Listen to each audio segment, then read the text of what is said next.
Well, evening. Oh, sorry for the delay tonight, guys. It's been very busy evening. My boiler packed up, so yeah, it's all hands on deck trying to get it going. And unfortunately, we didn't. But it is what it is. Got to get call British Gas, book them in next week to come and sort it. Bit of a nightmare, but yeah, just got to sort it out tomorrow. So apologies everybody for the late start. I hope everybody's well, in which has been and actually dreadful afternoon again. And I'm going to go into it tonight, honestly, and I'm not going to dress any of it up. And you could say, well, the first half was better than Brentford. So what? let's say it. So what? We've lost 2 goals, 2-0 at home. 2 Premier League games, 2 defeats, two defeats, 5 conceded, not 1 goal scored so far in the Premier League.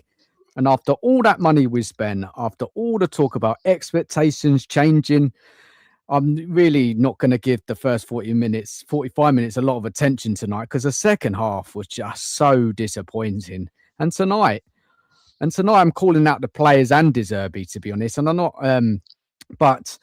but we can still say, a manager can get things wrong. That's fine. We can still say that. But come on, honestly, this is crazy, guys. He got things wrong in both Premier League games so far. So look, I'm going to introduce the guests in. I'm going to say hello in the chat in a minute. Just initially, so Cookie, evening to you. Before we kind of break it all down, what annoyed you the most tonight? The result, the performance, or the fact that Newcastle seemed to work us out and we just couldn't respond, mate? Evening, everyone. Evening, Scott, Nige, Dan, everyone in the chat. Good evening. I've had a little think about it. Not that we've had long to think about it, but a little bit of time to think about it. I think the first thing we've got to say is I've got to call Zerbi out a little bit on his team selection, Dan, and playing Archie Gray at right back, and I know fans have been screaming for Porro to go further up the pitch and sort of play more as that wing-back type of fella and further up. But listen, Archie Gray is what he is, right? You can't put him at right back against players that have got a bit of pace. You just can't do it. He hasn't got that. He just hasn't got that turn of foot, right? We had a 50-yard crossfield pass that we all called out yesterday. Yeah? Can our fullbacks cope with it? No, they couldn't. Right? One header. Is that what annoyed you the most, Cookie? Is that what annoyed you the most tonight? What really annoyed me the most is just losing at home again, mate. If I'm being perfectly honest with you. Right? I'm one of them that's like, I get the bit about, you've got to give it a bit of time. Right? I get that part of it. Because I don't think you bring in, whether it's 6, 7, 8 players, whatever it is, and it just all works out perfectly straight away. What I will say is today in the starting 11, there was 6 of last year's squad that started today's game. So 5 in to begin with. Savio injured. What is that all about? Honestly, I just don't get it. But yeah, losing at home, mate. If I'm being brutally honest, mate, Nigel will tell you this morning, I think we was talking about it on the show. 5 wins at home in 2 years. It ain't good enough, mate. It ain't good enough for us who sit here watching it on the telly and occasionally go. And it definitely ain't good enough for the people that pay for their season tickets every week. That's just where I am with it, mate. I think we've got We're going to get into it, Cookie. We're going to get into it. We've got so much to talk about tonight in the game. We're going to break it down. So, yeah, I know you're raring to go, mate. And you want to get stuck into it. But we are going to break it down like we do on this show, like we did last weekend. And, yeah, there's no hiding, I'm afraid. And thanks, Cookie, for coming on. I really appreciate it. You've been a busy day, mate. You've If I can get on, streamed in mate, the you know I'll morning. always be You on. streamed on the watch along. You had a cracking shows today, so I appreciate your time coming on this late to talk about it, Anytime, man. man. So yeah, I do Anytime. appreciate it, mate. Thank you very much. And Scott, just on to you as well, and thank you for coming on. Are we being too harsh, Scott? Because it's only 2 games, or after spending this much money, should the grace period actually be a lot shorter, mate?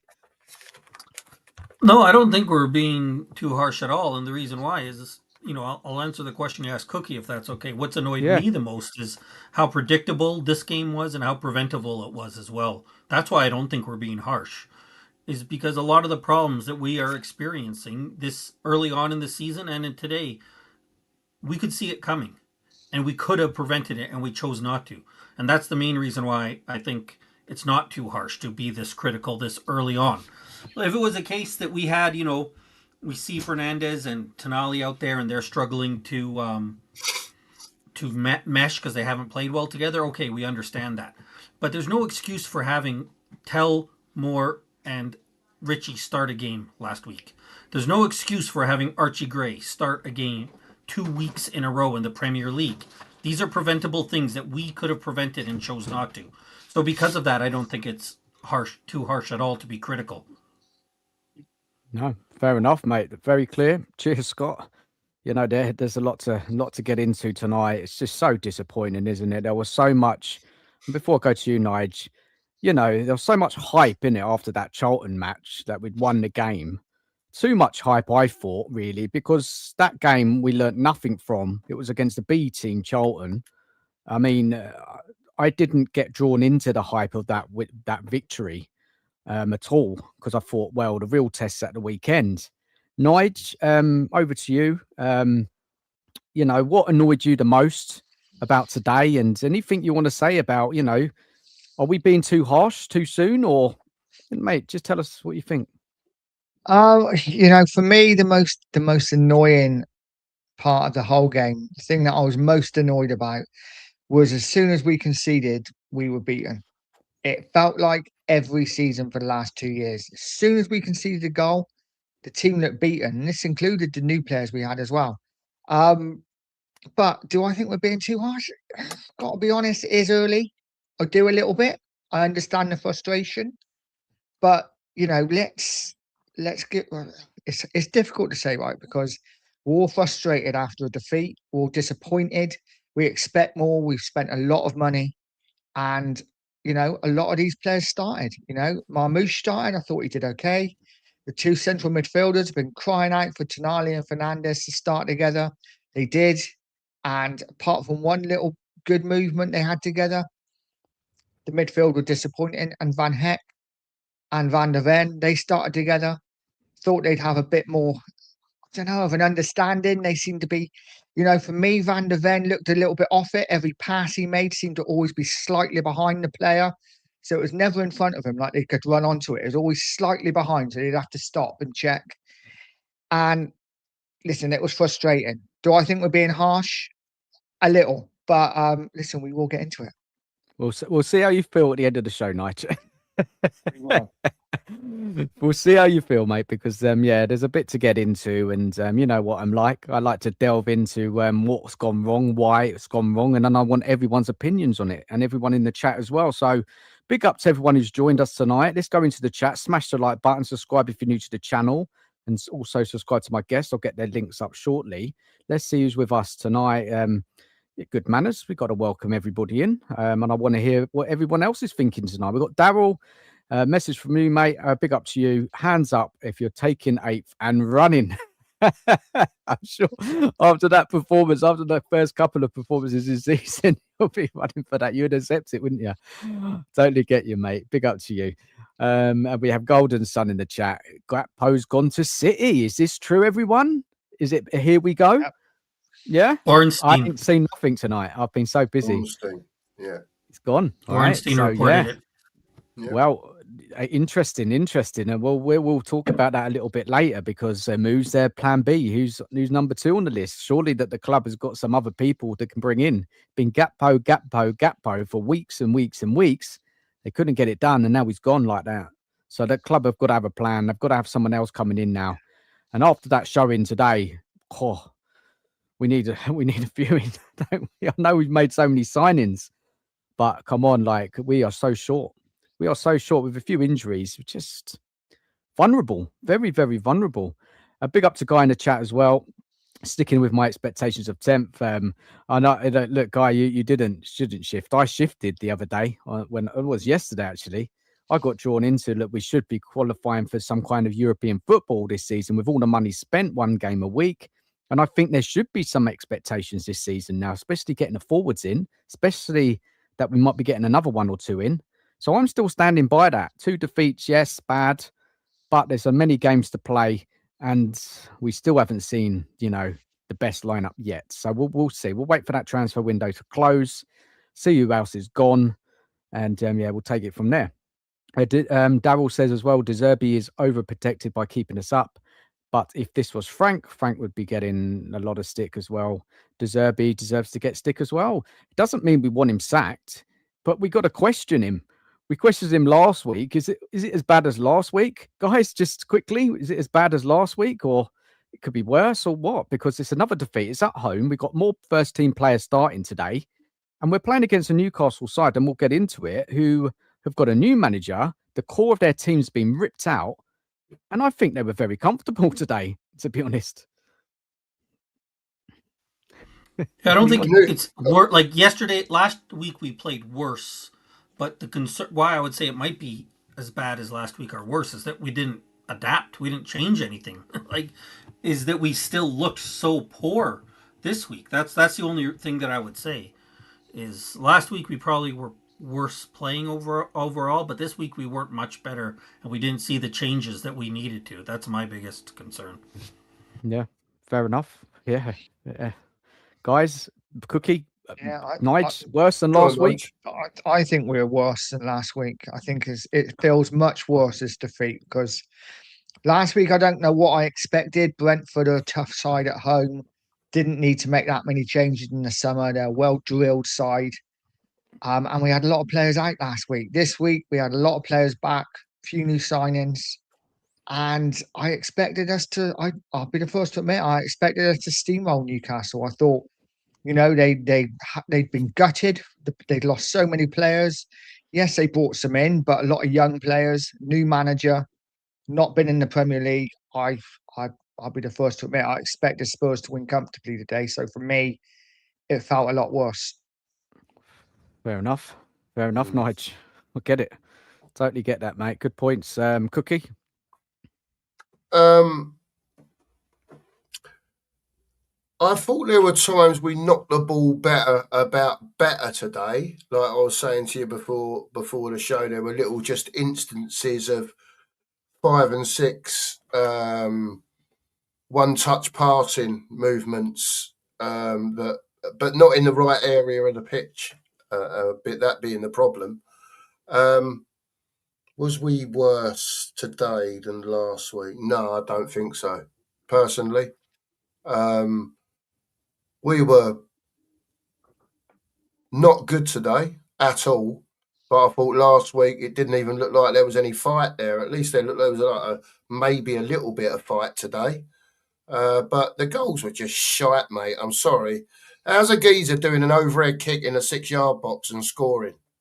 Well, it's the set pieces, isn't it? I've said this. Worry about the organisation of set pieces. So simple, when it to score goals from set pieces. Like, honestly, not surprised. But big up Cookie, mate. Some good points as well. Big up to Liam in the chat as well.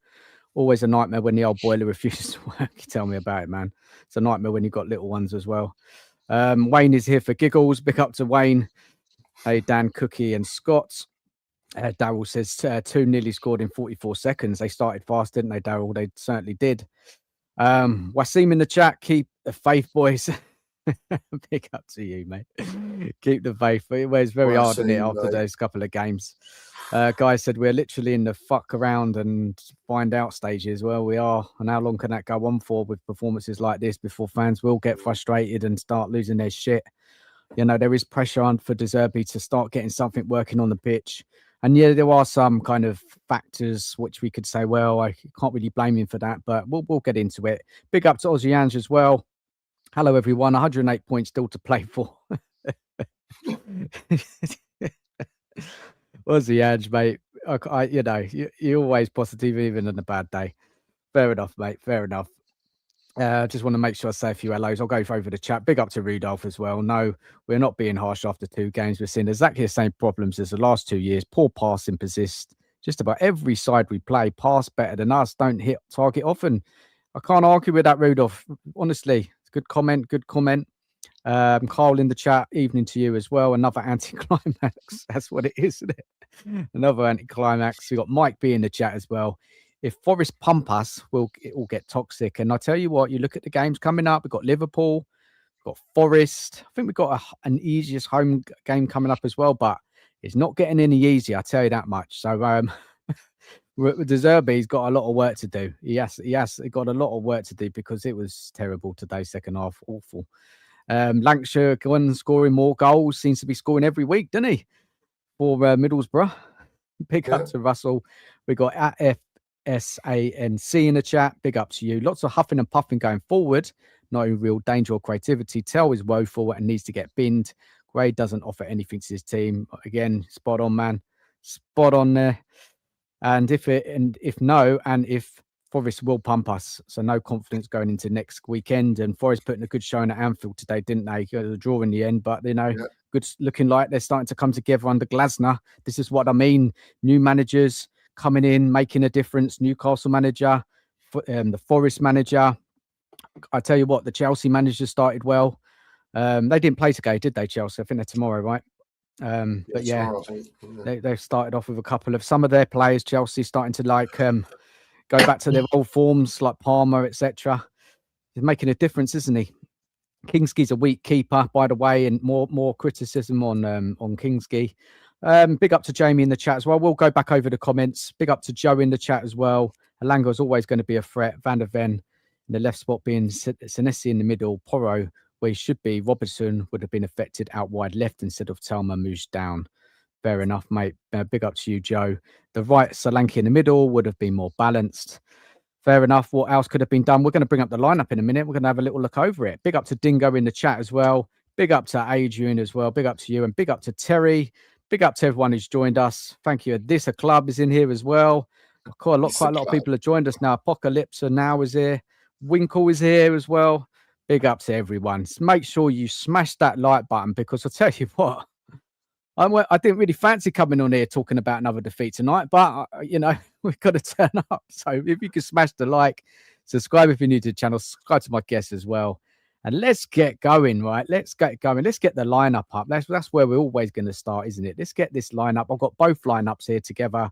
We've got the Spurs lineup and the Newcastle lineup.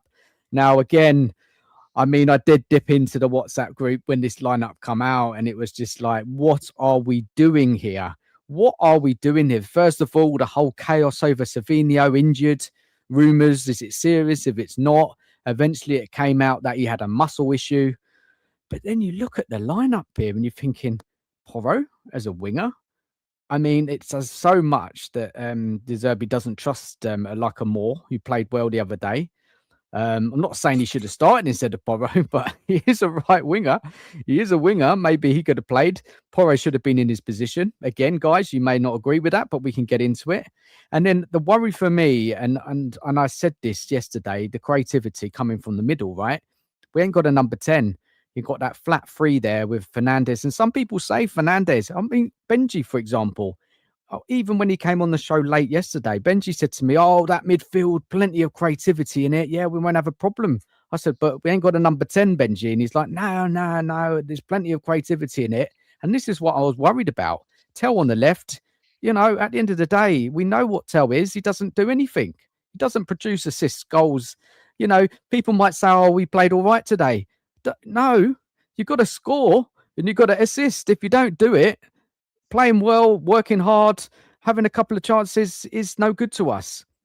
And I felt Marmoush was kind of quite isolated in a way there. We're going to get into him. But guys, enough of me talking.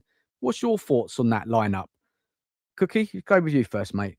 Yeah, well, it's the main one there is Gray and Porro, isn't you? Whether you think Porro can defend or not is another matter, I suppose.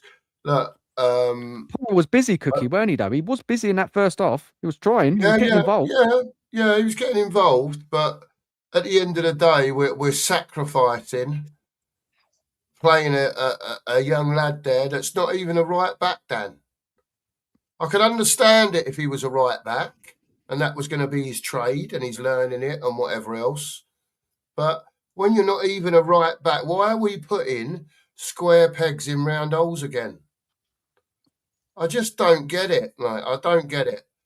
And look, we've spoken about, they've done well to get the amount of players in and out that they've done, right? But there's no doubt that we need something in this window now. If you left this team how it is now, yeah, you have got some players that may come back and it'll make it a bit easier that are injured if you think they're up to it, right? But we need a number 9. We haven't got anyone to put the ball in the net.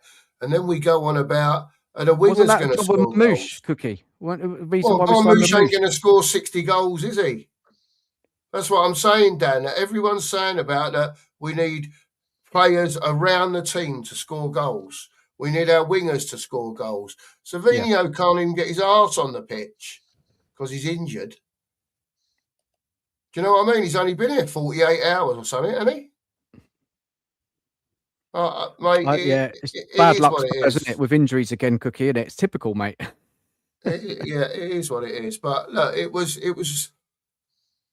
We had some hard watches last season, and whether it's because it's different players or not, I don't know. I didn't feel at any time that we was really threatening to score a goal. Marmoush had a couple of chances.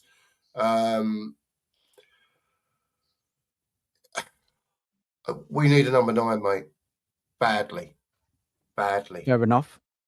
Cheers, Cookie. Let's go to Scott on here. That lineup. Would you have done anything different, mate? There. Let me just flash it up again. Would you have done anything different from a Spurs perspective there? I'll start off right at the obvious. Gray in at right back. How are you making that decision?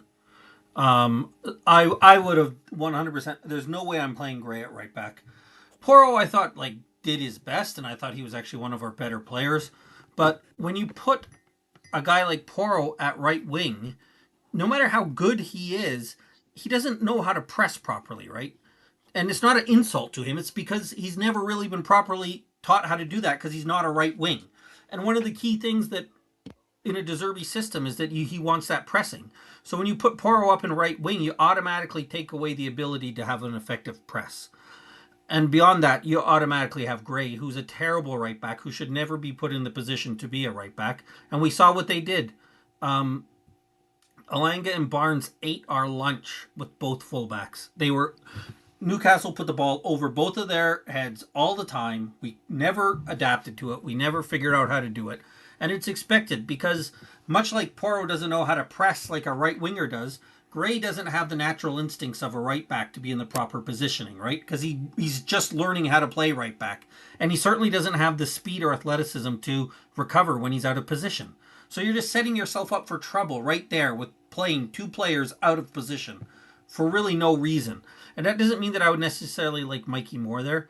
I mean, I'll say, and I know we're probably not going to do it, it seems like a perfect scenario to set yourself up for a back 3 scenario so that there is more cover behind Robertson and Porro, who are both natural wing backs.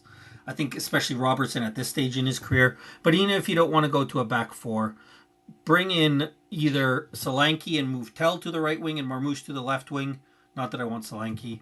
I wouldn't bring in Mikey Moore because I think he's shown in 2 games he's well out of his depth there. But there's other options. Play even a Gallagher at right wing. Again, I know it's not ideal, but at least then you can get your press going and have some part of your system that is going to be effective. And I think the press could have done that. Instead, we didn't have any part of our game that I thought was effective at all because you're asking players to do stuff that they just can't do. Yeah, great points, Scott. It weren't good, was it? It weren't good. It weren't. Nige, go to you, mate. Anything you would have done differently with that lineup? But do you think Zerbi had his hands tied a little bit or not? I think maybe a little. with the news that Savino or Savio was out, like probably last minute, probably changed his team selection a little bit. But again, stick Porro right back and play someone else. I didn't have a problem with Fernandez playing 10 because he did it for Southampton. So I didn't really have an issue. He's not your creative spark as such, but he is very good going forward as well, and he can open up a defence with a pass. But for me, it's all about Gray at right back and Porro playing right wing. You know, let's stop the call for Porro playing further up the pitch now, right? He's not a winger. He's a right wing back or a right back. He can do a wing back, can't he, Nigel? A wing back, but not a winger. Yeah, he can play wing back, but he's not a wing. I've always said this about Porro. See, he's not a player that's going to get out wide and take a man on and beat him. He's a player that likes to come onto the ball, a bit like Trent used to for Liverpool. So exactly. A ball's played back to him, he comes onto it and whips it in. He's not your player who's going to take on a man and get the ball in the box. So for me, sticking back at right back, and there's so many other options we could have played out there. We could have played a Marmoush out wide right or Tau. We could have, I know it's not ideal, brought a Mikey Moore in. It kind of tells me that going forward that because Savio was out, that maybe we're not going to be buying a striker. Maybe we're going to go for another winger because Savio's playing. You got Marmoush up front. I don't see Tau as our starter, and the fact that Tau played today, I just see us bringing in another winger, maybe an Ndai from Everton or someone like that. But yeah, for me, it was all about right back, and Porro further up just didn't work. Fair enough. And big ups to some people who joined us. Big up Mike Zappa. How you doing, man? Good evening, chaps. From where I was sitting, it looked like Bentancur was having to run the midfield on his own. Tonali a bit anonymous. So I'm going to talk about Tonali a bit, Mike, because I noticed that as well. I noticed his performance today weren't great at all. It was poor. I was quite disappointed with Tonali. Look, players can have bad games, but yeah, he was poor. Big up to Peter as well. How you doing, Peter? Been a while. Can anyone tell me what style Zerbi is trying to implement? Well, exactly. I mean, I don't know what it was today. I don't know. We'll try and work it out, Peter, throughout the show. We will. And we got Nita in the chat as well. Big up to Nita as well. Good night, Dan, Cookie, Nigel and Scott. 2 games in. I called it well without water, dry. Our weakness was down the flanks. Went to the pub to watch the game. The banter was hold your own. Look, yeah, man, honestly, the banter, the embarrassments, more of it now. We're going to have to put up with it for the rest of the weekend and all week until next weekend when we've got another game. And this is it, isn't it? This is part of football, guys. You lose games, spend loads of money. People are going to be on us like a rash. And big up to Giant Panda as well. Side-to-side football, horseshoe football, as Cookie likes to call it. Trying to walk the ball into the net with no high IQ players. I told you all. Well, very confident there, Giant Panda. Big up to Bird on the banjo as well in the chat as well. Complete shite today. And Terry's not happy with the defending and our back line. Yeah, criticising that. And it was poor, wasn't it? See if anyone else has joined us. Just want to make sure. Biker Yid's in the chat as well. Evening, Biker Yid. Rowley, how you doing? Hello, boy, as well. What can we say? There's no justification playing Greytail or Bergvall. It's embarrassing, lads. Kingsley isn't the best. And the hype over him, I just don't get. Robertson is terrible. Alanga was mum. Man of the match.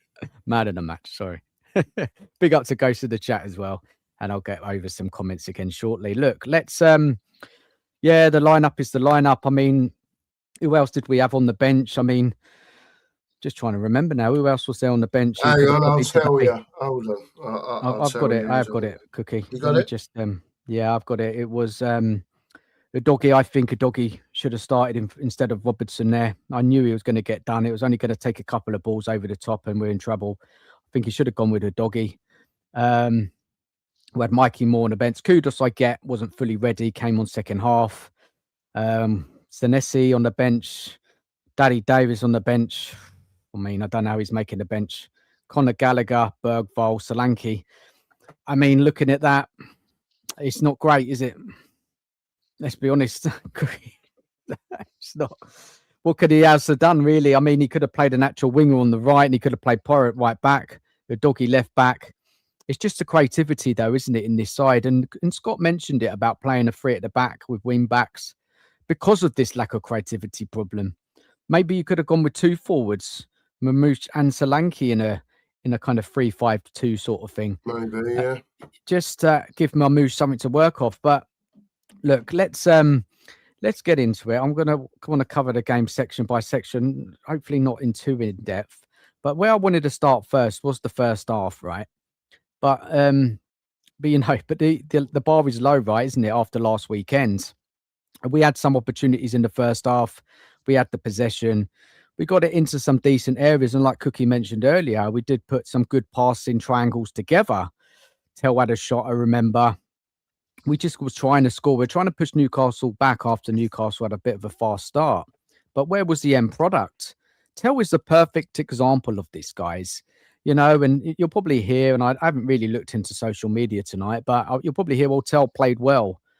You know, I'm going against that because I don't think he did. Yes, he looked. Didn't play well. No, he didn't. Sorry, Dan. It's all right, mate. It's all right. He didn't look like. Yes, he looked a bit lively. You know, he did a little dribble in the box coming from the right hand side, but again, the final ball wasn't there. But he's an attacking player, right? No goals, no assists. We need more than this because I can't put up with this anymore. That, you know, Tell has had so many games from pre-season to the start of the season. He's had he's played every game this season so far, and he hasn't produced anything. And we've got to kick him out the side. I'm sorry, we've got to get another player in there to replace him because he offers nothing. He doesn't help us at all. Am I being too harsh on Tell, guys? Tell me if I am.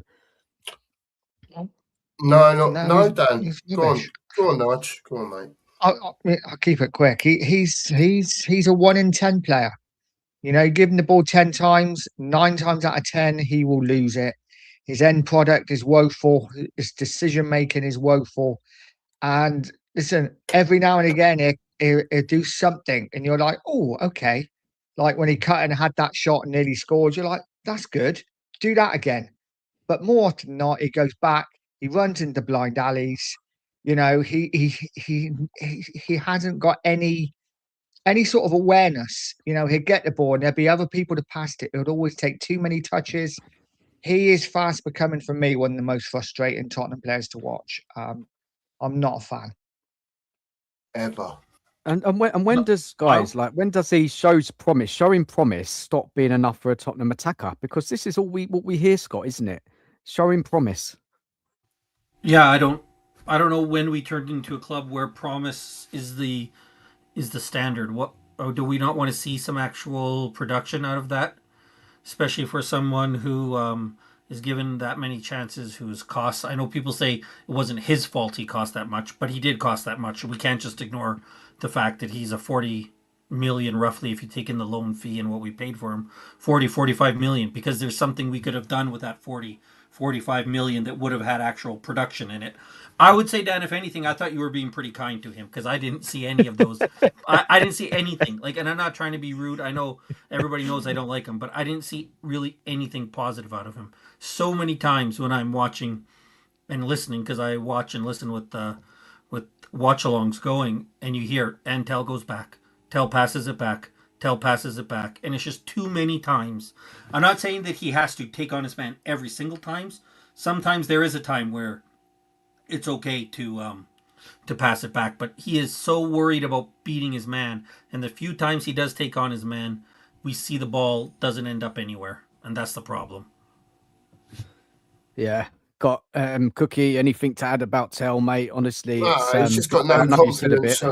He's got no confidence on his left foot, he's got no confidence to take a man on. The amount of times that he stands a defender up, just ready to knock it past with his right foot and go. And he just don't do it. He threatens to do it. He keeps giving it the shapes and everything, but he don't do anything. And like Scott says, oh, shit, now I'm getting really annoyed now that I'm pulling my earphones off. Just winds me up, man. I don't know why we're playing with him. I can't, look, he's got to go. I'm sorry, 40 million quid. You might as well flushed it down the bog because he's shit, mate. End of story. I don't know what else to say, mate. How many chances could you give someone? And you're watching them every week and they're doing the same thing. You know? You might as well play Jed Spence there because that's what he used to do when he was down the left-hand side because he had no left foot. Who played well today? Did anyone actually play well today I who thought can actually come off the pitch and say, look, he played well? Because like Archie Gray, every time we play Archie Gray, we lose, right? Happened so many times last season. It's happening again this season. I mean, who played well, guys? Honestly, anyone? just a little stat for you before you carry on with who played well. Whenever Archie Gray started a game for Spurs, his overall win rate is 15.9%, which has just gone down today. Well, there you go. It's not good enough, really. It's not good enough. Like, because we ain't got a fit enough right winger to play or anybody, you know, we have to stick him at right back, Porro right winger. I mean, this is poor and Zerbi. I'm not sorry. I can't defend what he says about this. Oh, we don't need another right back. Come on. We don't need another right back. Newcastle, as soon as that game started today, they targeted Gray. They targeted every team is going to target Gray, and we're going to drop points. We're going to lose games if this continues. We need to sign another right back before the end of the window. If we don't, another big failure. Yeah, It is. agreed. Yeah. I thought today that Fernandes played well. Yeah, me too. Me too. Like he was, yeah. I don't think he. If you said that he was supposed to be the 10, I don't think he necessarily. I don't think he did what I want a 10 to do, but I don't think he was actually playing as a 10. I thought that Fernandes played well every time he got the ball. He's not a 10. This is the second. He's not a Scott. He's not a 10. He's not a 10, is he? But it's the thing with him, and I said it against even Charlton, where I thought he played well again, but I don't know if it's him or the system or what it is. He doesn't have the ball enough. Like, against Charlton, he was good every time he got the ball, but I was frustrated because it seemed like Bergvall had the ball 3 times as much as he did. And today, I thought he was good, but I'm like kind of forgot that he wasn't there. So I don't know if it's the system or him not like doing enough to go get the ball. But I thought he was good. I want to see him have the ball more and making more decisions, because I thought Tonali had the ball a lot and made some poor decisions and poor plays with it.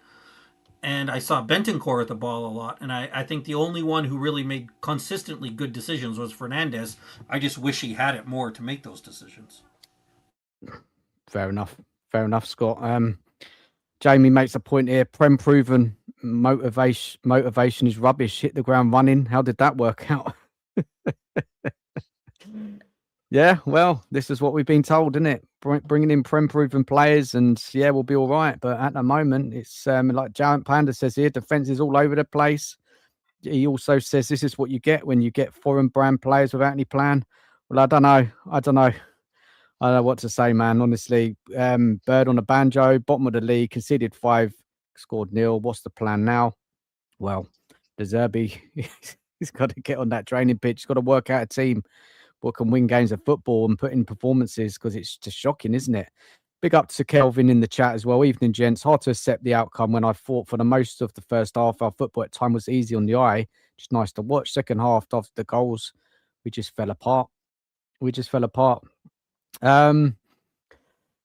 Yeah. Apocalypse says here, saying Zerbi trying to be clever. What do you mean? What is he trying to be clever with, Apocalypse? Tell us more. Maybe you will in a minute. Robertson is an agent for Liverpool, I swear. Evening to Darren Ward in the chat. Defending is shocking. Tell isn't good enough. Tell me something. This Cookie's link in the chat here. Go and give him a sub if you haven't already. I've got Nigel's as well. And this a club says Newcastle lost Gordon and still had better starting wingers than us. What does that tell you? Facts, isn't it? That's facts. That is the most damning thing I think that happened today, is when you look at what Newcastle has gone through this summer versus what we have gone through this summer, and how much more ready they were to play for this game. Like they were not, I think somebody said it, I can't remember where, but they weren't a better squad man for man necessarily. We might have had some players that were better players, but they looked a lot better. They looked like they knew exactly what they wanted to do. They came in ready to go. And that's with them having, I think, their manager came in halfway through the preseason. They've lost so many players. Like they said, they didn't have Gordon there. They lost Gordon, and yet they still had Alanga and Barnes ready to go. 2 quality wingers. They had Wissa in the middle. What is our excuse when we've added players and haven't really lost anyone even close to a Gordon level, and we still can't have quality wingers out there? That's what's really the most damning today, I think. The thing I'm most disappointed about quickly is the fact Oh. that the Zerbi come in the end of last season, right, with 7 games to go. So he had a head start. He got to know what players he would have wanted, what players he wouldn't have wanted. And he's had all summer. And we still look absolutely undercooked 2 games in. And I do blame the preseason. I think the preseason was awful. But he's had a chance. And I thought this would give us a head start with De Zerbi coming in at the end of last season. But for whatever reason, it's just not happening. Yeah, but he did say De Zerbi, didn't he? He said he didn't play his style of play at the end of last season, right? He just had to get results. Yeah, he just had to find a way to win. And then the team are trying to get used to his ideas, and at this stage they're struggling. And Giant Pan just says, "See how average these signings look." Yeah, they at the moment they do, but doesn't mean they won't become good players at Spurs over a bit of time. So we do have to give it a bit of time. We do need a bit of patience. But we will talk about games. This is what we do on YouTube. We'll talk about bad defeats, bad performances, bad managerial decisions on the day. And if we get a win and players play well and De Zerbi gets it right, then we'll praise it. This is just how it works. And this is what we do. Because, people might say, well, everybody's moaning, complaining, unhappy. But unfortunately, it is what it is, isn't it? It is what it is. And I think it's important to talk about why. Oh, sorry, Dan. Sorry, go for it, Scott. I was going to say, I think it's important to point out why these players, some of them don't look good, right? We have to talk about it. Some of it could be on them for sure. There were times where Tonali made plays where there's no excuse that a player like him, should be making that pass. First pass of the game, Scott. Yeah, first pass he made of the game, Van der Ven got booked. So there's plays like that, but there's also times where you're saying is Tonali, we have Fernandes. We need them playing together. We don't need Fernandes playing at a 10. That's not his position. So we don't play players out of position, right? Play players where they should play.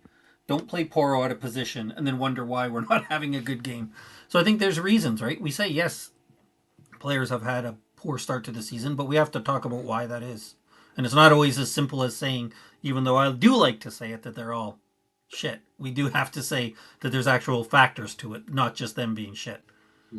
Yeah, fair enough. And just go to what Rudolph says here. He says, if we didn't give the ball away often by poor passing, it's likely we'd score more goals. Even if we get number 9, it wouldn't matter. If we keep giving it away, hard to score without the ball. Simple. And we have players, and we've bought players across this whole team, not everyone, but they can pass the football. Fernandes, Tonali, Bentancur. We got ball playing centre backs. Porro's good at passing. Robertson, experienced player. These players can all pass the ball. So why isn't it working on the pitch? I think it is a bit of balance there. The balance wasn't right today. I was so worried about a number 10, not having a number 10. We've been banging on Scott, Cookie, Nige about this. We've been banging about it for the last week, knowing that Maddison, injured again already, injured before the season started. Even De Zerbi come out and said that he's going to take him ages to get him up to speed. So if they all know this, why aren't they getting some more creativity in the 10? Why? I'm baffled. I'm confused. No, Xavi ain't coming back until the new year. How can this team function with a flat 3 in the midfield there? We can't rely on Bergvall. He's no good, right? So we got Fernandes, Tonali, Bentancur, right? They're good at doing their jobs, but they can't progress the ball in that. When it gets to that final third, when we got to put a through ball in, you need someone to kind of dictate the play, spread the play. I don't know, just be a little bit clever with the passing. Someone a kind of a conductor, somebody there with the creativity, moves the ball quick. I'm not saying those midfielders can't, but when you're looking at trying to score goals and create things, it's just there was nothing there. There wasn't enough there today. And it's a massive concern, guys, isn't it? This number 10 issue. Huge. I don't think we're going for number 10. I really don't. I think Cookie said it before. I think we've got a lot of number 10s. The fact that they're all injured is another thing. But I just don't see the club going, okay, we got 3 or 4 number 10s, but we're going to buy another one. They're going to be like, well, we'll just ride it out. I think we're expecting our creativity to come from the wings, and that's why we bought Savio. That's why we bought Marmoush. I know he's a striker, but he does play off the left as well. And this is why we're probably going to go out and get an Ndai, because this is where we're expecting our creativity to come from. Mm. Yeah, my concern is, I'll ask you guys, like, does this not, the situation's happening with the 10, does it not seem very similar to what happened last January with the Yep. forwards, where the club just said, you know what, we have guys that are coming back, we'll just wait for them to come back. We saw how that worked out. You would have hoped that they would have learnt from that and said, you know what, we have 10s. We know Simmons is out till let's Christmas at best if we're lucky. You know that Madison is coming back from a major injury and has injury concerns anyways.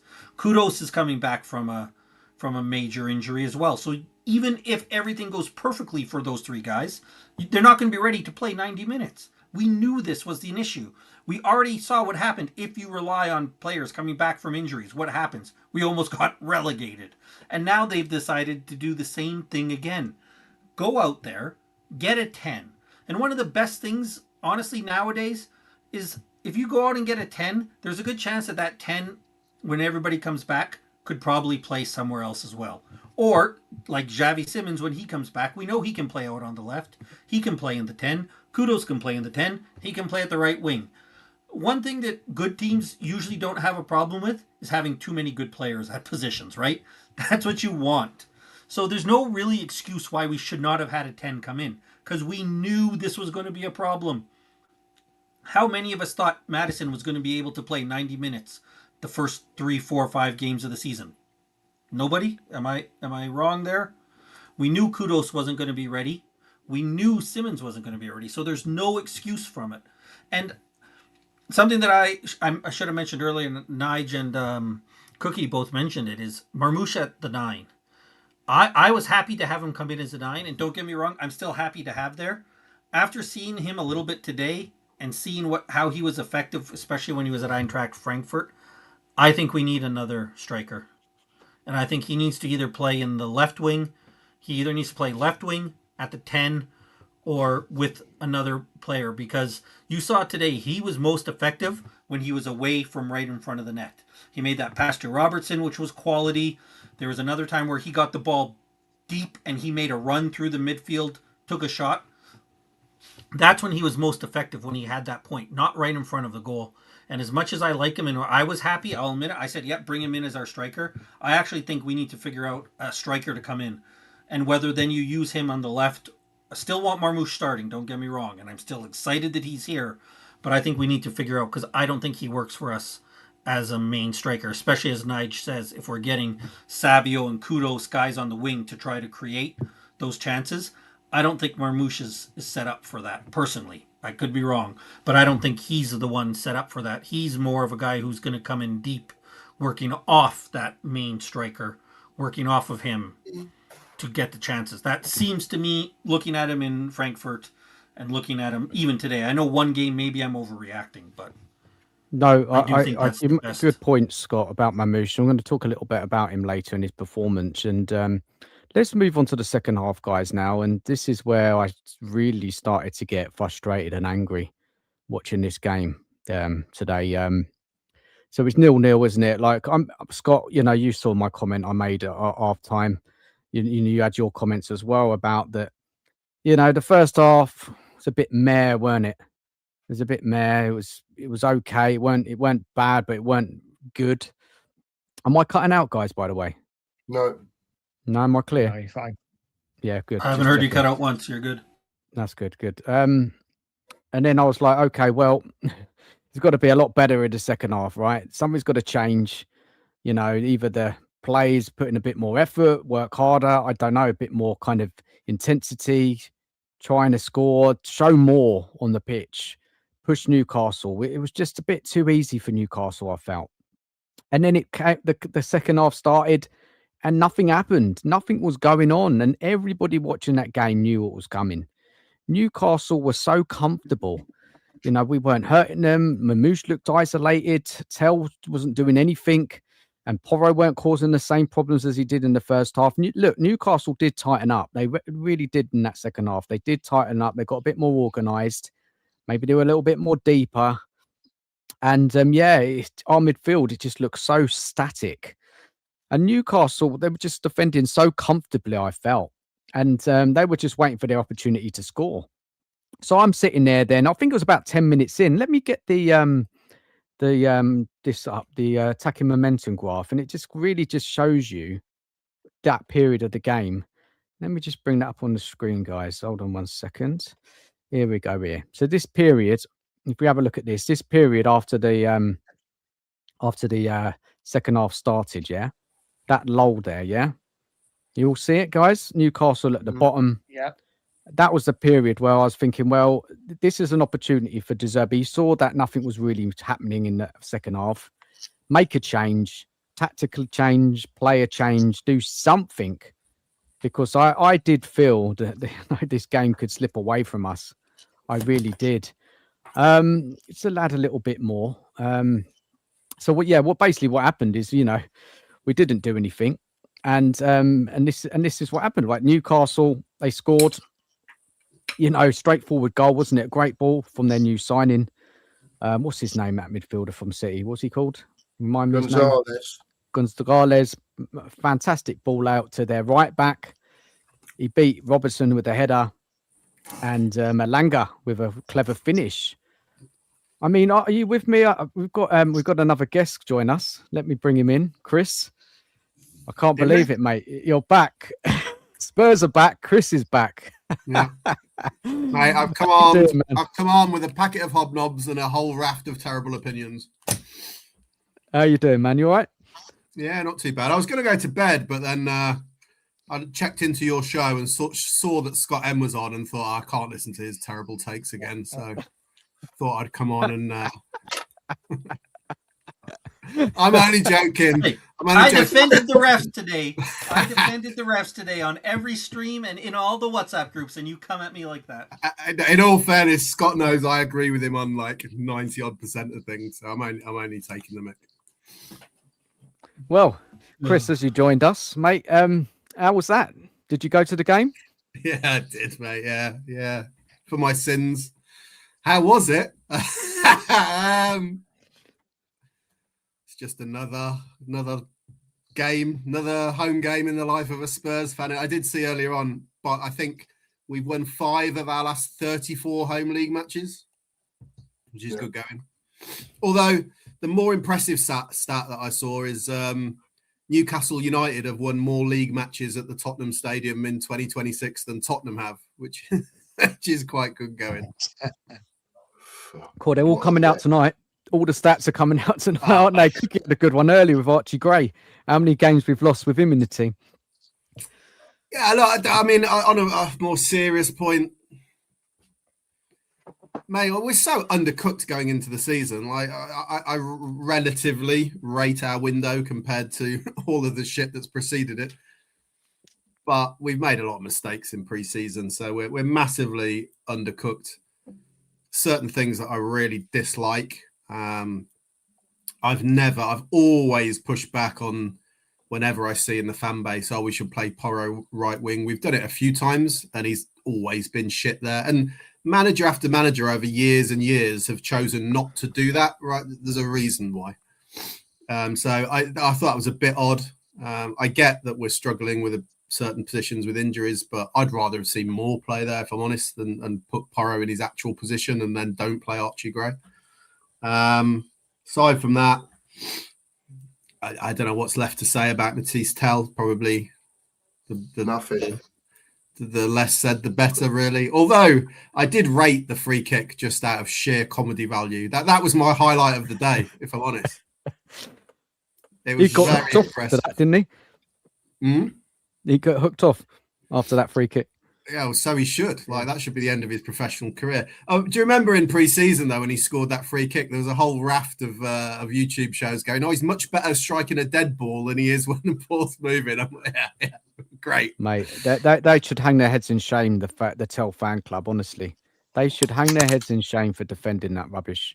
Honestly, I don't know if it was just a bit of humour there. He's not good enough. Let's just call it. He's just not going to be good enough for our team. And that's it. But you know what? I'm not going to have a meltdown. We're currently the strongest team in the Premier League because we're holding all the others up.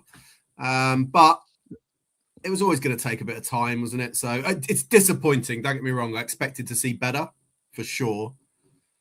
But I think we all recognise that teams don't suddenly develop. You can't throw a load of people together and suddenly expect it to work. And for various reasons, and I'm not defending these reasons, they are just true. We haven't had our players in early to be able to work to make them into a team ahead of the season, right? That just hasn't happened for very many reasons. And therefore we looked, for me, my summary would be, we look like what we are today. We look like a bunch of players who basically never played together, who got zero creativity in the team. That's what I thought we were today. Chris, I've got a question for you in a second, and just want to say bye to Cookie. Cookie, you've had enough, mate. You've finished, yeah. See, as soon as I join, he's off. He's like, Jesus, You're can't done. stand these opinions. I can't keep my eyes open, mate. To be honest, I'm trying to, but they're going on me. So I'd rather tell you, All so right, mate. you know. Big up for coming on. All Yeah. right, chaps. Thanks Morning very show, much. yeah? Morning show. See you in the morning. See everyone in the morning. Breakfast brunch 9:30. Be there or be Okay. square. See you all later. Cheers, Thanks, Cookie, mate. everyone. Have a good Big evening, up. everyone. Take care. See you later. Bye-bye. Yeah, like all of us, Chris, you know, we watched that second half start. We were hoping that Spurs would come out with a bit more go, a bit more drive, game to play, try and get a home win. You know, good start under Zerbi at home. I thought we'd at least try and get something. But that lull after the 10 minutes as that attacking momentum shot showed us, why didn't he make a change, Chris? What is going on in Zerbi's head? What was he waiting for? Look, I don't know how fit Kudus was. I mean, he was obviously bloody rusty when he came on.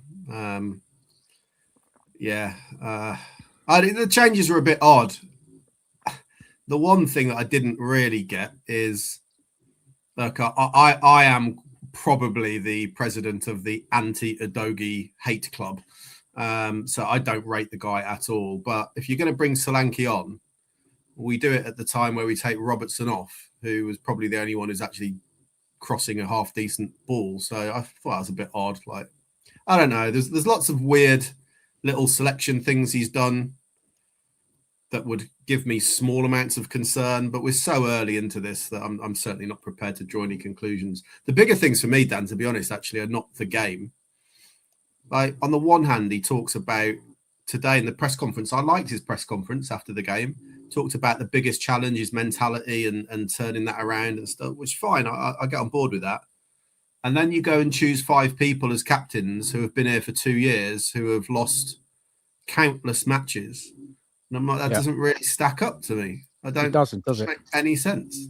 So there's little things like that, you know, that worry me a little bit. But I still like the guy, and I'm still, you know, hopeful. What else have we got as a Tottenham fan? You just got hope, haven't you? That's it, really. Yeah, Chris, mate. Let's go to Scott and Nige. Maybe you can have an idea of why Zerbi didn't make a change, what was going on in his head there, because clearly the game was going nowhere and Newcastle took their chance, which was going to happen. And I said it at half time, Newcastle will get chances. And that's what happened. And they took theirs very well. They didn't have a lot of chances, I don't think, but they took their chances well, didn't they? Yeah, to me, I mean, the decision I think we all would have agreed with, but it had to have done with fitness, is Kudos should have come on at halftime, right? That was what we needed. You could see that Porro and Gray, it wasn't working. You put Kudos on, pull Gray off, put Porro back to his right back position. That one should have done. But it's concerning to me is that I think the only reason it wouldn't have been done is Kudos isn't ready to play that many minutes, which then why do we not have somebody ready to go? If Kudos isn't ready to go to play more than 20, 25 minutes in the second game of the Premier League season, why are we going into the season undermanned with players that we know that we need? The other one, like Chris said, if you're going to look, Solanke's not my favorite player. I would let him go for free if we could. But if you're going to bring him on, and when you have limited options, one of the options would have been Porro and Robertson can put crosses into the box. That's one thing they can do. And Marmoush looks good if he's playing off someone. So why not give that a chance? Hey, let's put Solanke out there, put some crosses into him. Let's see if he can do anything with it. But it did seem a little bit like the moves were kind of, okay, before the game I said at 65 minutes I'll bring these three players on. Now it's 65 minutes, so I'll bring them on because that was the plan all along. And as Chris said, it's early in the season, so if he's doing that because we have fitness things that we need to manage, I guess okay. I'm still concerned why we have to worry about fitness issues 2 games into the season, but it is a little bit something to watch, right? There haven't seemed to be from game to game and in the game so far. I haven't seen Zerbi do much to change what we're doing. Certainly not in a positive way. Yeah, fair points, Scott. Nige, anything to add, mate? About, I mean, did you feel When the same did- way, mate, like me at half time and start first, second half? I don't know. I just looked at the bench and I'm like, who is actually going to come on and change this game? Apart from Kudus, right? Who we probably knew. I didn't even expect him to get as long as he did. I thought he might come on for the last 5 minutes, to be honest. And I don't know. I look at Solanke. I'm like, well, the guy's never in the box anyway. So I'm looking at it and I'm thinking, who are we going to bring on to change this game? But at the same time, it's typically Tottenham, right? We wait till we concede to start trying to make changes. And I don't know. For me, the bench is still very weak. And if we're looking to win a game, I don't think we got the players on there. Kudus would have been the one, but clearly he wasn't fit enough to play a half. Or I was surprised he played as long as he did. But it's a difficult one. It is early on, and like Chris said, I'm not going to lose my mind just yet. It's early days, but yeah, worrying that we've not got the amount of money that we've spent. We've still not got enough options to bring off the bench to try and change the game. Yeah, man. And did you think, guys, like after Newcastle scored that goal, we weren't winning? Well, I don't know, Dan. Are you going through the game moment by moment? Or are you able to bring that graph up again? Because I wanted to point something out. If you are Yeah, okay we with can it, do, mate. I'll that bring it up, momentum no graph. problem.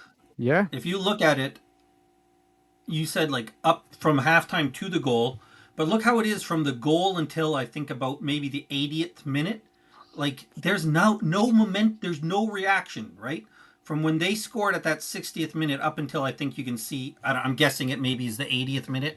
After their second goal is the first time we see a little bit of reaction, which I would probably, I can't remember exactly, probably attribute to Newcastle being up 2 goals and being fine to back off a bit.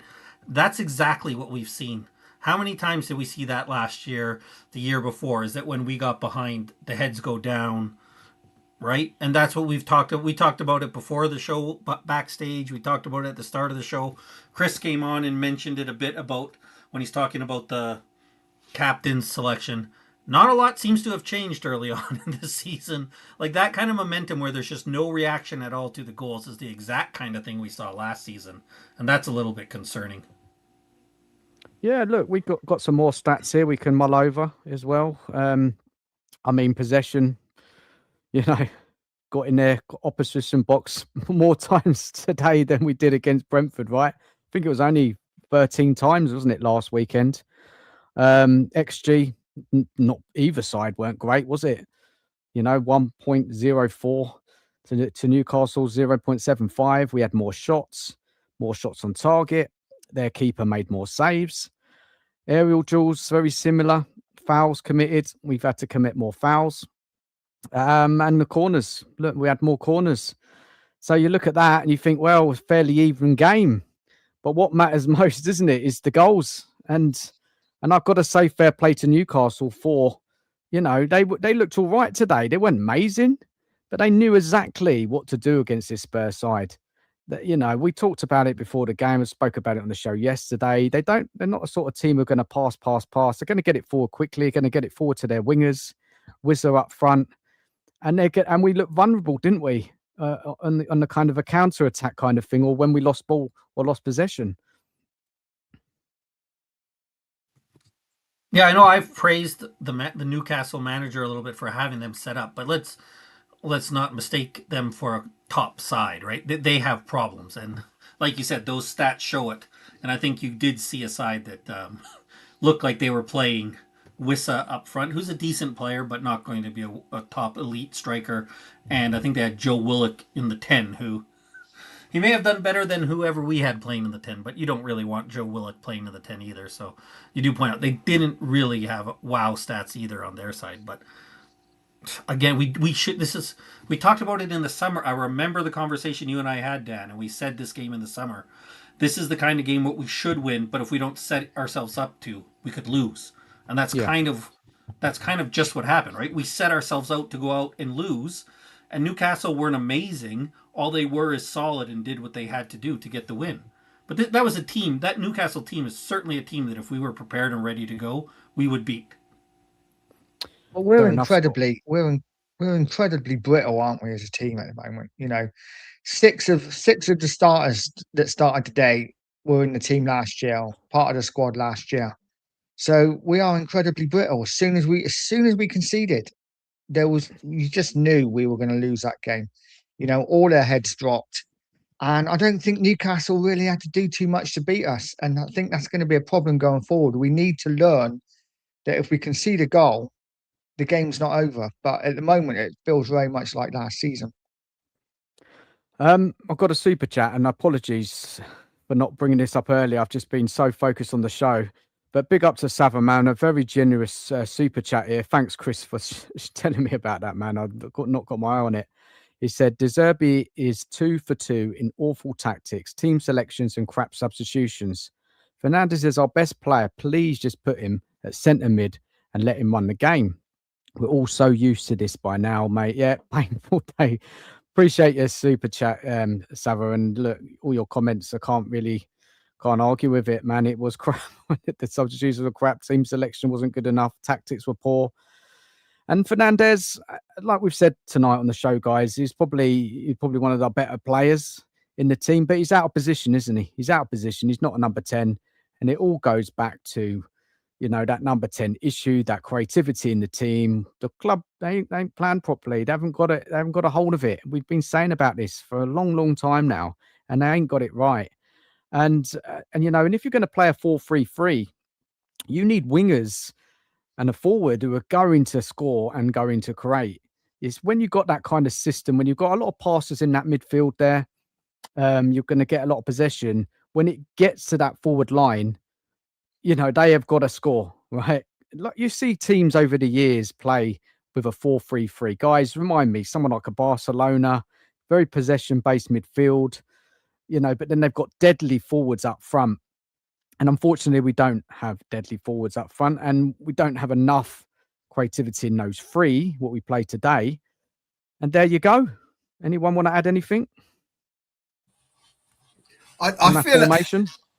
I don't disagree with Sava, but at the same time, I feel like to some extent that there's no winning hand to be played there. Who do you play in that 10 today? There is like no one really. What he could have done, if Solanke's not fit, I do take the point, like maybe he couldn't have started, but we ended up with Marmoush a bit deeper behind Solanke, right? So maybe you could have done that earlier, but maybe it wasn't. If that wasn't an option from the start, I don't really know what he was supposed to do. Sure, yeah, we could play Fernandes further back, and he's a very good player. I don't know who he's finding with the ball then as he tries to move it further forward, because I do not want to see, and I'm a big Conor Gallagher fan, by the way. I don't want to see Conor Gallagher playing that number 10 position ever again. Like, he's not a number 10. He's terrible at it. So I don't want to see him there. So I don't know what the answer would have been or who we would have played there, really. So, but I don't make him wrong. Like Fernandes, I think is a bit deeper for sure. Yeah, we talked about a little bit earlier. Like, I mean, I'll tell you what the solution is. Don't leave it till August 29th to buy a forward in. Don't hyper focus on Gakpo so that when City decides, you know what, that Gakpo looks pretty nice, let's go get him, that you're left out in the like. I know, and I think Zerbi has to take some partial responsibility for it. We don't know everything that's going on at the club, and we know in the past that the club has made all the decisions and managers haven't been involved. But we have heard more and more that Zerbi's involved in decisions here. So, I mean, again, the easiest decision of all is get players in so that you're not left in this situation where you have to play players out of position. And when you do have to play players out of position, I do kind of agree with Savin if he's saying, like, let's put our best players in their best position. And if we have to move somebody out into a weak position, and I could be wrong with Sava saying this, but move somebody, a weaker player, into the weaker position. Because when we're doing it with Fernandez going up to the 10, then it means that our midfield pivot of Bentancur and Tonali doesn't work as well as it is. At least if you would have had Fernandez and Tonali playing together, that's going to be a strong partnership together. So, in fairness, I thought Bentancur did all right today. I thought he did okay. I thought he did as well as he could, and that sounds like a backhanded compliment, but I think Bentancur wasn't one of the main problems. I agree with that. Guys, is there some indication today? Sorry, Nigel, go for it. I was going to come in. No, I was just going to put this. I thought Ben's quite a good game. It doesn't help when the player we spent the most money on has been really poor in the first 2 games. Tonali has been very disappointing. Look, let me bring this up on the screen, guys, and just want your thoughts on this. Hold on a second. Let me just bring it up. Let me just bring that comment down. Hold on a second. Yeah, I don't know if you find this interesting. I do. Sort of kind of the heat maps today of some players. Yeah, so we got, look, Porro there on the left, playing as a right winger. Quite busy, right? In and around there. Tonali, look at his heat map there, number 16 there, and that's the second one along. Didn't have a great game, I didn't think. Struggled, I thought, today. No. Bentancur, quite busy there in that central midfield area. And then, sorry, I've got it completely wrong, actually. The far left was Fernandez. I mean, people saying he was more the advanced one. It does say that, doesn't it, in the heat map there. But again, he wasn't nowhere near the box. Look, where he's mainly focusing the game. Yeah. And then I've got Marmoush's one to bring up as well. I just wanted to throw that one in there as well. It's just, wasn't enough in around the box to create anything. And even if I bring up Marmoush's heat map, I thought I had it. I'll upload it in a minute. Any initial thoughts on those kind of heat maps there? From our 3 midfielders, positioning wise, why it wasn't working? Anyone? Go for it. Well, I think going back to your conversation that I heard with you and Benji, when we talk about, okay, well, if we don't have a 10, we have so much creativity all across the pitch. Well, you can see Tonali, Fernandez, and Bentancur aren't providing anything. I guess it doesn't show their heat maps, but in terms of running into spaces, in terms of being available in the box, as a late runner coming in for crosses, they aren't providing any of that, which you would hope to need that we had. And I could be totally wrong when you put up the heat map from Marmoush, but from what I could see from the eye test, he wasn't really around there either. So I don't think this shows, in terms of positioning wise, we're not getting that creativity all across the pitch that we were kind of told is what we could do, and why it wasn't that big of a deal that we didn't have a 10. And I think you can see Fernandez there is not really doing what I would expect. And again, not an insult on him, because I thought he was our best player, but not really providing where you would want a 10 in the middle of the pitch, kind of controlling everything. I think that's where we want Fernandez to be. Yeah, it was more helping out, wasn't he, on that side of the pitch there? To be honest, Dan, that it kind of backs up what I thought I was seeing with my own eyes. I sit high up, so I got quite a good view of the pitch, which was certainly early on in the first half. Bentancur was a bit deeper picking the ball up, and then Fernandez would go right and Tonali would go left in kind of, I don't know what the old-fashioned positions were. Like, was it like wing half or something? Kind of, just... I think the cool kids call it the half space these days. Yeah, that's it. Not quite getting fully wide, but they were offering a bit of width to Bentancur. It kind of backs up what I thought I was seeing. But yeah, they didn't particularly then try and get further forward. They certainly didn't go past sort of Marmoush at any point making runs. But I don't massively think that's their game. So yeah, I mean, it doesn't massively surprise me here. Porro huffed and puffed. I have no issue with Porro today. I think Porro did his best. I just don't ever think he's a right winger. I've never subscribed to this theory that loads of Spurs fans have that we should play him in that position. We've done it a couple of times before and he was crap.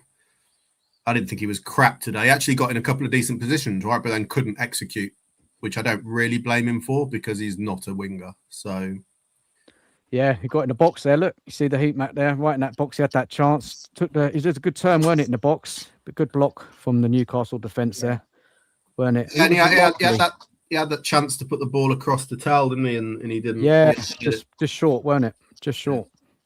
Yeah. And also, I just want to bring up Marmoush's heat map today as well. Let me show you Marmoush's. Again, it just shows issues here, I think. Let me just see if it can come up.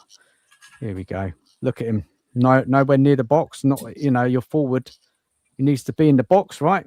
He just weren't there. Wasn't he, Nigel? What do you reckon, mate? Yeah, and this is what we've said about Marmoush, right? He is not your typical number 9. Yeah. He is a player a lot like Krupi. He likes to come deep, likes to pick the ball up and run, take shots from outside the box. He's not your striker that's going to be in 6-yard box or around the penalty spot waiting for a cross. That's just not his game. So this is why I don't see him as our long-term striker option. I see him as more of a left-sided player. And hopefully we will go out and get a striker. But again, this is why I think Zerbi, I'm not sure whether he likes his creativity from the middle. I tend to think that he likes his creativity from the wide areas.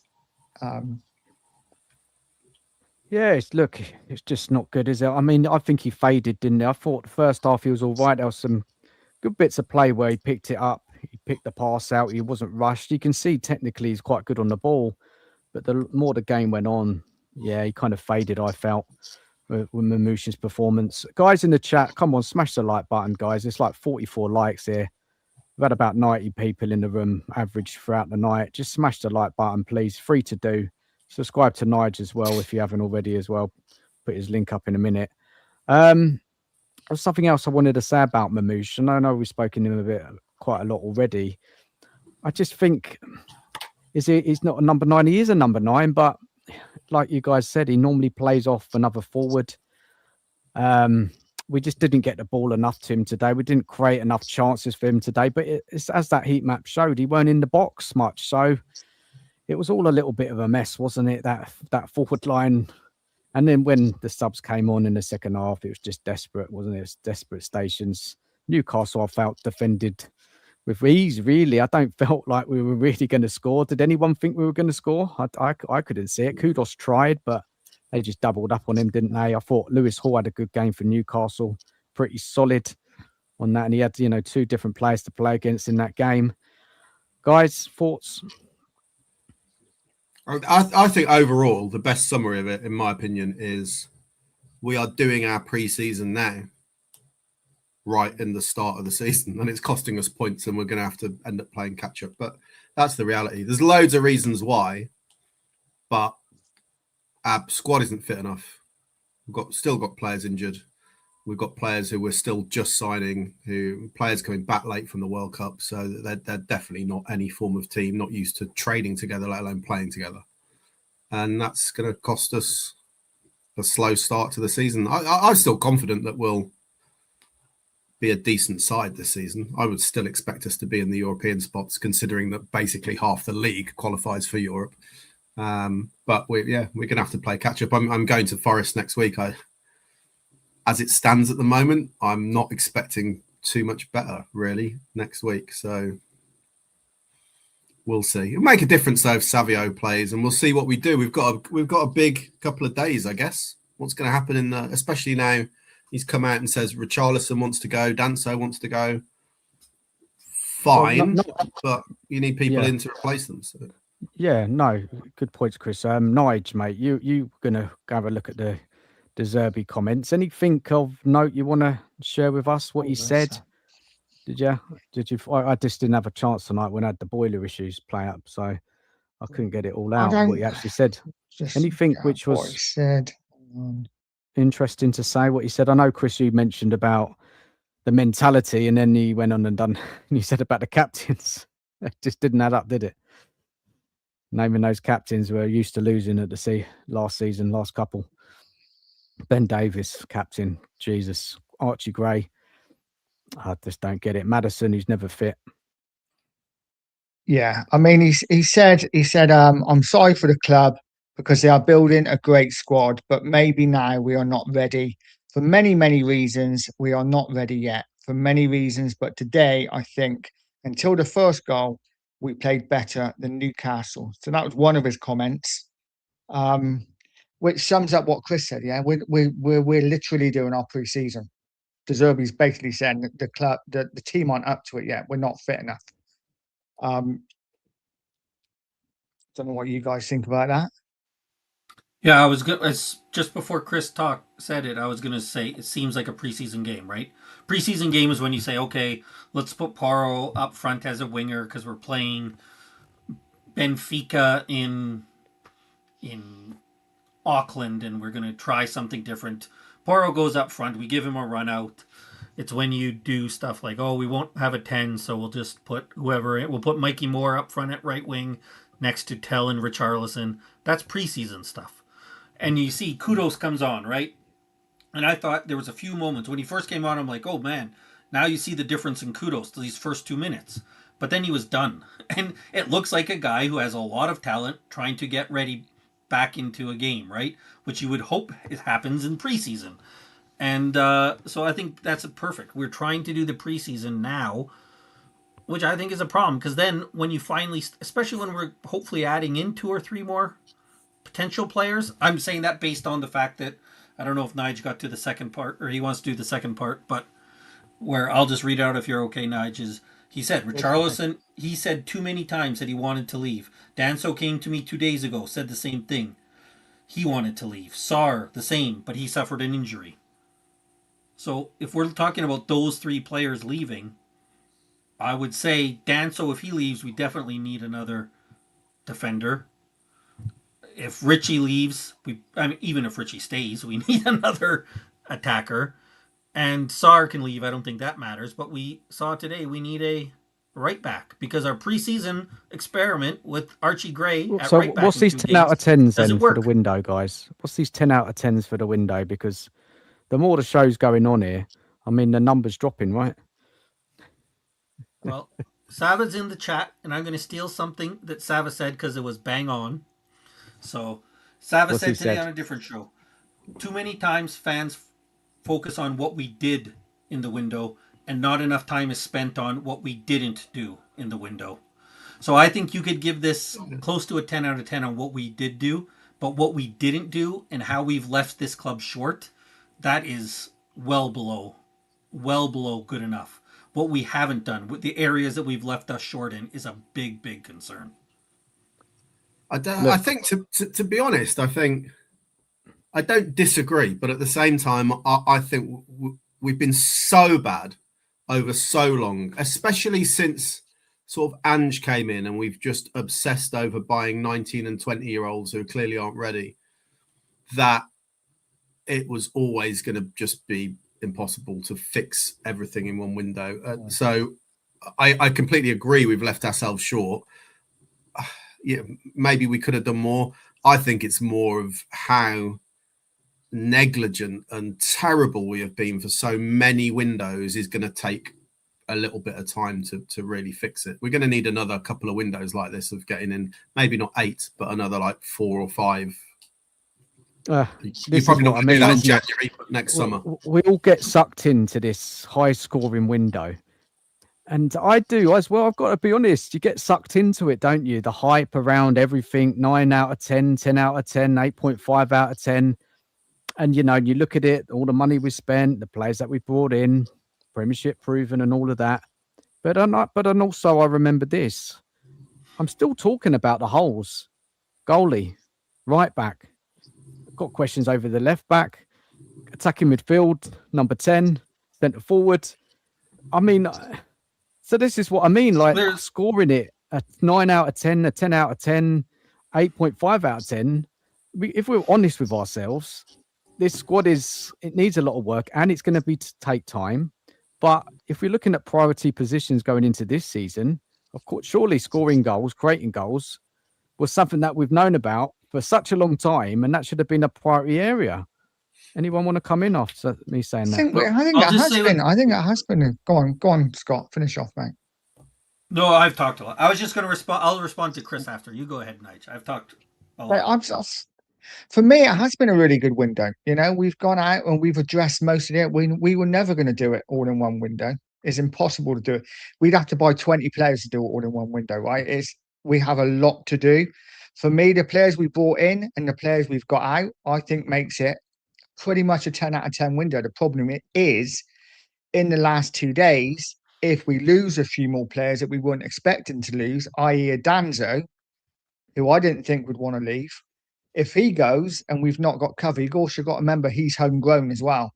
So what do we do with that? Do we promote one of the youngsters into the first team, or I don't know how it works, but for me, if Danzo goes, we got to replace him. We still haven't replaced Spence. So for me, yeah, great. We need attackers, but we may also need a right back and a centre back as well in the last 2 days. And I think, Nigel, you're right there. There's two different things there when you rate a window. You could say, look, that we haven't done a window like this before. We've shifted out a load of players as well. So it is a good window in that aspect. But 10 out of 10 covering all the positions we need in the squad. We're nowhere near really, are we? So two different things there. Do you know what I mean when I said that, guys? Does that make sense? Yeah, just in regards to we can't do everything all in one window. I agree, which is why two smallish changes that I always focus on is I think we definitely could have had an attacker, whether it's striker, left wing, or right wing. I think if we would have had one guy brought in July, we would look a lot better than we are. And I don't know who it is. I'm going to use Ollie Watkins as a placeholder. Doesn't have to be him. But for example, if we had Ollie Watkins that we brought in July, and now when we have that first game against Brentford and we have Tell, Watkins, and Richie, I'm not saying we win that game, but that looks a lot better just having Watkins there. Yeah. If we have Watkins there today, then again, when we're saying Marmoush isn't doing great there, we could have moved Marmoush back to the 10, right? And gives us that many options. So yes, we can't get everything done, but I don't think there's any reason we couldn't have had an attacker in July ready to go. And the second other thing that I do think isn't addressing all the issues. You know that Spence is probably going to want to leave because he's not going to be the main right back or left back. I think there's no reason why we couldn't have had a right back so that Archie Gray doesn't have to play these games. We still would have lots to do, I agree, but I think those two moves are two moves that there's no excuse that we couldn't have had them. Those are two reasonable moves we could have done and not have to say, well, that's fixing everything in one window, because we'd still have depth issues. We'd still have concerns long term at left back. We'd still have keeper issues. But I think both those two moves are moves that we could have done. Yeah, spot on, man. And before we go further, Safa wants me to bring up this on the screen. Big up, Safa, mate. He wants us to show this. Look at this. Terrible, isn't it? Well, I know Cookie had a statistic earlier. He brought it up about Archie Gray. But look at this, eh? Disgusting, right? Look at that. Archie Gray, 26 losses. Man, mental, right? 15 losses there. I mean, these guys, they shouldn't be anywhere near the first team. And it just shows you we're just so underprepared going into the season, having to rely on these guys. And it's costing us. Let's be honest here. I don't know why Zerbi's gone back to playing these players, knowing very well what happened last season. And he had to kick them out, bringing the more experienced players. But you hear this label, the poster boys of the club. The club want Bergwall and Gray to be the poster boys. It's just horrible, isn't it? We can't have poster boys. But these young players, they've got to be pushed away to the side for now. We've got to get a real team going on that pitch. Chris, are you a fan of the young boys? Are you kind of like... What kind of a question is that? That's one big fit. Got a light in the mood tonight. That was just a vicious rumour, right? Get ready to clip this. I want to...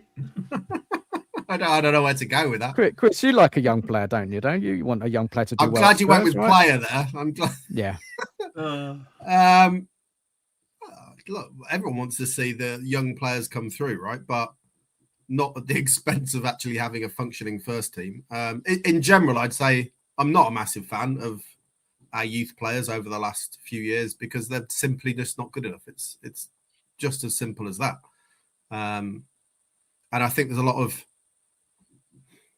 fans. I'm not even going to mention any names. I'm sure we can all come up with a couple who are so keen on the youth I do get it. I do get it. We want everyone to be the next Ledley King and the next Harry Kane, but the reality is 99.9% of these kids are not going to be that. Most of them are not even going to be professional Premier League players. They're probably going to have careers further down. I think we just need to be realistic about that and stop making every single youth player the next big thing. I've made the point. I was talking to Sab earlier today, and I said to him about Moore. And I said, it's almost 2 years now since Moore had that 15-minute cameo in Europe where everybody lost their minds and people were clamoring for him then to be in the first team. We're 2 years later, and he's still clearly nowhere near ready for the level that we want to be at. So we just don't seem to learn as a fan base. Just chill. Just let the kids have play with no pressure, go out on loan, whatever, out of the spotlight of the first team. And then hopefully one or two might come through. But of all these ones that we've got rid of, who do we really look back and go, oh my God, we shouldn't have got rid of them? Madueke, maybe at most. Most of them have gone on to achieve absolutely bugger all. So I think that tells you really. Archie Gray's slightly different case, I guess, because we went out and for some reason spent 40 million on this kid. I don't really see him as any better than any of our other youth players, but we're kind of wedded to trying to make it work, right? Because we spent 40 million on him, whereas Alfie Devine and George Abbott, it doesn't matter. It doesn't feel quite so painful if we go, well, these are not going to make it, and we cut them loose because they didn't cost us anything. But yeah, I mean, the simple fact is we should not be going into a season with Archie Gray playing anywhere in the first team, right? Or but certainly Archie Gray. 100%, man. And the right wing is a concern as well. We lose Kudos again. Who's playing there? Porro. Look, this is what I mean. Like, what is? I don't know if people are relying on Kulu to come back. I wouldn't. I don't know what sort of play he's going to be like when he comes back. It's just problems, isn't it? You know, again, if Savinho's injured, it's back to tell. And it's just so underwhelming, isn't it, seeing these guys come in? And I mean, the fan base obviously got a little bit excited after Moore scored those. He scored 2 goals, right? Didn't he? Or was it just one goal the other night? I can't remember now. One. He scored a good goal, didn't he? Yeah. Mikey Moore against Charlton. And then fans are thinking, oh, we could do a job this season. No, he can't do a job. He needs to go out on loan, and we need to go and buy another right winger or get one at least on loan for the season, just in case. That's a good example, like Dan, isn't it? He scored 2 scrappy, not even clinical finishes against Hoffenheim, right? And some crappy friendly, and then our fans lose our mind, like, oh, we don't need anyone in. We can play Mikey Moore. And I'm no. We just do the same thing, and it'll be the same next season. It will be whoever Byfield or whoever Luca Williams-Barnett, who does look quality. He looks like the best one of all of these over the last few seasons. He looks like one who actually, I think, looks like you actually might be able to make it at Premier League level, maybe. But he's still so young. Like, just relax. Just let him do his thing. Don't put all your hopes on him. Don't clamour for him to be in the first team tomorrow. It's just nuts. I mean, look, if we want to have a good season, you know, I just don't see a place for these younger players. I've got to be honest. I just don't see a place. Nigel, Scott, just what do we do here? The problem we have is... Go on. The problem we have is we're trying to build up, right? And it's great to have some young players, but when we don't even have a proper squad. You need to get a proper squad of players who can go out there and do a job. And those young players, it's not through no fault of their own. They don't have that experience. I just was looking at Coventry's team that came up from the championship. It's not a bunch of like 21, 22, 23-year-olds. Those are like 25 to 30-year-old professional footballers who have years and years of experience. And then when they go through the championship, it's because they are quality professional football players who get up to the championship. If you notice, a lot of those players, like we talk about, you know, when Eze was in the championship and Elise was in the championship, and even Hayden Hackney recently, they're all in the championship. They're great young talents. Their teams aren't coming up and getting promoted because you can have a great young talent, but to have winning, you need to have professionals. And it's no knock on the young guys. Like, you look at that, I would love to use it as a knock to them. To me, that shows partially that the squads that they've been put in aren't ready to have young players playing an important role, but also that they're not ready to have the roles that they're asked to play. And so we can't expect to have young players that don't have that don't have the experience of going out there and doing it day after day after day, no matter how talented they are. And I think some these players that we have aren't as talented as some of our fans think. But even if they are talented, there's something to be said about players that have 5 to 8 years of doing it year after year after year. You gain something. You gain knowledge, you gain the ability to do it, and that's what we need. If we now get there, and like when Dele Alli, one of our favorite youth players, right, that came up for Spurs, one of the reasons he was successful is because he had Son, Kane, Ericsson in front of 100%. him and around him, Dembele, Yep. Wanyama behind him, Walker, Rose. You know what I mean? The whole team structure was there so that he had to come in, and when he was struggling, they could carry him. And that's Yeah. what we need to do. And once we have that in place, then some of the youth will probably be able to come in, and that's the time to get them in. Not have them come in and say, we're going to have a team that's not ready to go and players that aren't ready to go either. Can No, I make spot on. one point quickly on Archie Gray, which is, gets a lot of criticism. I have no criticism for him particularly. I do have a lot of criticism for Tottenham. And I said to the guy I sit next to today, we'll see how his career pans out. But I think Spurs have destroyed this kid's development. I think it's almost scandalous. Apart from the fact, if you're Archie Gray, of course you're going to take the move because you're getting paid more money than you can ever dream of. So, of course, he's going to do that. But I'm sure this kid would be a 10 times better footballer if he'd have played the last couple of seasons in central midfield for Southampton or something. Yeah, we have done. 100%, I don't think we've 100%, done Chris. this any favours. Yeah, 100%, Well, based on Chris. that, then, Chris and everyone, if the rumored Brentford move is on offer, do you think it's best for him to then take that 100%. move for his Yep. career? 100%. I hope it's true. And then they get a right back in before the end of the window. And I've got to say another big thank you to Savin, mate. You didn't have to do this, man. Big up to you, man. Really appreciate it with the super chat. Very generous. And he's saying this. So this is a little bit similar to what I just said a little while ago. We're confusing number of signings and spend for what's needed. Strikers, playmakers. Without them, you don't score goals. It's a fundamental area to strengthen. That can't be a 10 out of 10. It's negligence. And look, Safa, man, you're not happy, man. You're really not happy with how this transfer window has gone and the preparation. I've heard what you've had to say, man, and I can't argue with it. I've kind of been saying similar things, Scott as well, and Nigel as well. We've all kind of been saying similar. It's just been, I don't know who's organising things at the club, but it's all a little bit, I don't know. It's not perfect, is it? There's so much work to do, and that area of scoring goals, man. Honestly, it's, what you can't. You need better players in the team to do it, and we just don't have enough.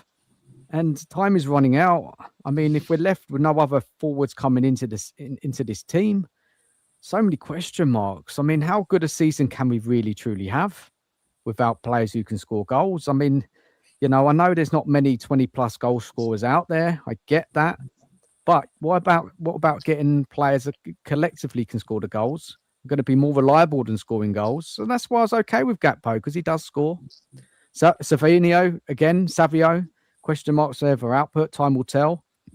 Marmoush, you hope that he's going to hit the floor running. You hope that, playing in the side week in, week out, he will get a number of goals. But we're already seeing the problems already with him. One game that he needs to be playing off someone. He needs to be somebody, working with someone up front. I remember we played for Frankfurt. He played with Ekatike, right? Didn't he? And they had a wonderful partnership. Scored so many goals. And I don't think Marmoush can lead the line in every certain games. He will be able to do it. But if we're coming across a team organised defensively like we did with Newcastle, what they did in the second half, they did tighten up second half of Newcastle. We're going to have this problem all season, and it's going to be so frustrating for us fans that knowing that the club knew these issues and they didn't do enough to address it. Nige, thoughts, buddy?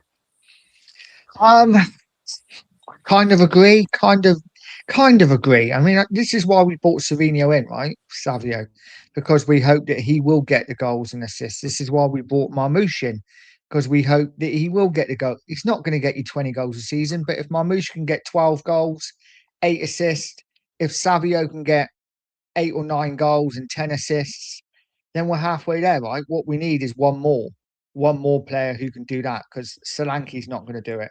Kudus probably isn't going to do it. He won't get you the numbers. So I think we are getting now.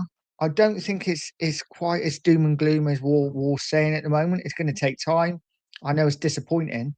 I will be disappointed if the window shuts on Tuesday and we've not got another attacker in, whether that be a striker or another winger. So What for me, 10? I'm just What going to about a hold 10, fire Nige? until the window shuts.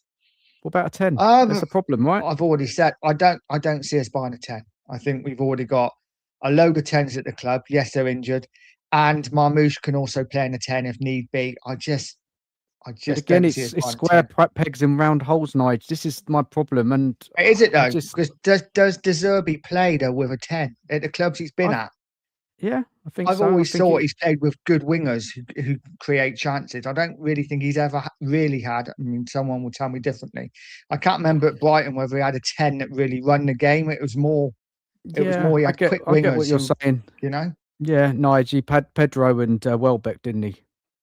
Playing together up top. It was a bit fluid, wasn't it? I guess they had fast wingers. He had what? Homer out wide and Matoma, yeah, Sonny March, players like that, didn't At he? Marseille, he kind of rotated a few. Like he had Guri and who played there a little bit, but then also played up front. So I don't think he had like a pure James Madison, Mesut Ozil kind of like 10 create like Ericsson kind of guy. But he did have players that played there that weren't But Fernandez what's or it? What's it Gallagher. going to look like then, Scott?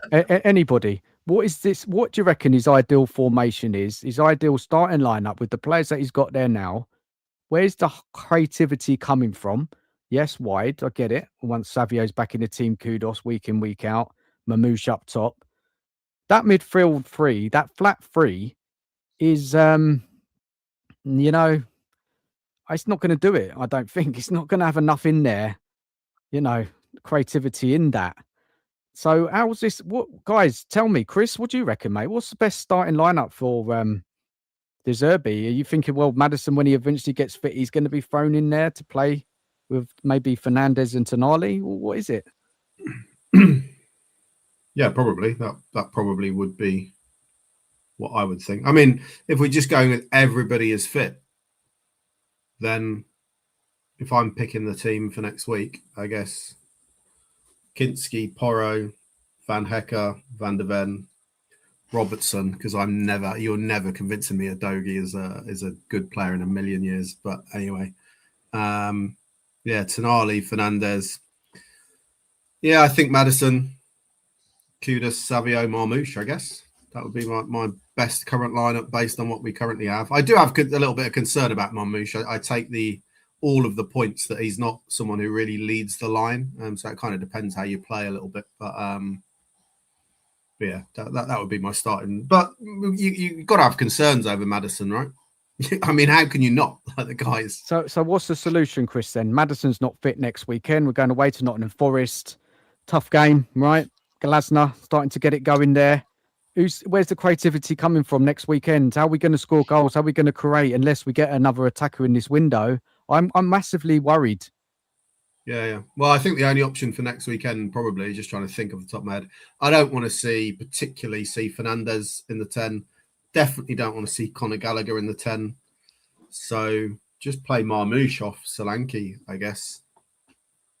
I mean, that's a different type of 10, right? He's not a Maddison player. He's not, and that's what worries me slightly as well, because then you're kind of playing with a front two, really, aren't you? With one slightly deeper, as opposed to a classic 10, get on the ball and thread balls through and that kind of stuff. I'm not sure Marmoush is going to do that particularly. So, don't know. I mean, Kudus is always an option to play there, but if he was fit enough. But I don't think that's his fundamental position. I think Kudus is a winger. He should play on the wing. Yep. And if you do play him centrally, then we're probably talking about Tell starting again, right? And as another player, I can't. Nothing against him personally, because God knows it seems like he tries really hard, but he's just not. I was watching another show earlier on today. I think it was Brian Daigle might have said he's lacking confidence, and I'm like, it's not confidence he lacks; it's ability. That's the problem with Tell. But yeah, I think that's kind of the only option, really. I mean, Kudus probably isn't going to start next week, is he? Let's be honest. He's not suddenly going to be fit enough to start on Saturday. Well, why? He seemed all right when he came on. He's pretty in. Yeah, He doesn't have to play the whole game, Chris. He could start the game and then get subbed off, maybe 60, thought he 50 looked minutes. knackered in the 15 minutes he did play, to be honest. And Well, not only that, but massively rusty. Well, maybe he just plays some of the game, Chris. What about some of the game and then he gets subbed off? We need our better players to start because I'm seriously worried that come against Nottingham Forest, they're going to be well up for it, right? Well up for that game. Where is the creativity coming from? And we can't keep losing games, dropping points, because by the time it gets to Christmas, if we do get this team together, we'll be well off doing anything this season. I don't know. Anyone come in, Scott? Any solutions? I think it's a massive concern because I don't see, even if I said everybody is magically healthy, I still think we have a problem with creativity and goals.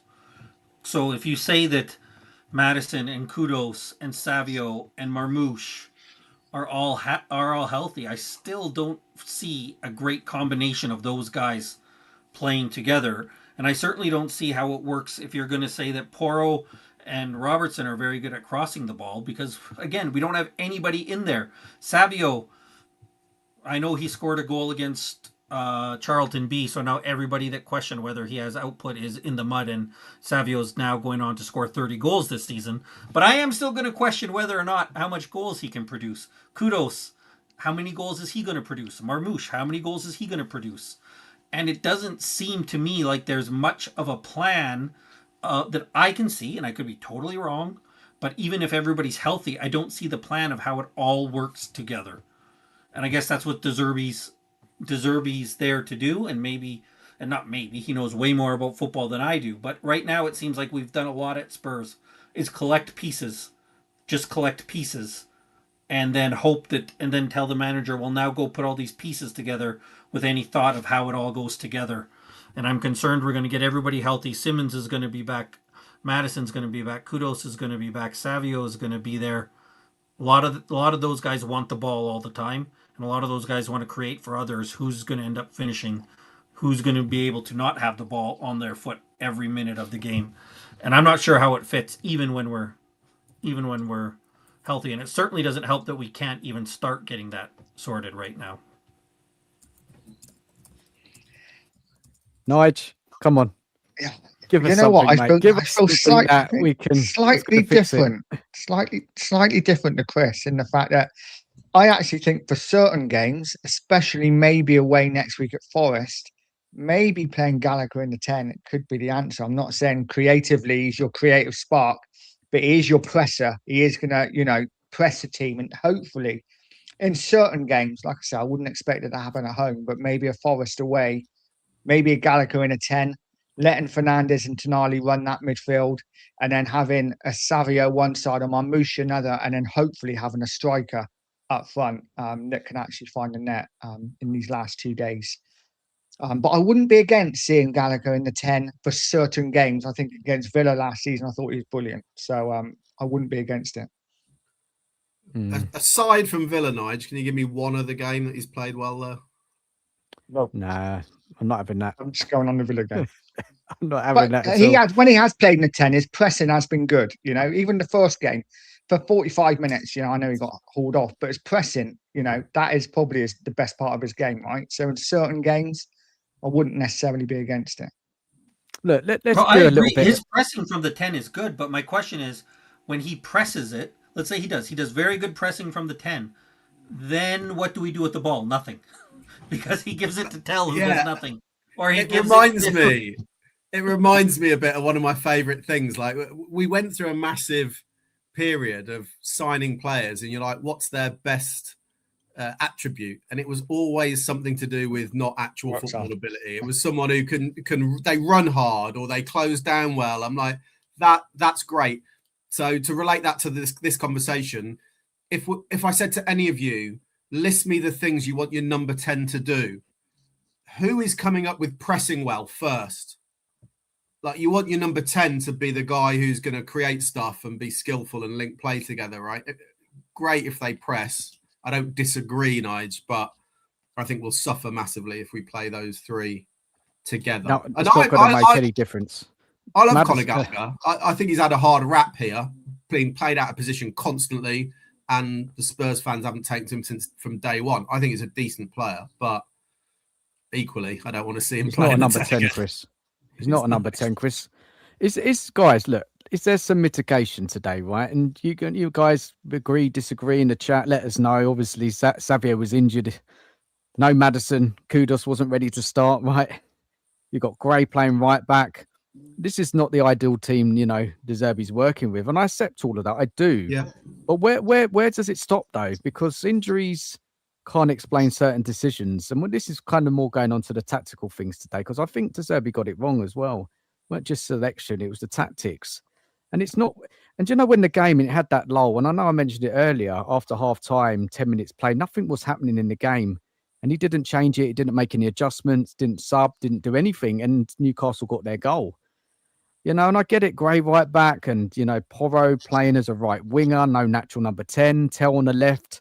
Marmoush was so isolated again. And there's a lot of compromises, right? In one team there we're making with all of that I've just said.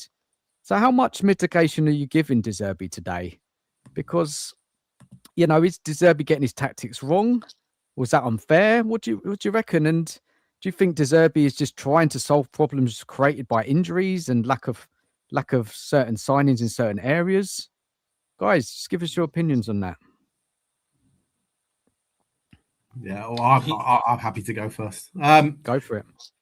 And I'm reading Danny's comments as well in the chat, and I'm not massively negative in many ways. I'm quite happy to give De Zerbi more time. There's lots of reasons as to why we're not in the shape we should be.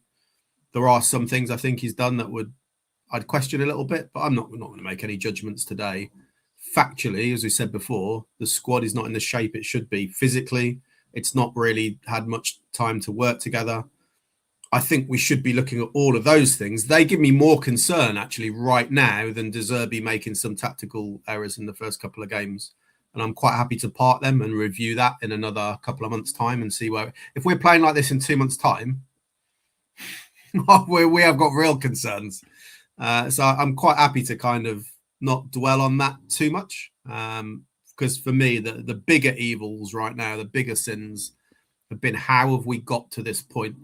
And yes, maybe De Zerbi's not helped it particularly with some of his selections and a couple of tactical things, but yeah, I'm quite happy to accept that when the team gets together and has played and trained together for a few weeks, that is the time for me that I'll make more of a judgment. But that doesn't mean that I'm going to dismiss someone who says, why is he paying Porro right wing and why is Archie Gray captain at Brentford? I think they're fair questions, but I'm right now. We've got to pick up points, Chris, as well. Playing bad, getting used to the team, blah, blah, blah. We've got to pick up points. You can't lose every game due to all of these Well, that's another thing. thing. Pressure comes on exponentially very quickly. So if we did lose next week and we didn't score, say we lost 3-0, pressure will be there very, very fast. Very fast. And then we're looking at the game in a whole different light. We're looking at it now in terms of, can they knit together and be the good players we've signed? Can they turn into a good team and we still finish 6th, 7th maybe? Literally within a week or two, we could be talking about, are we in a relegation battle again? Because that's the nature of it. Yeah, spot on, man. Nige, thoughts, mate? And Danny, big up Danny in the chat. He says, not heard any positive things today. We created chances. Sorry, Danny, man. It was terrible today, mate. I don't know. I can't really see anything much positive to say about the game. We've got to call a spade a spade. I'm sorry, man. I thought we were okay first half. Like, I'm not going to big it up more than that. I thought we were all right. Yeah, that was it. We were meh. I thought we were meh. Okay, we weren't bad, weren't good. Just meh. That's what I thought. First half. Second half, I thought there was some good stuff. The second half was poor, but I thought first half, I thought we were okay. There was some good passages of play, played out of defence well a few times. A couple of nice little moments with Tonali and Fernandes linking up well. But listen, on the whole, it's disappointing, right? I think De Zerbi has to take a bit of responsibility. Of course he does. He's a manager.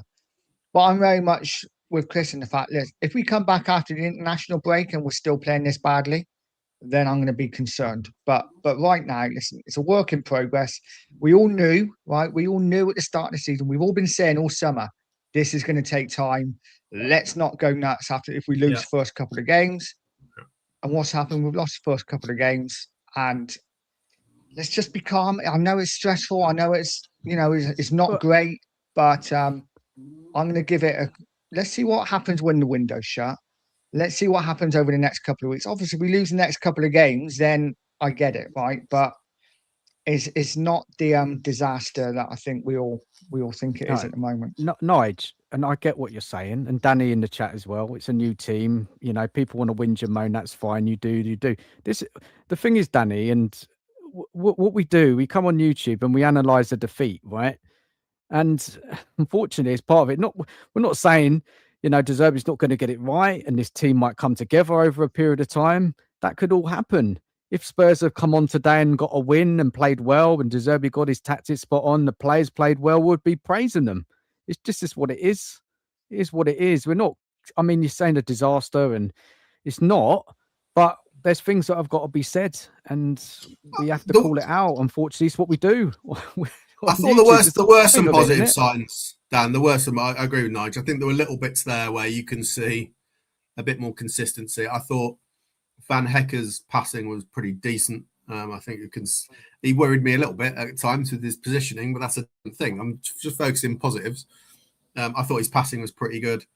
Fernandez, obviously, is very good when he gets the ball. For me, I don't want to ride my anti-Adogi wave too much. I know Robertson might have been caught slightly for the goal. That aside, I think every time I watch him, I think he is levels clear of Adogi. I don't get the Adogi love. Even when he came on, I thought it instantly just who's giving him love? Who's giving him love? I suppose fan base, mate. Bloody love him. Loads of them over the summer were like, why have we signed Robertson? He's third choice behind Spence and Adogi. I'm like, what? Like Premier League winner, captain of his country, won Champions League. He's been in the Premier League player of the team of the season twice. Yeah, he's the guy who's going to be behind these two, is he? I think he just protects the ball a lot better when he goes forward. I think Adogi, I love how strong he is when he runs Adogi, then does absolutely nothing ever at the end of it. It's not even like once in a blue moon he does something good. It's every single time, hits the first man with a cross, gives the ball away. I can't stand the guy. I don't think he's good enough, Chris. I don't think he's good enough. But I think Robertson is a big upgrade for us personally. I called this goal coming yesterday, though, Chris. I called this yesterday in the show I did that we were going to concede it this way, Robertson getting caught out. And I know, would a Doggy been a better matchup today? I don't know. He's not great, is he, Chris? I've got to be honest, I can't really say he's a great player. He's probably a bit better defensively, physicality-wise. He can't cross a ball, can he? Robertson, to be honest, didn't put too many crosses in today. Anyone see him putting any real decent crosses? I thought he made some decent runs. I thought he first half, Chris, weren't he a bit better? Yeah, sure. Yeah, but Scott, anything you want to add, mate, to this? I know you're not happy with the left back situation.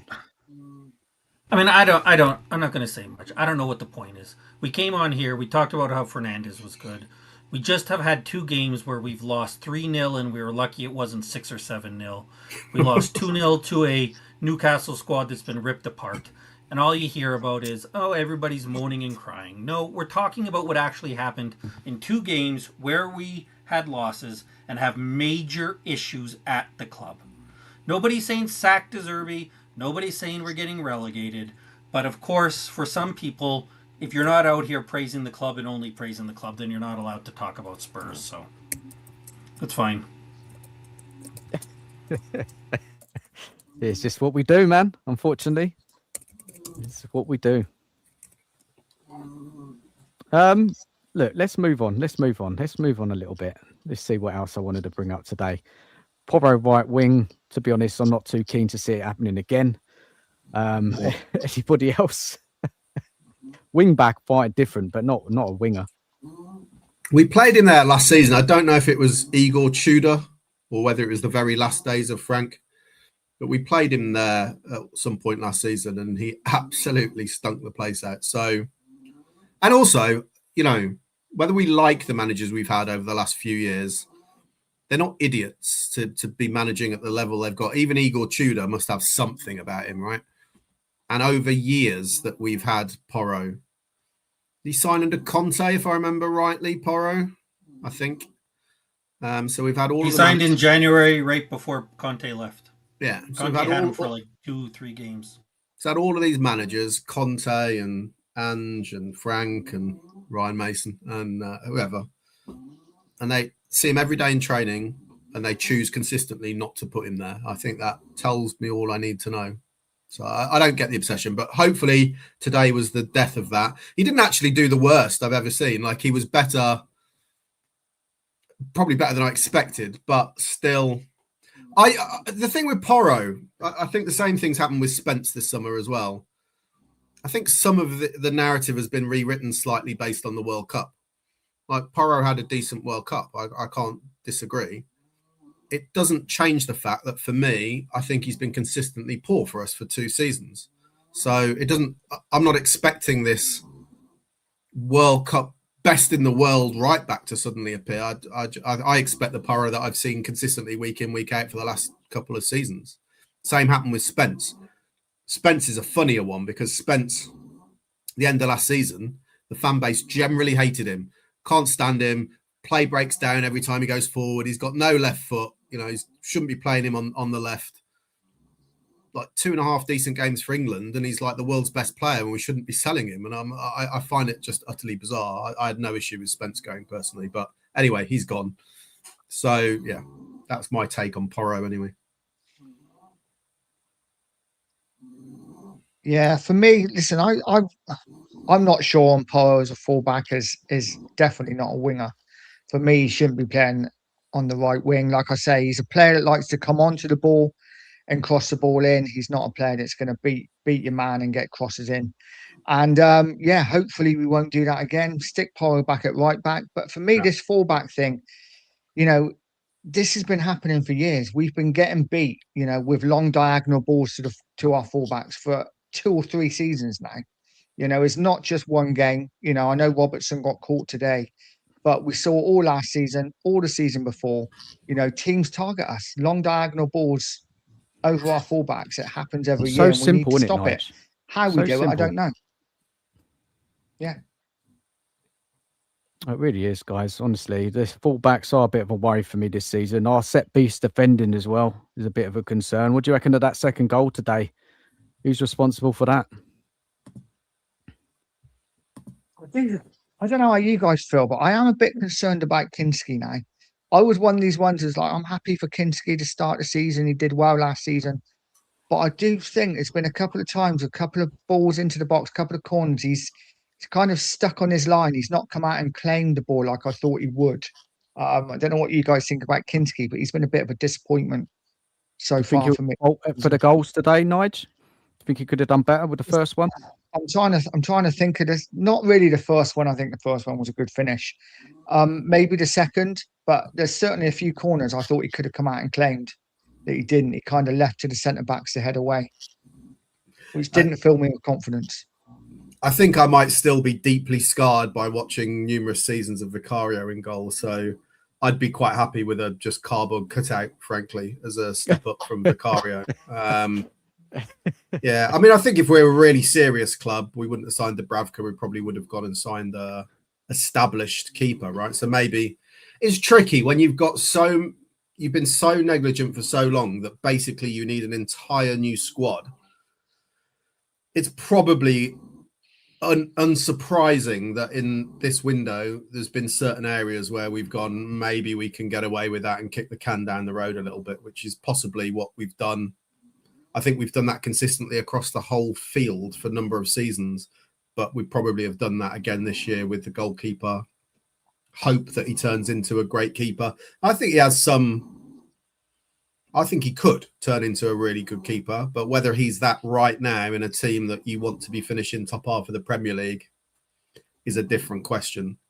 So yeah, I was a bit disappointed that we don't go too late now when someone like Martinez is available. I think I don't actually think it's that difficult. I think there are a number of decent keepers around the world that we could have got one in if we'd have wanted, but I think they just made a calculated decision that we've got so many other areas to focus on. Hope that Kinski comes good based on 4 or 5 decent games at the end of last season. Chris, again, you're right to question it, right? I wasn't sure. A lot of people got on the hype train about Kinski, and maybe will come good throughout the season, but I think it was a massive risk. Keeper is so important. You need a strong keeper out there, someone you're going to rely on. It just all looks a bit of a mess at the moment. And then I get it. There's a lot of new players. It's going to take time. But as I said a little bit earlier, we've got to start picking up points. And they don't have to be perfect performances, right? They just got to be. We've got to get it.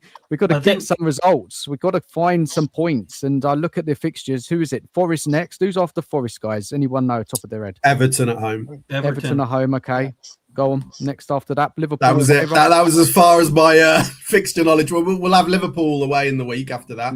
Liverpool away. Man United on the horizon as well. Away, I hear. Yeah. And there's a Coventry at home as well. Quite early on, isn't there? The start. So. Look, you know, Zerbi. I just was going to quickly say about Kinski, if that's okay. I think people were so tired of like Vicario, and so excited about staying up that they kind of gave Kinski a pass. I've said all along he struggles with balls coming into the box. He isn't very good at it, but Vicario looked so bad at it that I think people gave him a pass today on that goal. I'm not saying it was fully his fault. But you see those balls coming in, and he doesn't do any help of organizing or helping out his defenders there. It wasn't fully his fault. I think they were all there was like I can't remember. I think Van Hecke was watching as the ball went in, and I think it was Udogie who was originally on. I could get the people wrong, but who originally lost Wissa. But I think that Kinski, there was a lot of excitement around him, and I think it's a big question for Zerbi too, because he's one of those people, right? He went into the season with Kinski and Dubravka, and I'm sorry, I hope that one of the reasons we chose Dubravka is because he isn't a threat to Kinski, not that they thought that this is a guy who can come in and be our number one keeper, right? I think Dubravka. I think he's all right. Same. I think Dubravka is fine if he has to play, 5 games here and there and he fills in. I don't think I want to see Dubravka playing double-digit matches this season, but maybe that's just me. Guys, there was a better keeper than Dubravka we could have brought, man. Honestly, that Dubravka free transfer, easy one to do, weren't it? Really, there was better keepers just in case Kinski didn't make it and he really lost confidence, and you needed somebody there. The obvious one, probably, especially because everyone raves about the homegrown issue, would have been James Trafford. I'm not his biggest fan. I'll be honest, but that would have certainly been. I mean, he's gone to Leeds, right? If he's gone to Leeds, you would think we could. Yeah, but the club is scared to go to Europe this summer. For some, really, and I get it. They want prem-proven players, but it's, they haven't really hit the ground running yet, have they? I mean, why can't we scout abroad for good players? Like, why it has to be so specific? The whole thing, prem. There are good players out there. I just don't have it. I just think that. Just kind of making that window shorter. Do you know what I mean? Not so many options there. What is going on with the scouting across Europe? I sort of get it as a kind of starting player. Point. Yeah, well, yeah. I mean, you don't know that they've set that as an absolute rule. It looks like it. Yeah, I mean, all you do know is the facts of what's happened, right? But I do sort of understand it when we've been so bad for so long that bringing in players who are tried and tested, allegedly. Because how many times have we criticised the club for bringing in players who have just done it for one season in another league, and then we bring them in and hope that they're going to do it and they don't. So I think this is one of those situations where you almost end up getting criticised whatever you do, really, as the club. It's almost like a no-win situation in a way. And as fans, we like to complain. So no matter what happens, I mean, someone was saying earlier, I heard, might have been on Talk Sport or something.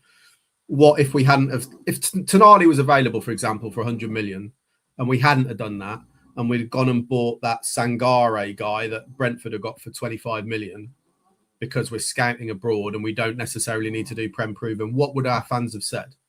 They'd have said we're doing it on the cheap.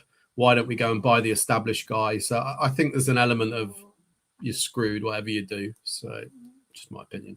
I didn't come on my radar, that bloke, that Sangara, when I was kind of looking at the midfielders Spurs could get before they got Tonali and Fernandes. He went under the radar on my kind of, when I was looking at players, but clearly he's a good player, did well last season for Lens. I mean, there are good players out there, gems, good scouting. Obviously, they've got to have the right mentality coming into the Premier League. And that's the just all problem about is the recruitment, isn't it? It's about but we've tried as they got it in them. I mean, obviously we've failed spectacularly. We know that, but we have sort of tried the good scouting of kind of semi under the radar type players, right? And it's spectacularly failed for us over the last 3 or 4 years. So we're obviously really bad at that. So I do kind of understand.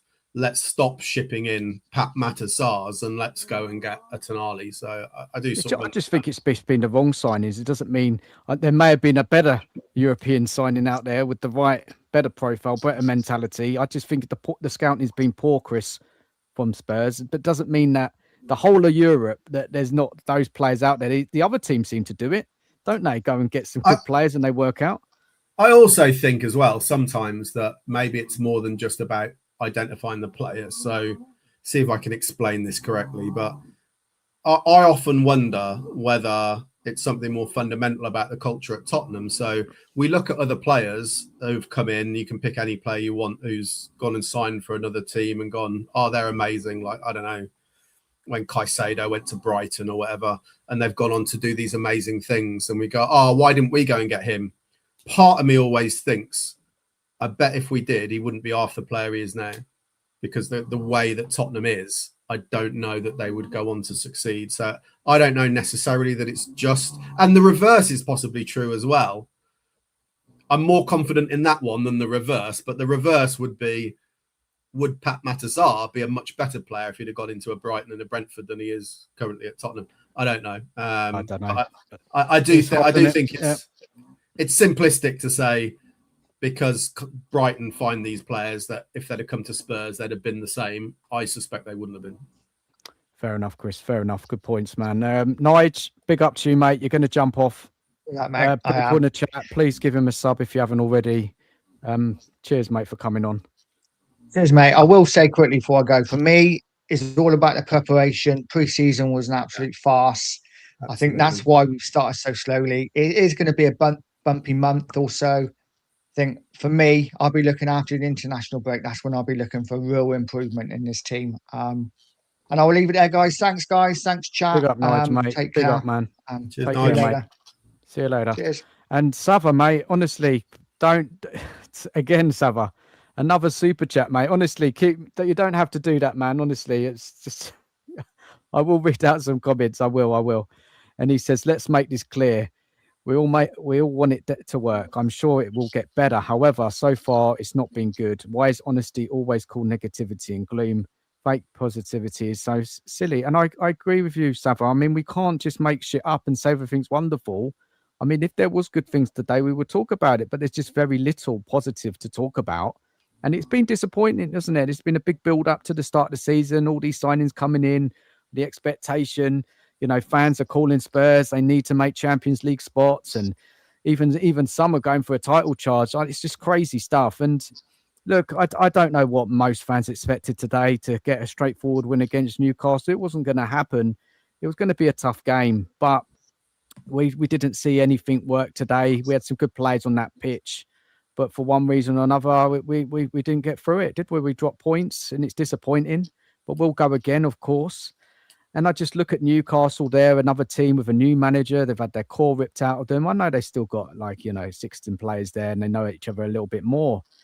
And people were slagging off their manager, saying, never heard of him. Never heard of that manager. He seems to be doing all right. Yeah, wherever he's gone, that manager, he's won things, isn't it? I know he hasn't, managed like a big club, but he wins things. He's got some good tactics, some good ideas. And I think Newcastle will be all right. They've lost Tonali, Ramirez, Gordon. Who else they lost? I think the balance, Dan, to Sava's point is that I 100% agree with what Sava has said.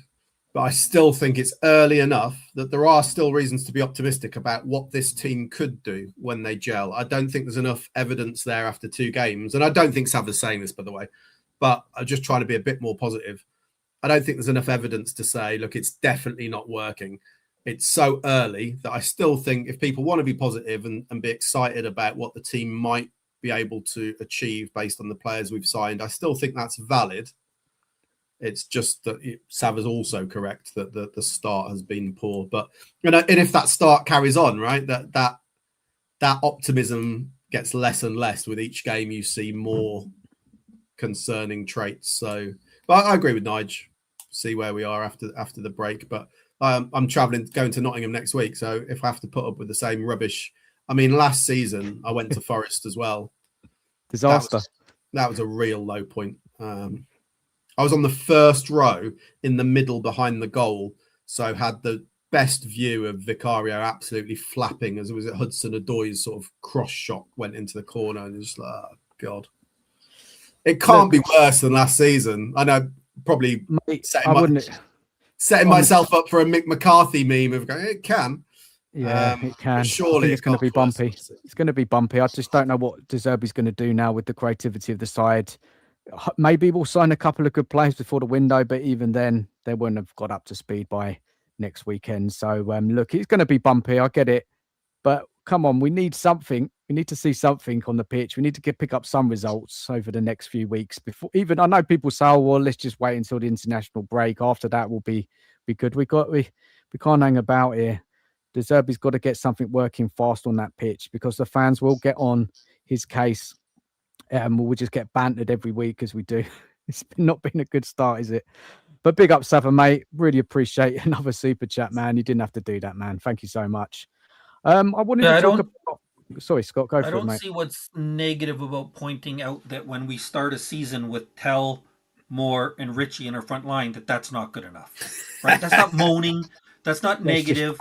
I think that's a legit concern. That we have Porro healthy today, and we play Archie Gray at right back when we saw last week he struggled a lot at right back. That's not moaning. That's not whinging. That's pointing out realities. I don't think that's a problem, right? I don't think it's a problem to say that we have issues in our front line scoring goals, right? Again, we back that up with facts of last year. I think we scored, was it 48 goals in the Premier League, which was something around 6th or 7th worst in the league. This season we started the game, no goals. So that's not negative to point those things out. And that's where I think people get upset about saying, oh, you're always negative. Again, I don't think anybody can say that it's negative to point those facts out. So, no, I agree, man. It's fine. People who don't like it, you don't have to watch, don't have to listen. You know what I mean? You can go out somewhere, listen to another more optimistic channel, possibly. They're out there. You just have to find them. You know who they are anyway. But big up to everyone in the chat. Hope you're enjoying the show. Smash the like buttons. I'm going to go to the chat soon, actually, get the chat involved and go over some comments because there's been plenty in there, and we've just all been talking a little. Before we do that, though, Newcastle deserved today, didn't they? And that's kind of what made it worse.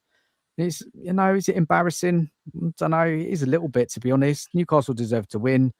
No, they didn't batter us. I know they didn't, but they were comfortable. I felt, especially that second half. Really, they were clinical. They knew where our weaknesses was. They defended their box. They took the opportunities. I would say now look, and I look at their situation, and I know I just mentioned it. They lost important players, changed manager, and they're going like probably similar, not as big maybe, but going through their own kind of transition, aren't they? Eddie Howe's gone. Lost big players. They just come to our stadium, kept a clean sheet, walked away. They'll be well chuffed with that result. Is beating Spurs a big thing right now? No, it's not. It's not. We've got a lot of work to do, and it's going to take time for De Zerbi to put this all together. I get that. But it was just so really it's a bit of an uncomfortable question for you all, really. Why are Tottenham allowed to use transition as an excuse when Newcastle are going through one themselves? And another one, really, I've got another follow-up with this as well. And which team actually looked further along in its build today? Anyone can kick off with that one. Yeah, but we're completely different situations at the moment. So How much you put this down to Matthias Jasler, I don't know, but I think the fact that 8 of their 10 outfield players today have all been at Newcastle for all their last season. They're used to each other. They've trained together. They know what the Eddie Howe system was. He might have made a couple of early changes early on, but they're used to each other, right? So Well, they're let's not bring it up, going. Chris. Let's have a look. They're not going to look like a complete bunch of strangers, quite like we are. New keeper, new right back, new midfielder Yeah, there. so the keeper's not really massively going to change your patterns of play, is it? So if you look at the outfield he was players, pretty solid, weren't he, Chris? He's done it right. I'm not knocking him. He was good, but in terms of how you play as a team, keeper's fairly limited in that, right? So if you actually look at the rest of the team, they were all there, apart from Dedic and Gonzalez. They were all there last season, right? So they're a far more established group of players than ours were. So you don't think they've been affected heavily by losing some big players? Oh, yeah. Mahrez, Tonali, there was no Joe Linton there today. Osolo up front wasn't there. You've lost Gordon. Of course, they've lost quality, but you don't suddenly lose all of the training sessions and all of the knowledge of each other's games and abilities and how to play together, right? No, fair enough. Which we have not had an opportunity to build yet. And then maybe it is a bit of an unfair comparison, but I just looked at it and they got to grips with their new manager.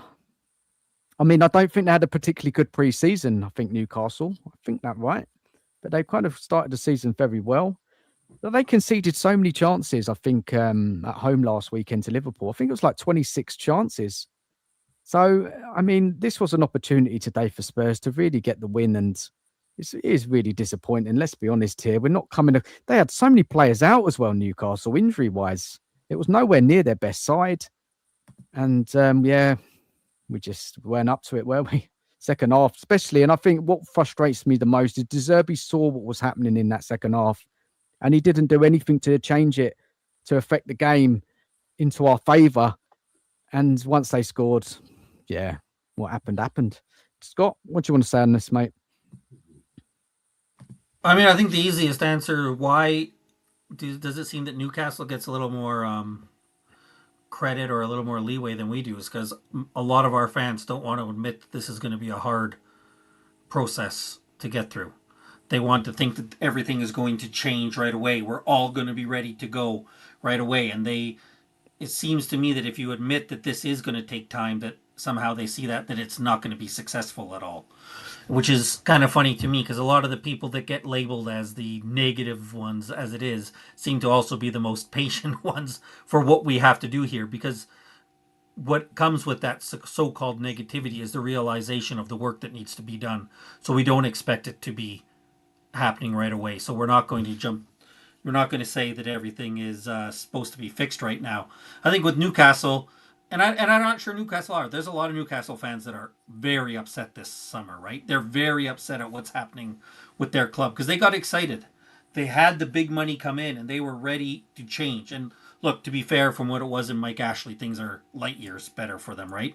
But they're also now hitting the reality is that it takes more than just money, unfortunately, with the way that the Premier League is. And it's a whole different conversation to have, and I think they've been having it on TalkSport, if I'm not mistaken, about are the bigger clubs gatekeeping the way to success by freezing out some of the smaller non-traditional clubs. I know it sounds hard. Maybe Newcastle is a traditional club, but anyways, what I'm saying is that Newcastle can't spend the way that they can, so maybe there's a little bit more realization of what they are as a club. But the reality is no matter what people think or don't think it, this is going to take time, and it's not going to be able to happen right away. And it's okay to say that. It's okay to say, look, Tell isn't good enough. Gray isn't good enough. Richie, Solanke aren't good enough. And we need to get better. But again, when we've pointed that out, the negative labels come out, which is fair. Oh, it's done. Dan's vanished.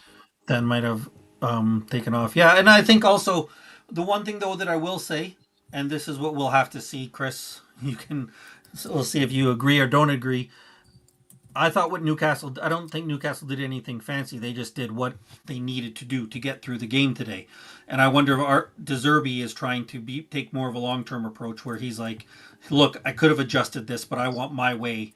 I want to install my way. So we're going to take our lumps now for future success. I don't know. Maybe I'm trying to make excuses for him, but if he's saying I'm not going to change it, for example, I'm not going to play a more pragmatic way. I'm not going to even. I said today it looked like this could have been a game for a back three, but maybe De Zerbi's just saying, look, we're going to play this way. We're going to play this system no matter what. I don't think it's the way to go. Maybe I'm trying to reach for answers because it sure looked like everything that we've done the last 2 days don't make a lot of sense to me. Yeah, we'll find out a bit more next week, I guess, when we see the lineup for the next game, whether he just continues to do some of the same things or not. But I think we've got a couple of big days ahead with. I don't want to pin too much on the transfer window because I'm not sure massively what we can really hope to achieve in the next couple of days. But nonetheless, we might need to get a couple of players in, especially if Danso and Richarlison leave, which I'm absolutely not against. Well, big up to Alex. How you doing, man? How are you? I'm good. Luckily, I didn't watch that much of the game. Well, only watched the highlights of the game. So yeah, that's it really. I just come on timed in because I'm hearing this word "time" from Spurs fans, and I'm just sitting there, and I'm just like, here we go with this word "time." We need to give it time. But at the moment, I'm saying, yeah, time. Yeah, because I'm not really that fussed about this. I thought we were going to win today. I said 2-1. I thought, first home game, I thought Tottenham Hotspur wanted to put a statement out, the Zerbi and all that. I thought we were going to get the win. But I did say that it's going to be a slow start as well. A very slow start, especially after before internationals and stuff, because I think the pre-season has been a bit up and down, and that's it. The excuse won't be there second part of the season though for me. I'm sorry, you know what I mean. 1 game a week, right? He's spent £300 million, right, and could be more. He's got practically a new team, right, of Premier League experienced players, right? Okay. Teams have got things going on, and yeah, well done Newcastle, but Hull won 2 games already, so I mean it's too early to start saying anything at the moment, right? It's really just making sure we're in a good position, really. And for me, this team, De Zerbi, if he's the best coach going, which I keep on hearing from Spurs fans, right? We should be able to get into Europe. I'm sorry. You know what I mean? I'm not hearing the nonsense here saying, oh, we need to give it time, because unfortunately, Marmoush hasn't got time. How long is time? Box office. Well, how long is time? When do we say time? When does time stop? Well, if I don't see anything second season, the second part of the season, and we're not even challenging for Europe, I've got question marks. With 1 game a week, with lots of teams in Europe, right? Lots of teams in transition, only Arsenal as well. I'm sorry, right? And if he's the best coach going with 1 game a week, I don't know what else best opportunity we've got here. You know what I mean? And like I said, I remind people, Pochettino, first season, right, didn't have a better team than what we've got right now, right, and he got 5th. Yeah, and we could talk about Harry Kane. Harry Kane turned up halfway through the season, luckily, because Soldado and Adebayor were absolutely goddamn useless. Yeah, box office. When does time? How long time? What's your time? Well, I think second season, second part of the season, second part of the season. Okay. Right. Okay. I need to see something, right, and I need to see us actually challenging for Europe, because I think that we should be challenging for Europe. I'm talking about 7th, 6th. I'm not talking about Champions League, because we can at least get, and I'm looking at points tallies right now, yeah? Points tallies. I'm looking at points tallies, and we can definitely get up the late 50s. We're not getting 60s, we're not getting 70s, no, we're not. But that should be good enough for Europe. So where did it go wrong today, box office, in your opinion? Did you go to the game? No, I didn't go game. Like I said, I only watched the highlights. I need to see the full game. You said that. I saw I saw the goal. I think Robertson was at fault for the first goal. I think it was when the ball was over the top, and that's it. Yeah. And I've got to be honest, Marley. Kingsley was suspect for that goal for the corner, to be honest with you as well. But we've been bad in corners and stuff, defending corners recently. So the defence doesn't look good. Yes, they do need to get to know each other, but I mean, we've got so much time in the training ground right now that I mean, to be honest, with you, that Oxy excuse is Gray, not. didn't it, box office? Oxy Gray at right back, that helped today, didn't it? Archie, listen, I'm not going to talk about Archie Gray because I've said my piece on Archie Gray being in the leadership group. I've said it's a load of nonsense, right? But I'm not going to say any more on him because I've said enough on it. You know what I mean? I don't agree with it. That's all I've got to say on it. You know what I mean? Yeah. At least we've got a proper striker up front in Marmoush. I've got to be honest, but you know, I haven't seen the full game, so I don't know how he performed the whole game anyway. But you know, he had one chance, didn't he? And Tell had a chance, didn't he, as well? So yeah, that's my opinion anyway. You know.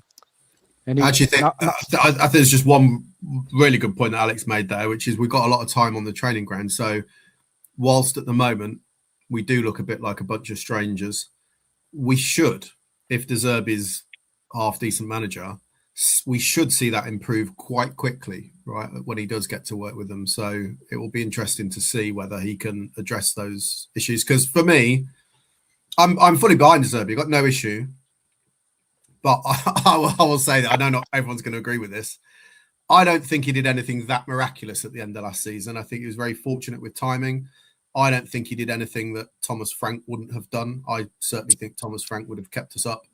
I think he was super fortunate with the timing of the players who came back, and he just played some professionals, and he was super fortunate with the timing of the Aston Villa game. I'm not knocking him. He kept us up, but I'm not this kind of he performed miracles kind of guy. However, I'm still behind him. If he's a good manager, we will see things improve quite quickly, right? Well, you're 100% right, Chris. What he did was stabilize us from the disaster that was Tudor. But Yeah. if you and what he did is the exact same things that Frank did at the start of the year when we had good results, terrible performances. That's what he did. And that doesn't mean, again, that's not a criticism of him. That's what we needed. He did exactly what he should do. Yeah. But that is not, again, that's not miracles. He did what a competent manager would do. So praise him for doing that, but it's not like he didn't transform us. And if we're being honest, those performances were they weren't great to watch. They really were not great to watch. That Wolves game was awful, but the result was good, and that's what we needed. He did exactly what we needed, and which is good. That's what we needed. But I agree. If we would have because we weren't in a relegation stage threat really before Tudor came in. That was the problem. Tudor was the disaster. He was. Look, if he's a good manager, he couldn't ask for a better set of circumstances than now. We're not very good, but he's got all the time he wants on the training ground. He hasn't got the distraction of Europe, so he can't use that as an excuse. He's been back loads with a whole raft of new players who are good quality players. We should see big improvements if he's a good manager. So, and I think if Poch can get fifth with that team, the first season, right? If Conte can get fifth, fourth with all, you know, the problems he had, Eric Dyer, right? Mourinho getting fifth, I think as well sixth. You know what I mean? Like I think for me at the moment, he's practically a new team. And he's chosen to keep Archie Gray. He's chosen to keep bloody Bergvall. So that's on him. I'm sorry. And he plays them. That is one thing of the transfer window.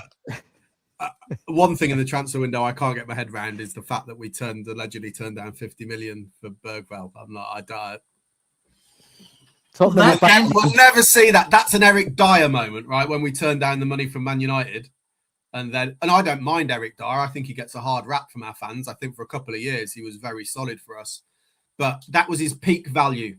And we could have got rid of him. We could have got better in. I think we've just had the same moment with Bergvall personally. But I hope he proves me wrong. Yeah, fair enough. Zerbi said today that Richie has asked to leave multiple times this summer. How is he still here? What justification is there to keep Richie here if he's asked to leave? And None. Zerbi himself said, if you ask to leave, we don't want you. Plus the Just fact no that one wants Richie's a him, Scott. terrible That's the problem. footballer. No one wants him. Who wants him? That's the problem, isn't it? You got to get a seller. Well, the rumor was that Everton did want him, but we don't know if that's true or not. But It's it, guys, and Aaron in the chat. It makes me laugh. Tottenham are back, and they truly are back, aren't they? But not in a good way. The Tottenham that we know is fully back. Yeah. Yeah. Big up, man. Big up. Listen, is there anything particular worrying you about Zerbi after the first couple of games? And I know it's early. I get it. Like, there's a lot to sort out. There's been a lot of changes and everything. But is there anything worrying you from the first couple of games? Just tell me what you think. Go box office, because box office has just joined us. Anything worrying you, particularly tactics-wise, system, player choices, box office, and people in the chat as well? Just let us know. I think defensively, I'm worried about us at the moment. The goalkeeper, I've said, and Dan E's been making the point a lot. I do think we've been premature saying he's our number one. I think it was a bit premature to do that. You know what I mean?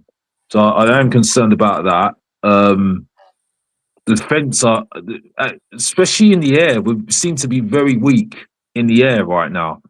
But I guess that they maybe have to sort that out in terms of, they should sort that out very quickly, because Van der Ven and Jan van Heck have been playing together before anyway. I think the midfield, to be fair to Fernandes, from what I've seen, I haven't seen the full game though, to be fair, he's been okay. Right, you can see what he's all about. Tonali, that needs to work very quickly. £100 million says that, doesn't it? Really. I'm comfortable with Marmoush at the moment. I'm really comfortable with him up front. Tell Meh, and then Savio needs to prove himself. But he had a good start, but then he got injured, didn't he? So I think really the mostly it's the attack and the defence I'm a bit concerned about, and the goalkeeper. That's what's concerned me at the moment. So far, this early part of the season. But what about creativity in the number 10 box office with no Maddison? I mean, our number 10 is non-existent as far as I'm concerned. I don't know. I don't trust Maddison to be fit the whole season. I mean, how many games has he missed now? I think it's 71 or something like that. Plus, he's been at Tottenham. I mean, that's not really worth even waiting for that anymore. Kulusevski's done.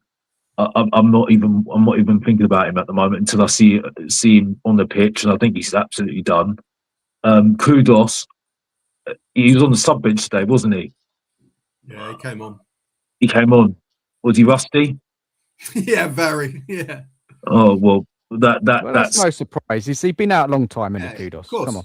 Yeah, serious injury. Well, I wouldn't be relying on him too soon anyway. Let's just be honest here. I'm not even. I mean, if he puts Javi Simmons and Audebert in that squad, even though they're not going to be fit the whole halfway through the season, I'm going to have a problem. So yeah, but Alderbere's are not waste of space in my opinion anyway.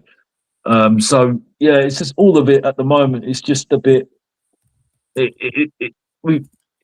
needs a lot of fine tuning at the moment, and I think he's going to get that time during this first part of the season to work with this.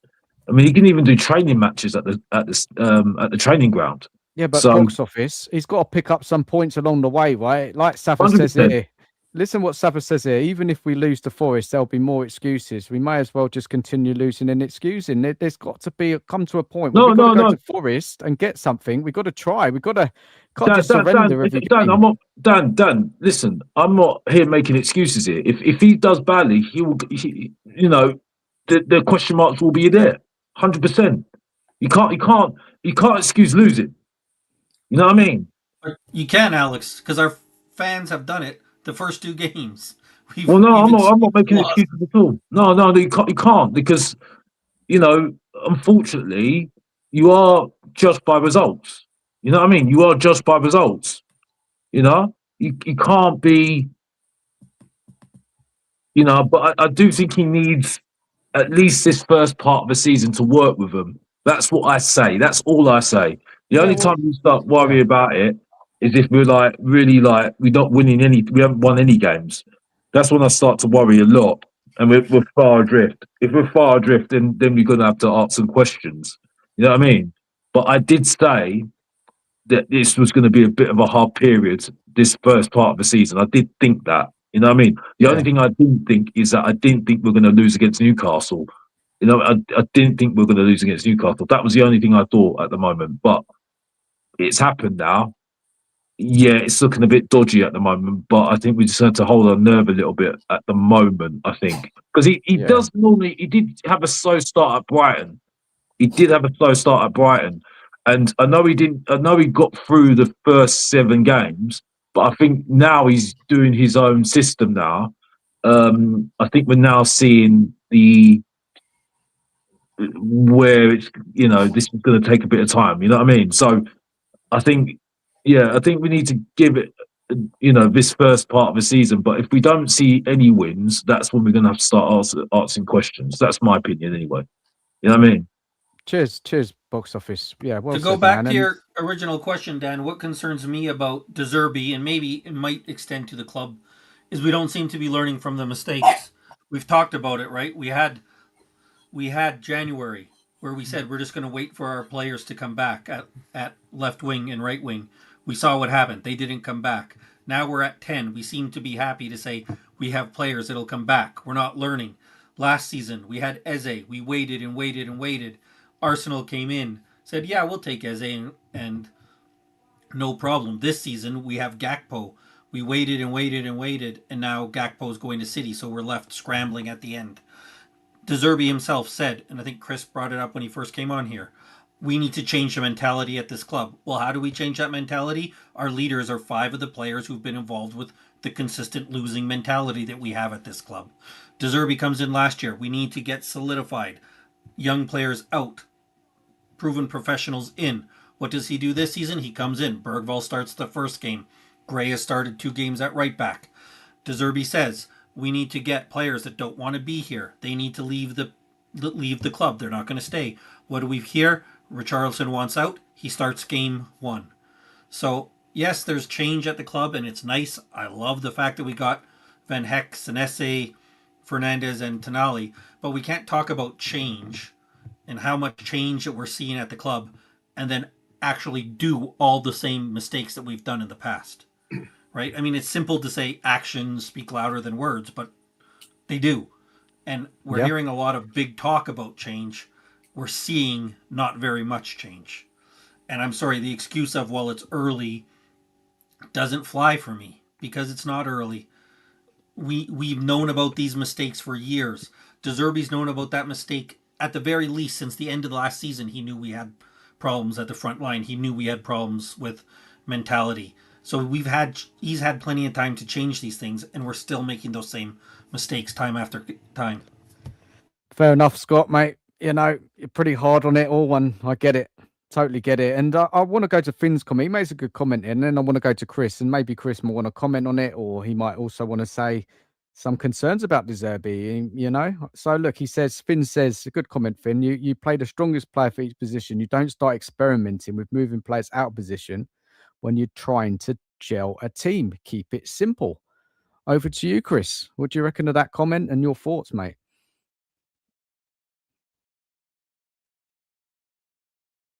I think you're on mute, mate. Good point. On that, it's hard to disagree with the basic principle of what Finn says, for sure. On De Zerbi, I would kind of try and knit together a little bit both Scott and Alex's position, which is in this fan base what we love to do, right? You've got to be one thing, you've got to be one end of the spectrum or the other. So you've either got to think there's no cause for concern and De Zerbi is the greatest thing since sliced bread, or you've got to think it all looks terrible and be deeply concerned. The reality is somewhere in the middle. So I agree with what Scott says. There's some elements of concern. I don't fully agree that it's not early. I think it is. So I think what Alex said is true in that he's got a bit of time to prove and turn this around. So for me, that's not to dismiss things that would concern us, but that they just increment slowly each. If he does the same thing every week, the next week you're a little bit more concerned about it, and then the week after you're a little bit more concerned about it, and eventually there comes a tipping point where you go, we've got to stop giving this guy time. This is not good enough. But I don't think we're anywhere near that yet. I think he's got plenty of time to show that these early concerns we have are unfounded. There's plenty of reasons to formulate that argument as to why that could be the case. So, I'm relatively chilled about it, but still accepting of the concerns that people raise, because some of them are hard to disagree with. Chris, and not come back, but just to look, we said last week, right, when we lost terribly to Brentford, that will Zerbi learn this week? And do you remember the things that people were unhappy with last week, Chris? Basically everything, wasn't it? Yeah, particularly playing certain players like a Bergvall, in centre mid. So we didn't play him there today. Archie Gray still at right back. Guys, Dan, you know what our fan base is like? Like, so many of them are obsessed with playing Porro further forward. Had we not done that and we'd have played more and more would have been crap, loads of people would be sat here going, well, why has he done that? Why does he not play Porro further forward? So sometimes, generally speaking, it's a general comment rather than on Zerbi. It is a slightly tough life being a football manager, because you have to make your decisions at the moment you have to make them, but everybody else gets to judge that decision in hindsight, knowing whether it's worked or not. So, he would have been criticised. As Alex said, I think it's ultimately he's judged on the results. So whatever he does, if you lose, that's the wrong thing to have done, right? So it simply comes down to the results as to what. If we play Porro right wing regularly and we start winning, he'll look like a genius, right? So we've been all saying that he should be right back wing, though, Chris. So I gave him some credit for that. I thought it was the right decision. Who's that right back right now? Archie Gray. I don't agree with that. So that's where I'm a bit unsure. Porro right wing, and you don't want Gray right back. Who are you playing there? That's the problem at the moment. We ain't got a right back, haven't we? So I guess he's there by default. But I just think we should get somebody else in. The counter argument, Alex, is by playing Gray right back and Porro right wing, you're now playing two players out of position. Whereas if you put Porro right back and then someone else right wing, at least you've only got one player at most out of position. Yeah, well, the problem is that he wants to play him right back, isn't it? Archie Gray, isn't he? So I don't know. It's like I don't think he wants to play him anywhere. I think Zerbi knows he's not very good, but at the moment it's sticking a sticking plaster on when we haven't got a better option, or in his opinion, haven't got a better option. So yeah, I mean, I don't think we'll see Archie Gray at right back. I'll be bold and say I don't think we'll see it again this season unless Porro gets injured. Really, we won't see it again for a while. Who plays that right on Saturday, won't we? Who plays that right wing if Savio's still injured? This is it. Well, Kudus is coming back, isn't he? So hopefully him. It'll be. So we've got two decent wingers, right? Kudus, Savio. We think two decent wingers. It's the cover coming in, which we got nothing. Let's be honest here. We got nothing, and we're back to square one again, isn't it? So I don't trust Kudus at the moment. I know they're saying he's fit, but at the moment, I need to see I need to see 5 or 6 or 7 games with him. Yeah, to see that say, yeah, okay, you're fit. Yeah, did you not like him last season, Alex? Kudus? Pardon? Did you not like him?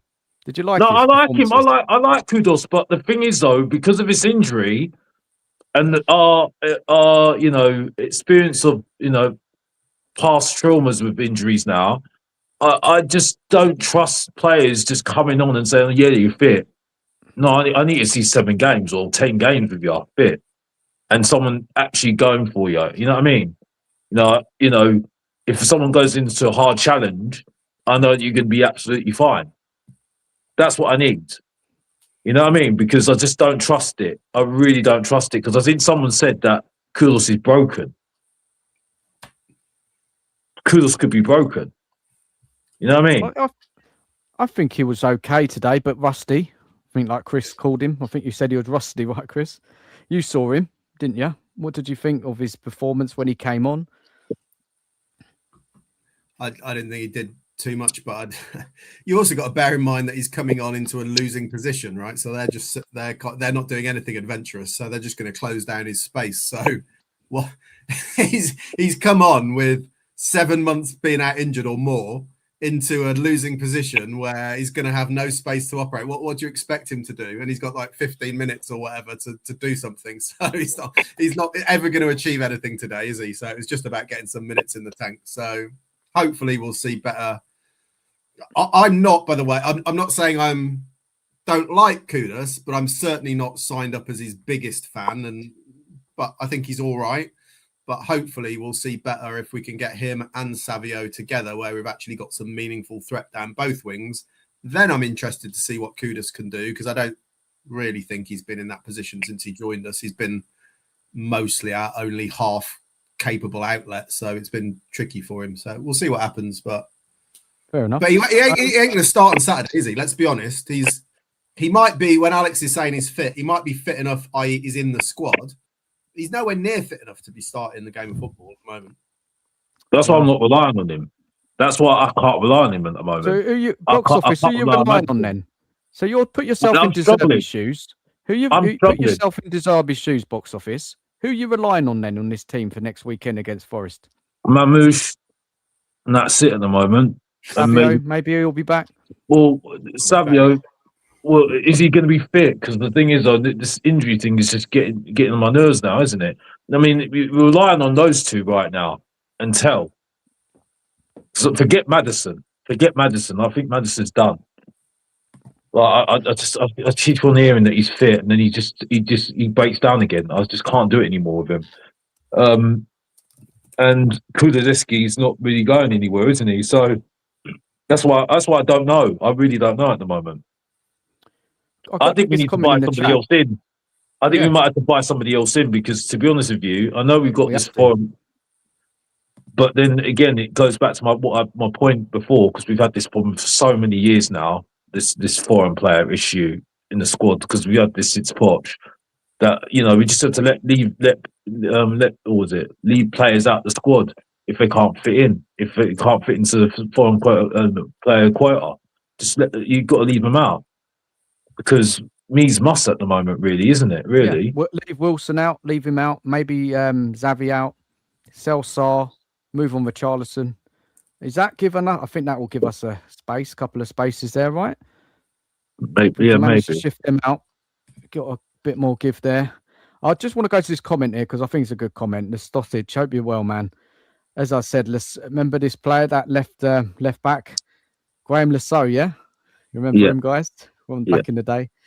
He said there's this excuse mentality, right, which has been embedded in our club for years. And he's right.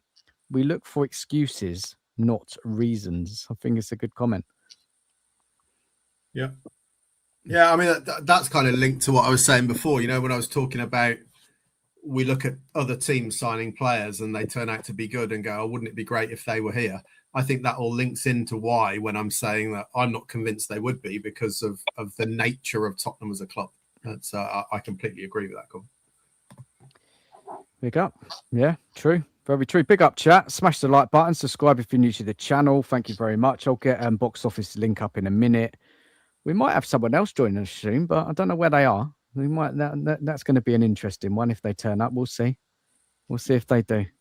But look, let's go to the chat and get the chat involved. Just bring over some comments here.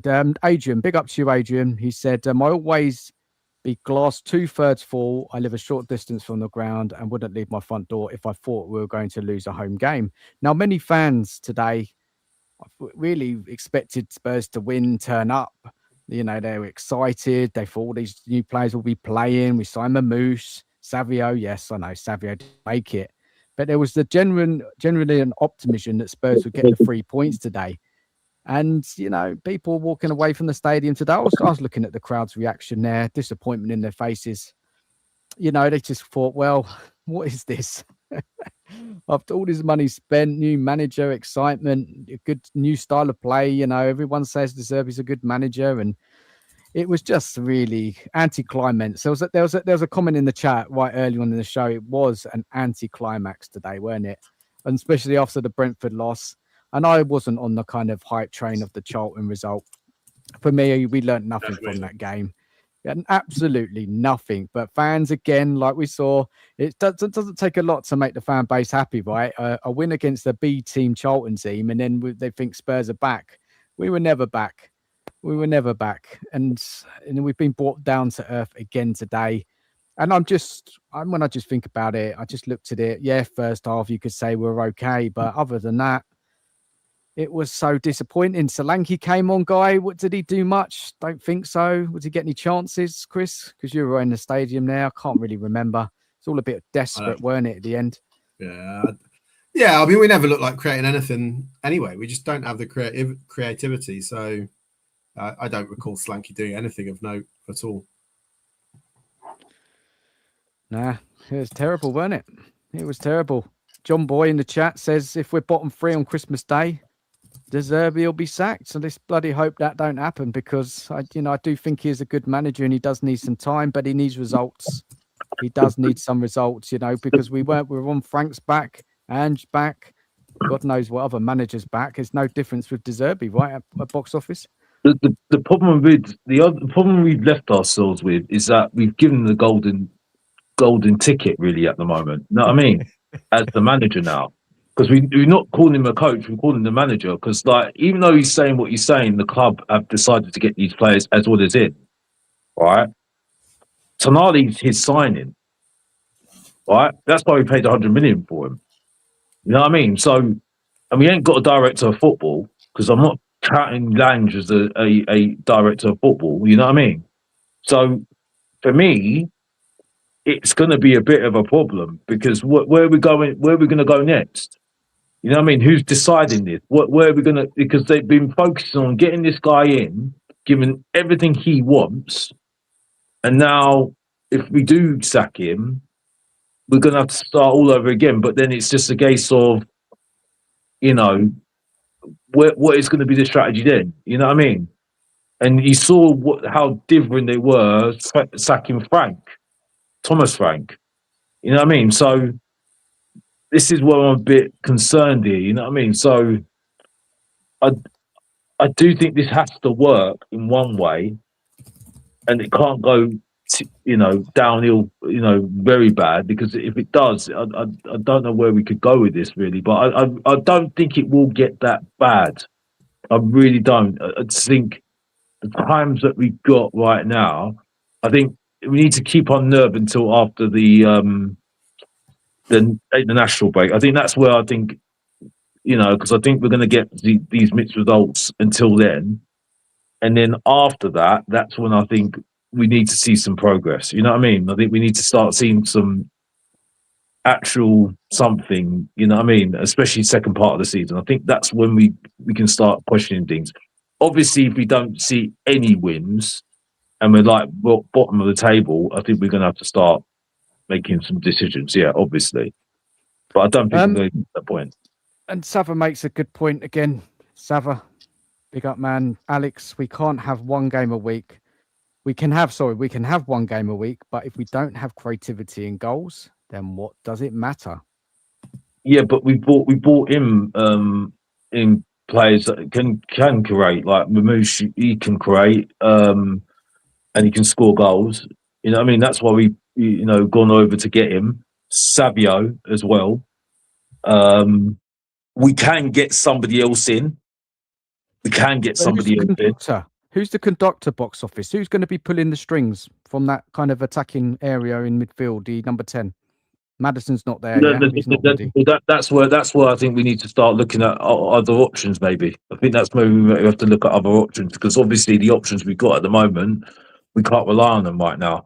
We can't rely on Javi Simmons at the moment because he's not going to be fit until January. Alderbell won't even count. Maddison, I just don't. I need to see him do consistent games, and the history says that he doesn't do that. So I think we need to get another player in that can create as well. I think we do need somebody because I think we are struggling at the moment really, and with Gakpo looking like he's going to Man City now, I think we need to look at other options. And maybe look at players outside of the Premier League, maybe to do that. Probably, you know what I mean. We were linked with yeah, Maybe. Yeah. Sorry. Number 10. Yeah, I think we need a number 10 before the window shuts. Any names? Box office. Well, I think with Georgi Mikitadze, weren't we? During the He's window. not number 10. He's not number more 10. of a centre forward, isn't he? But yeah, I think there was. I mean, I know they were saying Mortgage is white, but that's not going to work. That's not going to happen. Who else is there? Neto, Pedro Neto. We're looking at as well. I think we were looking at him from Chelsea. But yeah, I think we could get the Brighton winger, Japanese winger. I think it was. I think he is that. Matoma. Just those sort of certain players like that. Possibly, I'm just thinking that at the top of my head, really, that could be available during the window. Fair enough. Chris, any names number 10 wise, mate? You'd like to see at the club? I mean, I'd prefer that sort of profile over a winger. I think we need a Odegaard type who's going to kind of knit your play together a little bit and create something from a central space. But who that person is right now, that's why we have people at the football club paid hundreds of thousands, if not millions a year to work this out, right? I don't know. I'm not going to sit here and pretend I've got an encyclopedic knowledge of European or world football, but definitely that sort of number 10 for me it worries me because, like Alex says, we do have some of those players in the squad, but they've all been injured and they've all been injured for bloody ages, and there's absolutely no guarantee they're going to come back and perform at any level whatsoever. So it would make sense to try and get one. But these sort of players who can score and players who can create from nothing, they cost an awful lot of money for a reason, right? Because they're not to a penny. So, mate, I don't know. Yeah, you're right, Chris. They've had a lot of time to think about this, and I think they'd be stupid if they realised that Maddison was going to be able to carry us this season. I think absolute stupidity, knowing his injury record. Zerbi said it himself at the press conference the other day that Maddison's nowhere near ready to be playing consistently. He's got a lot of work to do physically wise, and he's got that shoulder injury now. God knows how long he's going to be out for. And he knows this. The club know this. Why ain't they come in and brought in a midfielder, a creative midfielder? I don't understand it myself. I don't quite get it because it was clearly missed today. What about the Everton winger as well? It's a winger box office, isn't it? I'm talking about number 10. Somebody who can. What is his name? The Nigerian. I've got his name now. Osman. No, not him. The Everton player, a Nigerian winger, Nigeria war. You're thinking of Ndai, who plays for Senegal, but yeah, a single guy. So, he could be somebody that we can look at probably. You know what I mean? He's a good player, and he might free us up from the pain that we all feel in having to play Matisse Tell. But he's not going to solve that central issue because God knows I can't. I've said this already, but I haven't said it since Alex been on. I can't cope with seeing Conor Gallagher playing the 10 again. And Fernandes today he's a better player in the 10, but he's better deeper. So we just don't have anybody right now to play in that position, and that is causing us real problems. Yeah, it's true. What about this from RBS? Big up to you, man. Offer 60 million plus for Charlison for Ndai. Yeah. I mean, his output's not amazing either, the Everton winger. But, you know, he has scored some special goals. I don't know. Gakpo's going City, Safa said. That's been a here we go today, I heard at the beginning of the show. Daniel's confirmed it, I think, as well. Gakpo's gone to City. Big up to you, Daniel. Yeah. Mashing Joe is having a laugh. It's bullshit. 60 million plus to Charlison. Big up. Looking at Chris, you're on your way, mate. You're on your way now, Chris. I saw a comment on you. On your way? I'll give a few more minutes, mate. A few more minutes, mate. Coming on, mate. Let's see any other comments in there. Any other ideas in the chat? What players we could get? I was just looking at. We have enough number 10s, Dan. For fuck's sake, we have enough number 10s. Have we? Not They're fit all ones. bloody injured. That's the problem. That's the problem, isn't it? RBS, this is the problem. We need creativity in this team desperately. And that midfield three today is not going to be it. Definitely not going to be it. I like them, but they're not for that. I'm trying to think of players in my head, but I'm just is that available right now that you could just go and all do football for maybe. That's what I'm looking at the moment. But I'm struggling at the moment. So I haven't looked at the firm market, the firm leads so far at the moment. I've only seen a few. Box office, I can hardly hear you, mate. I don't know if it's me, but you're really muffled. Can you hear me now? Yeah, it's bad. Yeah, Need to be closer to the mic, mate. That's all. I think we need. I think there's a few players at Real Madrid that we were linked with before, as well. I think it was the young Brazilian that we were linked with. Hendrick, weren't we? So we were linked with him. Did he go anywhere in the end? He was linked out, weren't he?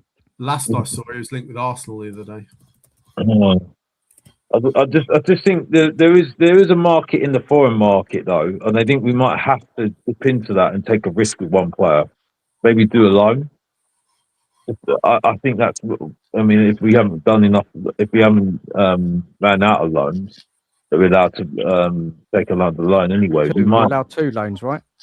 Yeah, we've got one. Marmoush.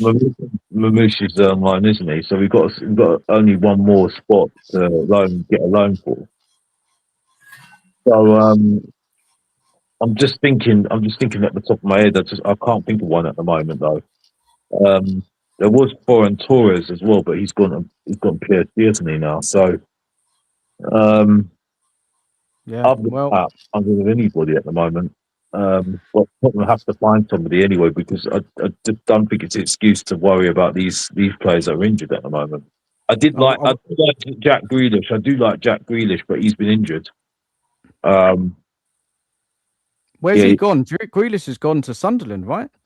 They're linked with him, but he wants to move to Everton, so I don't think anything's done yet. Okay, I thought it was confirmed. Maybe it weren't. We need a winger. RBS says in the chat, yeah, we do need another winger. I agree with you. Let's see if there's any other comments. I just saw Kingsley's goal. Do you know that one, the second goal? Could he have done better with that one? I think he could have done. Went right through his arms, didn't it? Just I think he could have disappointing. But maybe I'm a bit harsh, but I do think it was a savable goal, maybe, but maybe I'm being a bit harsh. Adrian said we've had an excellent transfer window, even if we don't bring in another player. But we're short, Adrian. This is the problem now. When we look at this team at the beginning of the season, you miss a few players. You ain't got certain players for positions that we desperately need, and you're going to be short. You're going to get caught. So yes, of course, we've made some really good signings, but have we made the most important signings in the positions that we need? Centre forward, attacking midfielder. I don't know. Can I just register my absolute complete opposition to the comment you had up a few minutes ago about Brian Brobby? Go on. I'm not. Brian Brobby, absolutely no way. He had 2 good games against Spurs last season. We made him look like he was, I don't know, like amazing.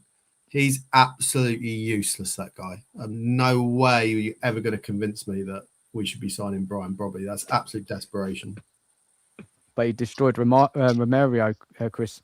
Oh yeah, sure. Like he had two decent games, right? But also, I thought we wanted him locked up because he pushed Romero into Kinski, didn't he, and got Romero injured. So I thought we wanted him like a mandatory life sentence for that terrible push that he did. Yeah, but, you know, he's rubbish, mate. Yeah. Honestly, he's rubbish. And as you speak to Sunderland fans, I don't think they think he's that great. His scoring record at Ajax really poor.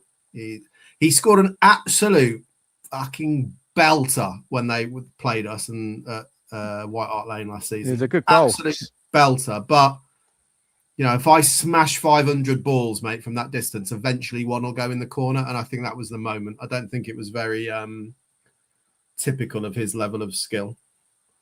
Stopped clock is right twice a day, right? Yeah. Big up to Rob in the chat. Rob White. Zerbi took a while to get going at Brighton. By the way, just one of the comments. Sunny, a few games. Sunny in the comments. Brobby ain't desperation. Are you stupid? Like, I don't mind you disagreeing with me, mate, but why do you resort to insults? Like, that's pathetic, mate. You should grow up a little bit. Come on, Sunny. Be a bit nicer, mate. Come on, mate. He's a regular Sunny. Big up. I don't care. Just be a little bit nice. He just disagrees with the opinion on the player. Doesn't have to get personal. Big up, Sunny, mate. Big up. Rob White, as I said, I was just reading this out here. He says, it took him a while to get going with Brighton. Archie Gray and Tell not good enough, sure. The difference here is that the amount of money he's had to spend, isn't it? This is the thing. It's going to come with this pressure. The pressure is going to be on Zerbi massively. Now, the board are going to expect things from him, and he's going to have to deliver on the pitch. It's a little bit different, isn't it, to go into Brighton where there's not so much pressure. He took over a Graham Potter team, which, you know, we knew what they were doing. He came in with his, you know, different style of play, but kind of similar in an attacking wise, you know what I mean? So it wasn't like he had to build a whole team at Brighton. They had good players there. They had a system that worked. And Zerbi added his bits to it, how he wanted to change it. So it's just very different, isn't it, coming into Spurs? Different kind of pressure managing Spurs, right, guys? Is that fair, what I said? Well, he need, like I said, I expect him to at least get into 7th place in the league with the team, with the time he's got. I at least expect it. You know what I mean? And I think he's got. I know he's saying we're missing number 10 at the moment, but I just don't think he's got any excuses on that one. To be honest with you, I really don't. The only thing I would say is at the moment is he's unlucky with the number 10s that we haven't got them fit. But in saying that, other managers have had worse injuries, they still get on with it. You know what I mean? So yeah, I just think at the moment, he and if he was getting the transfer window that he used to have with Daniel Levy, I think there would have been a little bit of sympathy, even though he signed the contract and knew what he was getting himself into if he was signing with Daniel Levy. But now he's been given, and they literally are handing the golden ticket. They've given the golden handshake, and he's got what he's got. I think this is where we just got to have some expectations. I mean, Jan van Heck has literally came from Brighton because Brighton was exactly what he wanted. You know what I mean? And I mean, to be honest with you, all I was hearing from people when we got Senesi and Jan van Heck, their stats on playing the ball forward is the best in the Premier League. I don't know. I saw a stat about that anyway. Someone was making a big deal about them playing the ball forward a lot of the time. You know what I mean? Them two defenders. So that's another avenue to create as well from our defenders. You know? Yeah. So I do think he's got a lot of resources at the moment to him in terms of players. So I think he can still do better.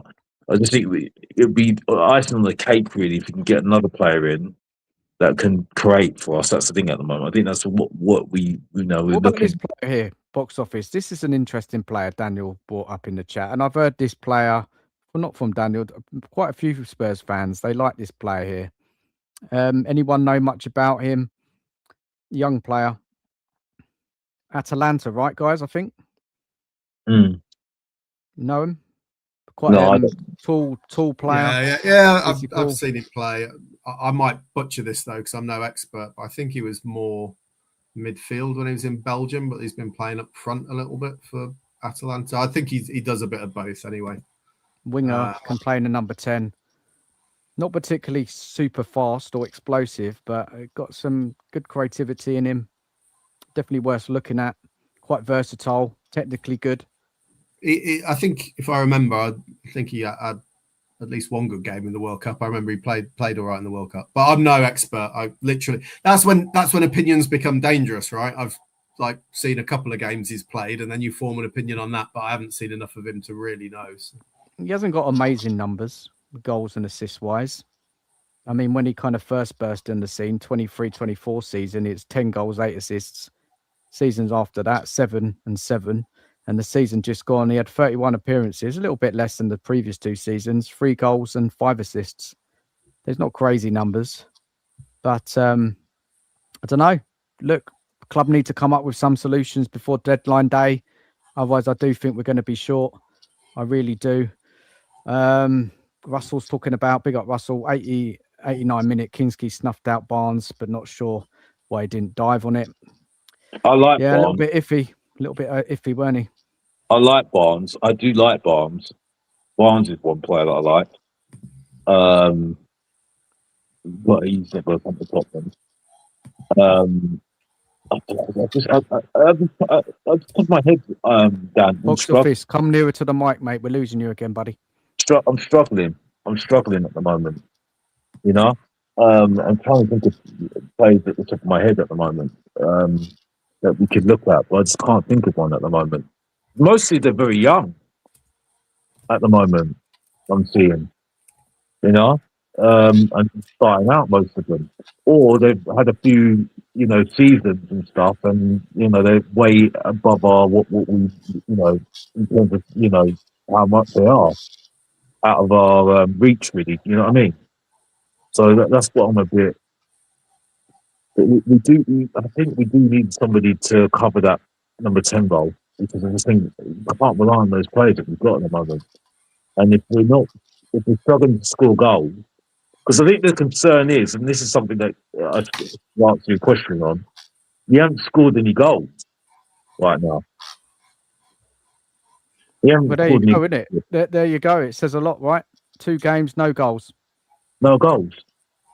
Well, the massive problem we're going to have now is we are 2 days from the end of the transfer window. So who is realistically available? Because I know Sava will be pleased with me saying this because I know he would say it.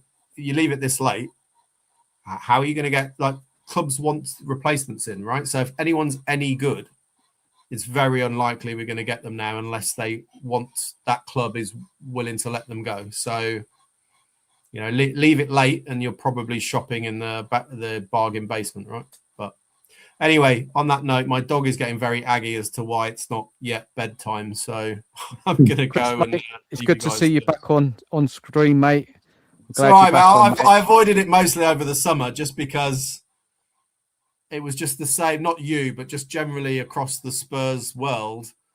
It was just the same conversation, or I was just waiting for the season to start, and at least we can actually talk about some matches and what's happened rather than just the same kind of transfer stuff. So we'll see. And also, of course, refereeing controversy will be back. I'm surprised we haven't got into scandalous, should we have had a penalty, but that's a different chat. But I'm sure it won't be long, mate, before the next refereeing controversy blows up. Yeah, big up, Chris, mate. Take care of yourself, mate. Speak to you soon. All right, see you guys. See you, Alex. See you later. See you later. And Sava, again, man. I don't know what to say. Big up, mate. Honestly, you don't have to keep doing this. You don't, honestly. It's with another super chat, man. He says, Dan, with 3 days left, it's going to be slim pickings. We have to rock up at a club and take their player with no time to replace them. Planning. It's not as great as everyone thinks, is it, really? When you really when you really delve into it, and we've seen the start of the season, and you're like, oh, God, why can this club never get it right, eh?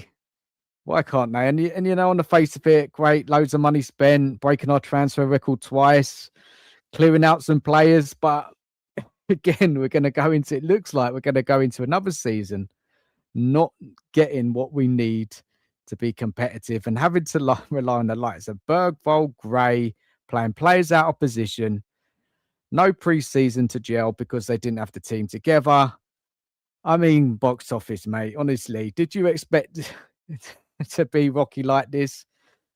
Or it is what it is. I don't know. I think now I've said it. I think the concern is the goals. We were concerned about goals. We ain't scored. We ain't scored in the 2 games, so that's the concern, right? But at the moment, I did say it was going to be a bit of a bumpy ride, a slow start.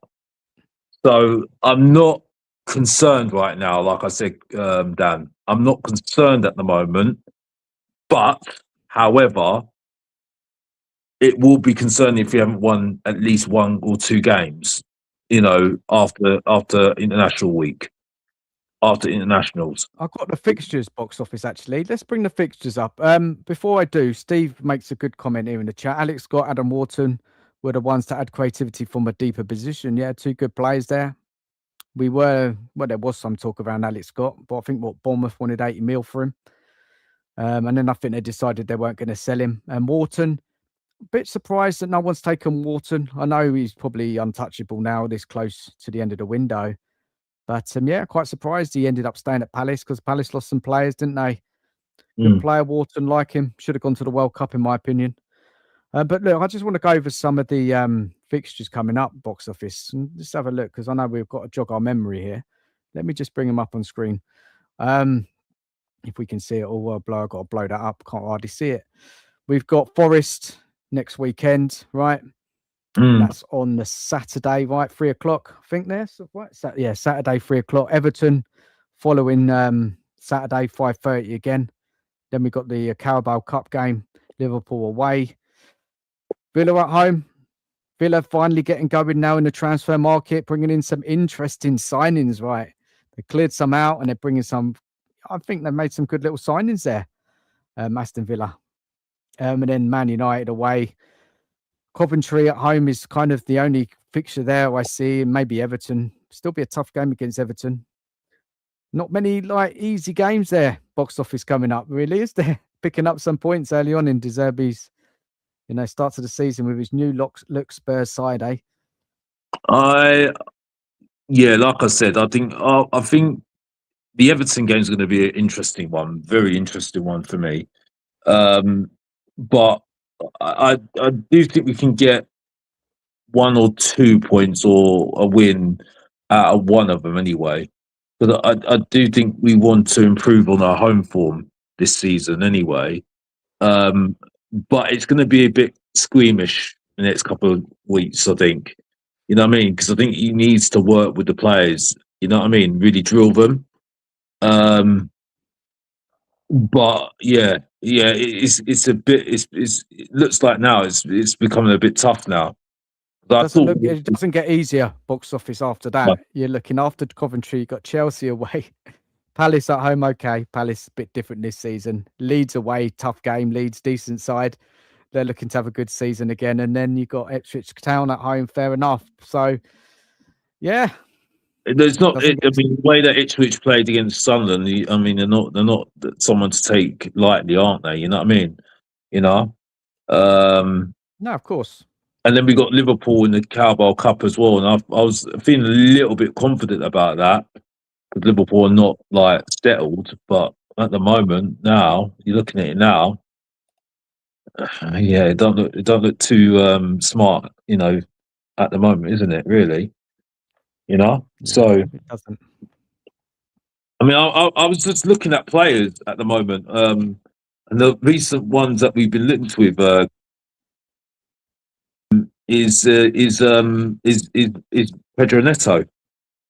That's the only one that I'm looked at the moment, because obviously, the striker's gone.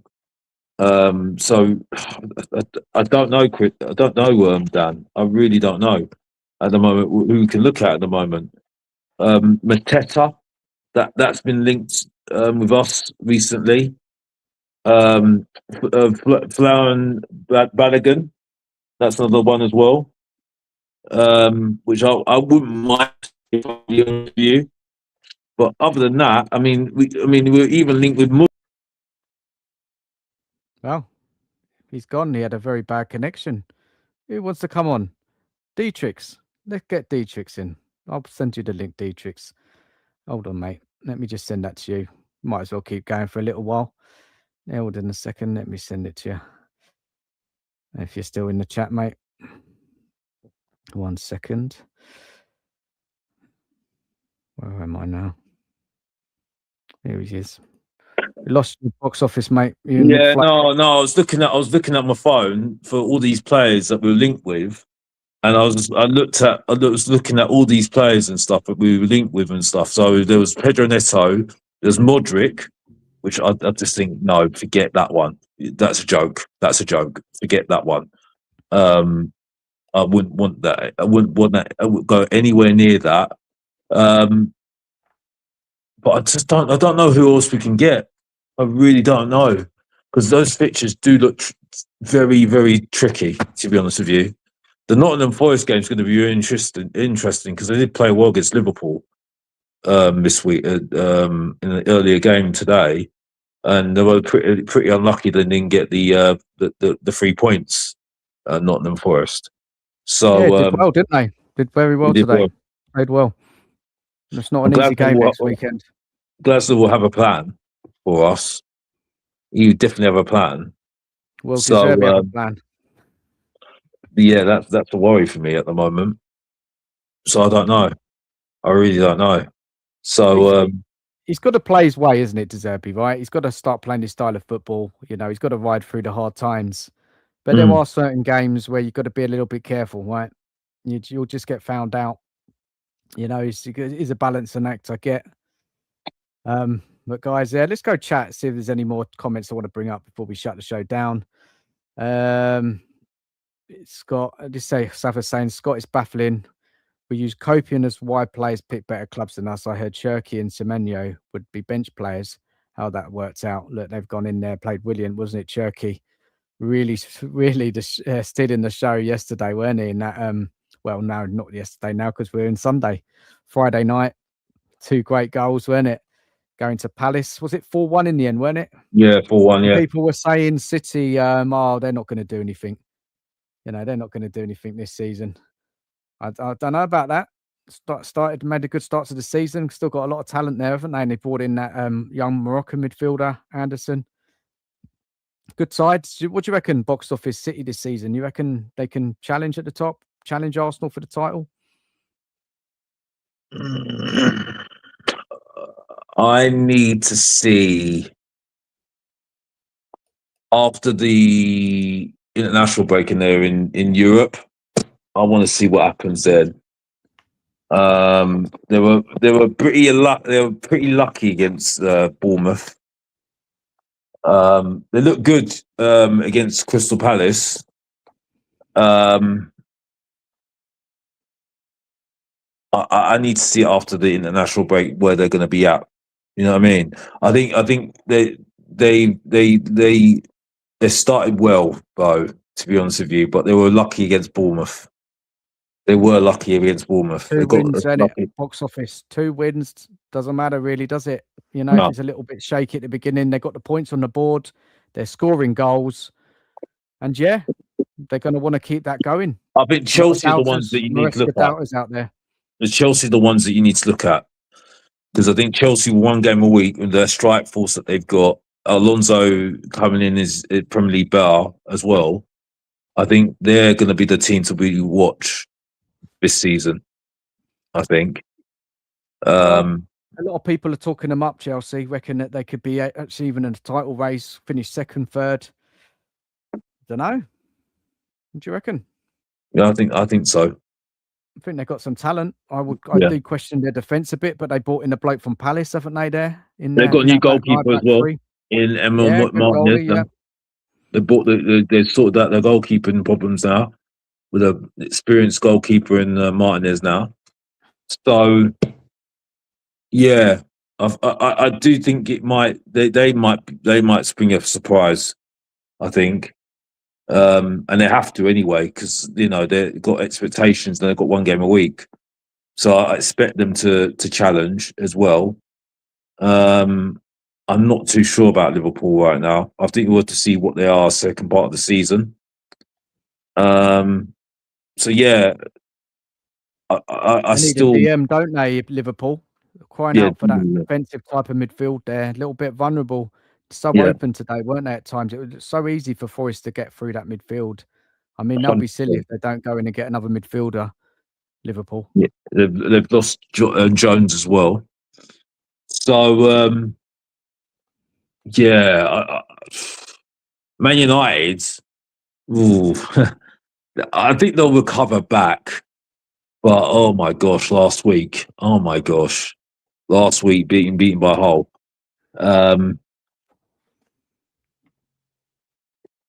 Would you take Manu?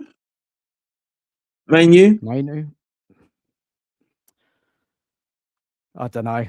Probably not with the profile of midfielders that we got. I think we need someone a little bit more creative than a Manu. I like him. I do like him, but I need somebody with the killer pass a bit more behind them forwards.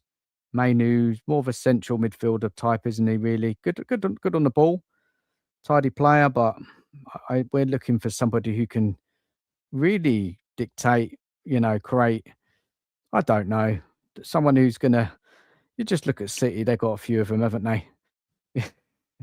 We've already taken a couple from them, but not those kind of attacking mids. That's what we need at this club. Really, we need. I don't know. We just need quality on the ball. Someone who can, I don't know, technically good in and around the box, who can link things together, make things click. I mean, you look at Chelsea. We're just talking about them with Palmer, Pedro. Bloody hell, they've got some good players, haven't they? Pedro Neto was one that I was thinking straight away, but Pedro Neto's a winger, right? Isn't he? Pedro Neto. I don't know. We need another winger as well, but I mean, what are we going to do? The number 10 thing is a struggle for me at the moment. It's a struggle to find somebody because we haven't been linked with somebody recently. I think we've been linked with players that can play all through the front line, left, right, or in the middle. You know what I mean? So that's why they wanted Gakpo, right? Gakpo, I saw him off the right today playing for Liverpool. He set up that goal well, didn't he? Put that ball across the box. Eyes up with the finish. He was off the right, Gakpo. He's a little bit flexible player there, but he's not happening, is it? He's going City, so yeah. Bloody hell. Time's running out. Liverpool are literally selling their player to their rivals, which is interesting. But yeah, I can't think of anybody else, Dan. Nah, well, this is the club's job to sort out. There's plenty of talent out there. Danny, mate, Van der Ven's comments today, number of positives, share with us. I don't know what they were. Tell us in the chat, mate, if you don't mind. I haven't read I haven't seen that interview. Let's have a little look here, see what other comments we can go through. Let's just scrolling down. Let's have a little look. Anything there you fancy to bring up? Box office seen in the chat there? I don't know if you can see the chat. I think you're on your phone, aren't you? Oh yeah, I'm on my phone. Yeah. But everyone's chatting. Everyone's just chatting, isn't there? But I just can't think of anybody at the moment in my eyes who's number 10 at the moment that might be surplus to requirements. That's the thing at the moment. So that's why I'm struggling at the moment. Anybody any good? Do you know what I mean? Anybody any good? Clubs are not going to want to lose. No. So this is the trouble we're getting into now in the territory now. It's getting close, isn't it? It's getting so close. And what are the club going to do if they had their heart set on Gakpo and that's fallen through? Who's their number 2 target, number 3 target? Who's gettable now? Left it very late. Very late. There was a player that used to play for West Ham. I think it was Brazilian. And they sold him. I think he came from Lyon. But I don't know if I don't think he wants to come back to the Premier League though. I can't think of his name now. I can't remember his name. But if that would have been someone that I could think at the top of my head. He was number 10. I can't remember his name now. But he used to play for West Ham. I can't remember his name now. Oh yeah, I know the guy. Yeah, I know who you mean. He's kind of gone off the radar a bit, isn't he? Yeah. Look, box office. I got something from Zerbi what I read here. So, they're trying to kind of ease out of him about what sort of specific player you're looking for in the end of the window. And he wanted to talk about the game, and I just want your comments on this. He says, "So no, we speak about the game today. It's not the right moment and the right day. Otherwise, it's like an excuse. No, I don't want excuses. I want to say I believe more than the Brentford game of our project. I believe in our players. I think Marmoush for the first game played very well. It was the first game back for Van der Ven and Porro. They came late and are crucial for this team. After the World Cup, after 2 injuries, Tonali is another crucial player. He is not in the right condition, in the best condition yet, maybe physically, even though he worked with us at the beginning of pre-season. Wonder what's up with him. I really don't know. And he went on to say this as well. I think if I was positive last season when we were in the championship, because when I came, we were in the championship. What do you think my thoughts now would be?" Zerbi. He's just keeping faith at the moment. He's just still keeping faith that he can turn it around. And I think he will turn it around. He's Just trying to saying get that. some calm, isn't it? And he said, "Let the pitch do the talking," isn't he? But we've got to see that pitch, mate, do the talking, haven't we? Yeah, But I get it. it. It's hard, without that creativity issue and the lack of goals and the concern and all these new players coming together and working, fitness, different players with different fitness issues. I didn't know Tonali had an issue. Wonder what it is. What is it? Tonali weren't himself. And box office, you didn't watch the game. You didn't see his performance. But I didn't think Tonali was great today. I didn't think he Newcastle was fans have great. been He warning didn't us, seem though. up to speed. Newcastle fans have been warning us, though.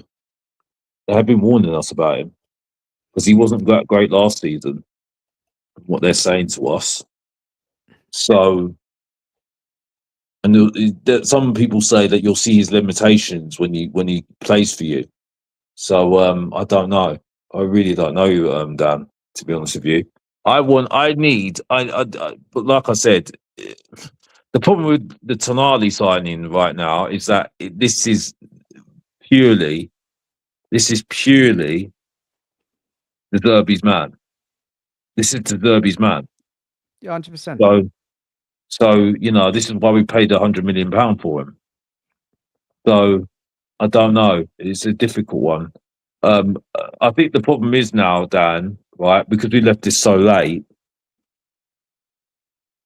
This is why I think people are arguing we should look at the forward line first. You know what I mean? Yeah. And looked at the attacking players first. Especially if we're going to be short. We're going to be short, it looks like.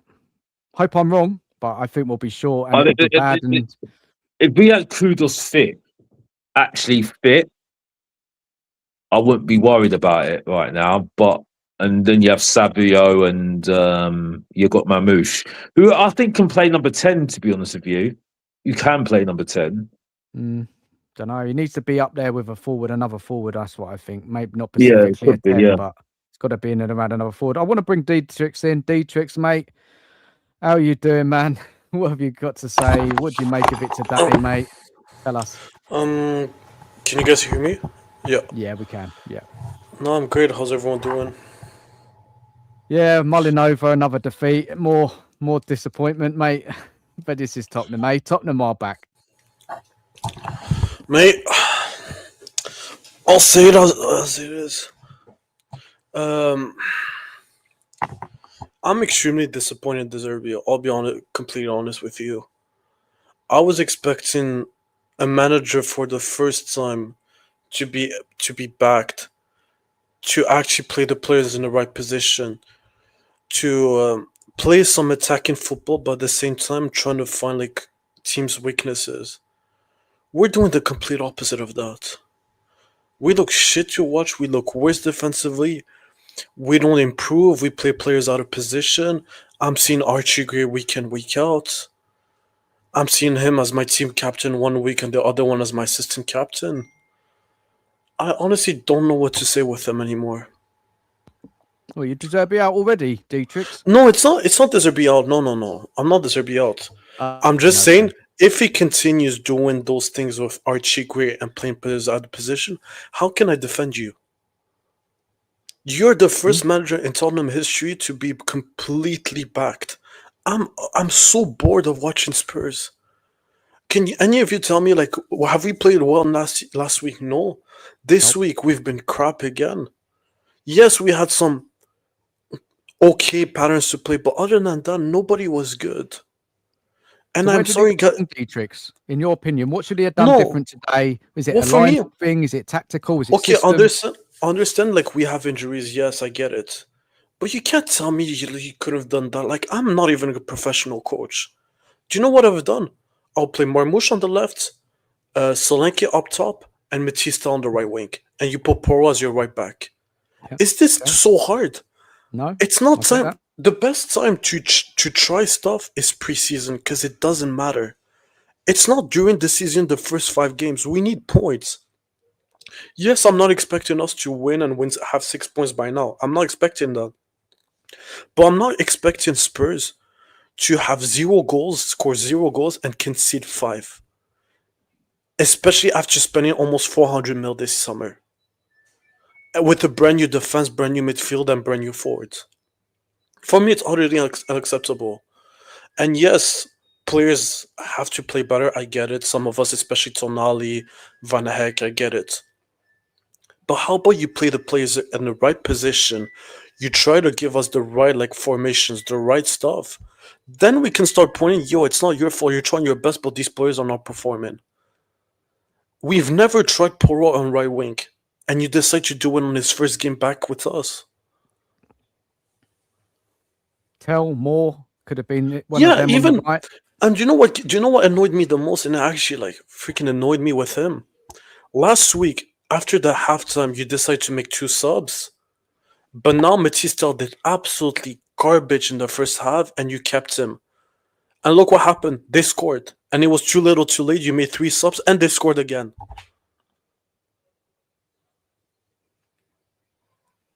Yeah, I've never... terrible. and someone just said I asked for Poro on the one wing. No, I asked Poro to be a wing back. I've never asked him to be a right winger. Because that's the dumbest thing you can do. Poro, by trade, is an overlapping fullback. He's not a wing back, overlapping wing back, but he's not a right winger. And Marmoush, I actually feel... decision. And it just annoyed me because even Marmoush, we play him as striker. He's not a striker. He's a left forward or he's a second striker, but he's not a striker. Just like Koopy. They're not strikers. We need an absolute target, man. We need a number 9. Someone that Van Heck can send the ball. He's gonna catch it, bring it down, and bring others into play. Or when we have Robertson or Poro, they do crosses, and we have someone that can win headers. Yeah, we have the complete even opposite if we of don't that. like Solanke, we don't like him. He's just forward, right? You can Unfortunately, yes. I'd rather play players in the right position. Even Mikey Moore, I didn't think he had a good game last week, and even against Charlton. But I'd rather see them at the right position than players out of position. I'd rather that. So, Detrex, Zerbi, you're concerned. It's early still, isn't it? It's 2 games, 2 defeats. It's not a great start. When you look ahead to the Forest game, do you think he can turn it round this week? What, a week in training? What do you think he can do? What solutions do you think? I know you've mentioned a couple there. I get it. How do you think he can turn this round this week now, going into a trickier game away to Forest? Well, I don't know how he can change things. Yes, okay, just play players that are in the right position. But if you look at Forest, I think they lost 1 game and they drew against Liverpool away. Mate, we're going to get absolutely destroyed by them. We lost against Luis Smiley, the Nico Gonzalez, and freaking their number 10 Willock. You're telling me we're gonna do better against freaking Morgan Gibbs White? He's gonna have he's gonna play something is over his shoulders. He's gonna be better than us. Especially with what's his name, Savio's injured. We don't know if we're gonna get another player. What's his name? Kudus looks unfit. I actually don't know, mate. I'll be honest, I don't know. Anything you want to take from the game, Detrex? Anything what you like today, or is it just all so bad? And No, there's know, stuff I like. There's stuff I like. There's, of course, Robertson. I think he's excellent going forward. I think he's really good at going forward. Unfortunately, he just lacks defensively. He's not that good. But the good things is you have to. You don't have a choice. You have to play Benton Court at the 6 and play Tonali and Fernandez as the 8. You don't play with the number 10. What else? Look, Van Heck, I'll give him his flowers. He looked really good with his passing, but defensively he's a bit iffy. Marmoush showed his qualities again, even though he had no service. I'm seeing good things. I just want the Archie Grace and the players playing out of position to stop. If that stops, I get it. I think that's fair. I think very fair, Detrex, what you say. Just look at what's his name. Who it was again? Yeah, the Newcastle coach and the Manu Carrick. Do you know what they did? They said, you know what? Let's stop everything. I'm gonna play you at the right position, and we're gonna try our best. Newcastle won today, and Manu last year they finished 2nd or 3rd. Just play players in the right position. That's all I'm asking. Okay. So you've made it very clear, Detrex, what you expect next week. Players in their right positions, a bit of sensible thinking there, you know. No, but sensible. But even less sense is the word, isn't it, Detrex? Bit of no, but sense, right? It's common sense. But I just don't understand his logic. What is his logic, Detrex? What was his logic today with that lineup? I don't know, because last year you decided to say, do you know what? We're gonna stop playing the kids. We're gonna shut up shop, play Bentancur, Paulinho, and who played in midfield again? It was Bentancur, Paulinho, and who else? What, today? Fernandez? No, and Xavi last year. Oh, last season. Yeah, last season it was those we two. Lost and Xavi, didn't we? He got injured, didn't he? Yeah, but you played the robust midfield. Gallagher, yes. Yeah, it was Gallagher, thank you. How come this year you don't play Gallagher, but you rather see Archie Gray? Yeah, but Archie goes right back. Gallagher. But he even said... No, but he even said Archie Gray even said in a million times in our interviews, I don't like playing right back. Why do you force him to play right back? And why did we sell Spence? Why making captain? Why making him the top 5 captain? Why making captain and why sell Spence if we don't have cover? And now we're about to sit down. Danso did not even make the bench. We're about to sell him too. But where's our cover? Everyone said, all the players we played last season are going to be in the bench. But now it's the opposite. We bought players for the first 11. Now we don't have a bench. Yeah. But Detrex, we got a 10 out of 10 window, haven't we? 9 out of 10 window from quite a few fans. So no, it's just no. Yes, we bought better quality. Yes, we spend more money. But if you look, we neglected so much. We didn't buy a striker. We're scraping the last 2 days of the window because we need another forward.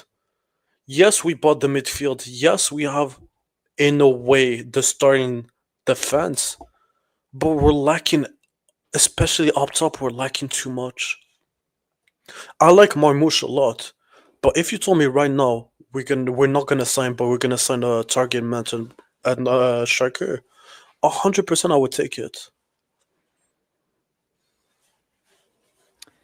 Yeah, we'll see who we get in the next couple of days, man. It's close, isn't it? Tuesday night. We'll be live. I know it's not. I know it's not gonna happen. But if I'm Spurs, go splash 150 million to Galatasaray and buy Osimhen. That's what we're missing right now. Yeah, that'd be. Yeah, what I heard, he was offered to Spurs. I don't know how true that was. And you know what annoys me the most? Everyone starts comparing when Posh struggled and the Zerbi struggling. Well, Posh, the difference is he never had the players the Zerbi has. Poch had to redo everything. He had to give Kane his chance, and Kane took it and delivered. Now we don't even have a striker where you can actually count on. Richarlison didn't even make the bench. He said he wants to leave. Solanke always gets injured. Marmoush is not that striker. We're too short. And I got this feeling again, and when I think back now to last season, the end of the window, and again, some people said, "Well, this is different this window. We've made some good signings, Xavi, Paulinho, kudos." And people are saying, "Well, what a change!" But even last season, at the end of the window, you're like, "We're not. It's not that great." We were short. And we felt it coming into the season, didn't we? We really felt it last season, and I think it's happening again, isn't it? And Well, it's crazy, isn't it? After spending nearly 400 million, and then we're still going to be sitting down looking at it. We're short again. We spent 400 million. We look worse than last year. Have you ever seen that in your life? We look like a championship team. Okay, actually, look how bad it is. Look how bad it is. Okay. All of us would say our forwards would make the Hull City team. Every single of us. You would say Kudus would make the team. Savinho would make the team. Solanke would make the team. All of them would make the team in Hull. How come they scored 3 goals? We scored 0. Detrex, do you think Zerbi can, get this going? I mean, it's been a very rocky start. There is a lot of things to get used to, the new team and whatever, and playing together, system and all that. Do you think he can turn this down, or do you think that something else could happen? I'll be honest, his track record says no. His track record says no. Because if you look at Marseille, when he had all the players at his disposal, they bought him new forwards, new midfield, new backline, he still struggled. I don't know. I hope he changes. I really like Zerbi. I think he's a great manager. I think he has a pull. Because of him, we got Tonali. Because of him, a lot of players said they want to play for him. But I'm not Zerbi out. Don't get me wrong. I'm not Zerbi out. But he needs to change his ways, or we will still struggle. The 4-2-3-1 needs to stop. We need to play players at the right position. Just stop everything. Play a 4-3-3. Play Tonali and Fernandes together. Stop playing Fernandes as a 10. Play him as a box-to-box. Put him next to Tonali. Put Benteke as your sweeper number 6. Put Savinho today, guys, on the pitch here. Average player positions here. Look at that. We've got left is Spurs, right, Newcastle there. What do you make of this? But mate, just look at Marmoush. Everyone thinks he's a striker. He's a left forward. Even his positioning shows it. Well, at City, Detrex, where was he playing? At City, he was playing left wing because he had competition with Haaland. But at Frankfurt, where he had his best season, he was playing in the 3-5-2, and he was the second striker. Yeah. But running into space, right? Isn't it? It's Marmoush. Yeah. Running into space, clever running, good shooting, but he's got to have space to do it. If you want to get the best out of Savio, Marmoush, and hopefully if we get, I know it's not going to happen, NDI from Everton, we have to be a transition team. Like in 3 passes, we have to be in the opposition box. We need to stop doing this, like passing from the back, giving it back to the goalkeeper, waiting for them to press us, and then we send it long. It's not going to work. Yeah, guys, look, forward player, the most forward player in that Spurs team today was Tell. And he was shit. There you go, innit? This is the problem. It's just his free kick. His free kick really explains his Spurs career. The only time I have a chance to put it on target, I put it on Rosette. Oh, so bad, isn't it? It's the most pathetic free kick. I swear on my life, that's the most pathetic free kick I've ever seen in my life. It's worse than Sunday League. Any other observations on those average player positions there from today, guys? That what do you see there, Scott? Mate, thanks for rejoining us, mate. Anything drawing you back on the show for? Is it Detrex? Is it anything someone said in the chat? I mean, first of all, when Detrex joined and he said, "Can you guys hear me?" How you didn't say, "Sadly, yes, we can," because it's great when you can't hear Detrex. But Scott, don't lie. You agree with most things I said today, and I saw your comments. Usually I just tune you out when you talk and just listen to Dan and Box Office, the real ball knowers. So. But I know you did. I know you did listen. I mean, look at the gap in the middle of the pitch there, right? Like, you can see it's nice that arrow that they have. It almost looks like you're not allowed to touch that arrow the way we're lined up. It's a We good talked point, about it a Scott. little earlier Huge with gap. Fernandez. Yeah, there's just nobody right in that middle pitch of Bentoncourt, kind of way back in our own our own half, kind of touches into it, right? And then you can look at theirs, and they got 3 players right in the middle of the pitch, just ready there to control the ball, to control that area. Scott, To be honest, did you realize they targeted even on the average position they were targeting Robertson on the left? Look at the 11 and 28. yeah, and it's not surprising, and it's not like, again, that's what we knew in the summer bringing Robertson in. He's going to get targeted because, again, no offense to him, he's getting to that age where he isn't going to be able to defend like he used to. But the main reason I did come on is because I was driving home and I heard you read out those Zerbi comments. And I also drove off the road. He said something about Tonali not being ready, right? Tonali's not ready. The club isn't ready. Nothing's He ready. realizes it's his job, right? That's his job to get these guys ready. He keeps talking about how the club isn't ready, this player isn't ready, oh, he's not ready. That's the whole reason we have a preseason. Like, I'm sorry, that's Zerbi's job, is to get the players And he ready. played When he says they're not ready, that's on him. And he played during preseason Tonali, so he doesn't have an excuse. He wasn't injured. Exactly. That's And what we I don't bought get. him. And we bought him like in the first 3 weeks of the window. And no, I'm not, like, what is this Pete Smith? Scott, is RDZ out as well? Because I said that he needs to that it's his job to get players ready? Like, what is our stupid fan base now that we can't even, if you criticize anything about the club, doesn't matter that we just lost 3-0, we just lost 2-0. Now, any criticism of losing those games, you're RDZ out. You're not a real fan. F off down to the Emirates. Like, what a dumb fan base. So stupid. I'm sorry. They're morons. Our fans. The same fan base that criticized us left the stadium after the 80th minute. But then they criticized us of being Zerbi out. For saying bananas. It's just bananas. She said all you do is criticize. What do you want us to praise? We're not winning any games. We didn't score a goal after 2 games. And we have promoted teams that have scored more goals than us. We're minus 5 dead last in the league. It's fine.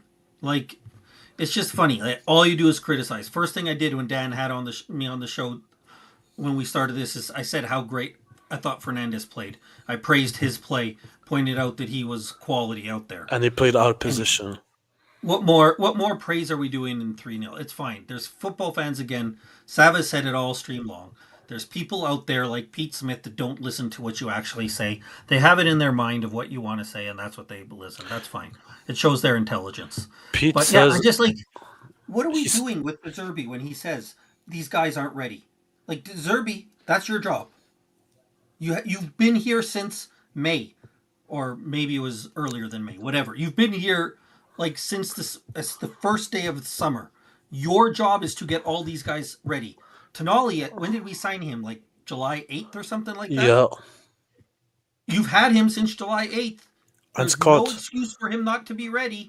Scott, the worst part, Newcastle's manager's been there for 3 weeks.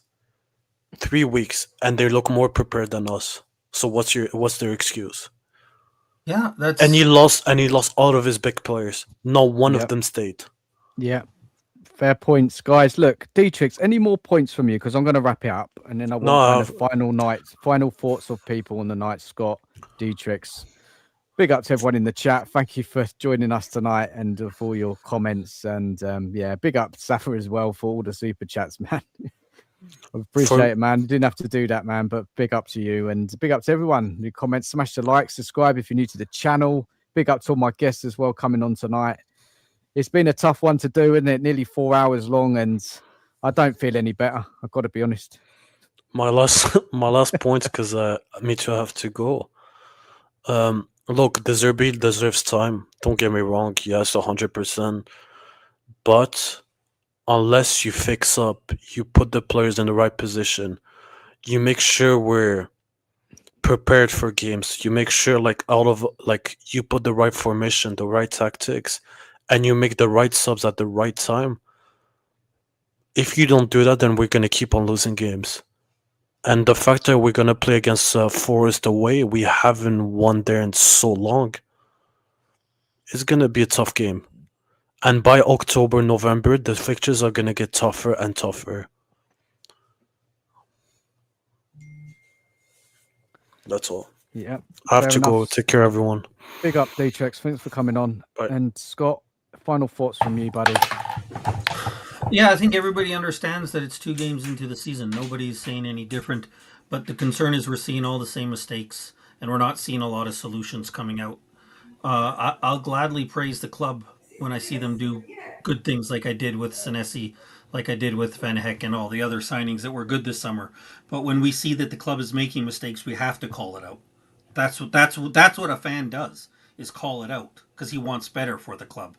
And when we don't see progression that could be made, we should also be concerned. When we don't see that there's a plan going forward and a way to fix these problems, then we should express those concerns, because what we want is for this club to have success. What we want to do is watch games and enjoy it. So if Yep. we don't see things that aren't giving us enjoyment, we should call it out. We shouldn't just bury our head in the sand. That's silly. That's not what I think a true fan would do. And I know some people disagree, but I do truly think that what a true fan does is call out things that are problems and ask for them to be fixed so that we can get the best Spurs possible. I totally agree, Scott. Good comment. And Sava as well coming in here. Please stop, guys. Fans can question a manager without wanting them out. Please, can everyone understand that? It's simple as that. We're not calling for Zerbi out. We're just questioning it all. Some of his decisions today, the whole recruitment. And yeah, and we've got no choice. It's not been a good start to the season, and we're not totally happy with where we're at with the transfer window. And yeah, there's going to be some more questions, Scott. I think even when it closes, we're not going to be satisfied. But Zerbi's got to get on with it. He's got to make it work somehow. He's got to find solutions. Big up to everyone in the chat. I'm going to shut the show down now. And take care of yourself. So I'm back Tuesday night, 7:30, Beyond the Lane with Nige. Got a couple of guests as well, so come down and join us. It's transfer deadline day, so it's all going to be covering that. Obviously, unfortunately, having to talk about the Newcastle game and yeah, the transfer window and whatever else comes out in the news about Spurs before Tuesday or Tuesday itself. So guys, big up. Hope to see some of you down there as well. Smash the like button on the way out. Subscribe if you're new to the channel. Much appreciated. And cheers, Scott, for coming on, mate. And yeah, good night, everyone. Take care of yourselves and hope you have a good Sunday. Take care. Bye-bye. Good night.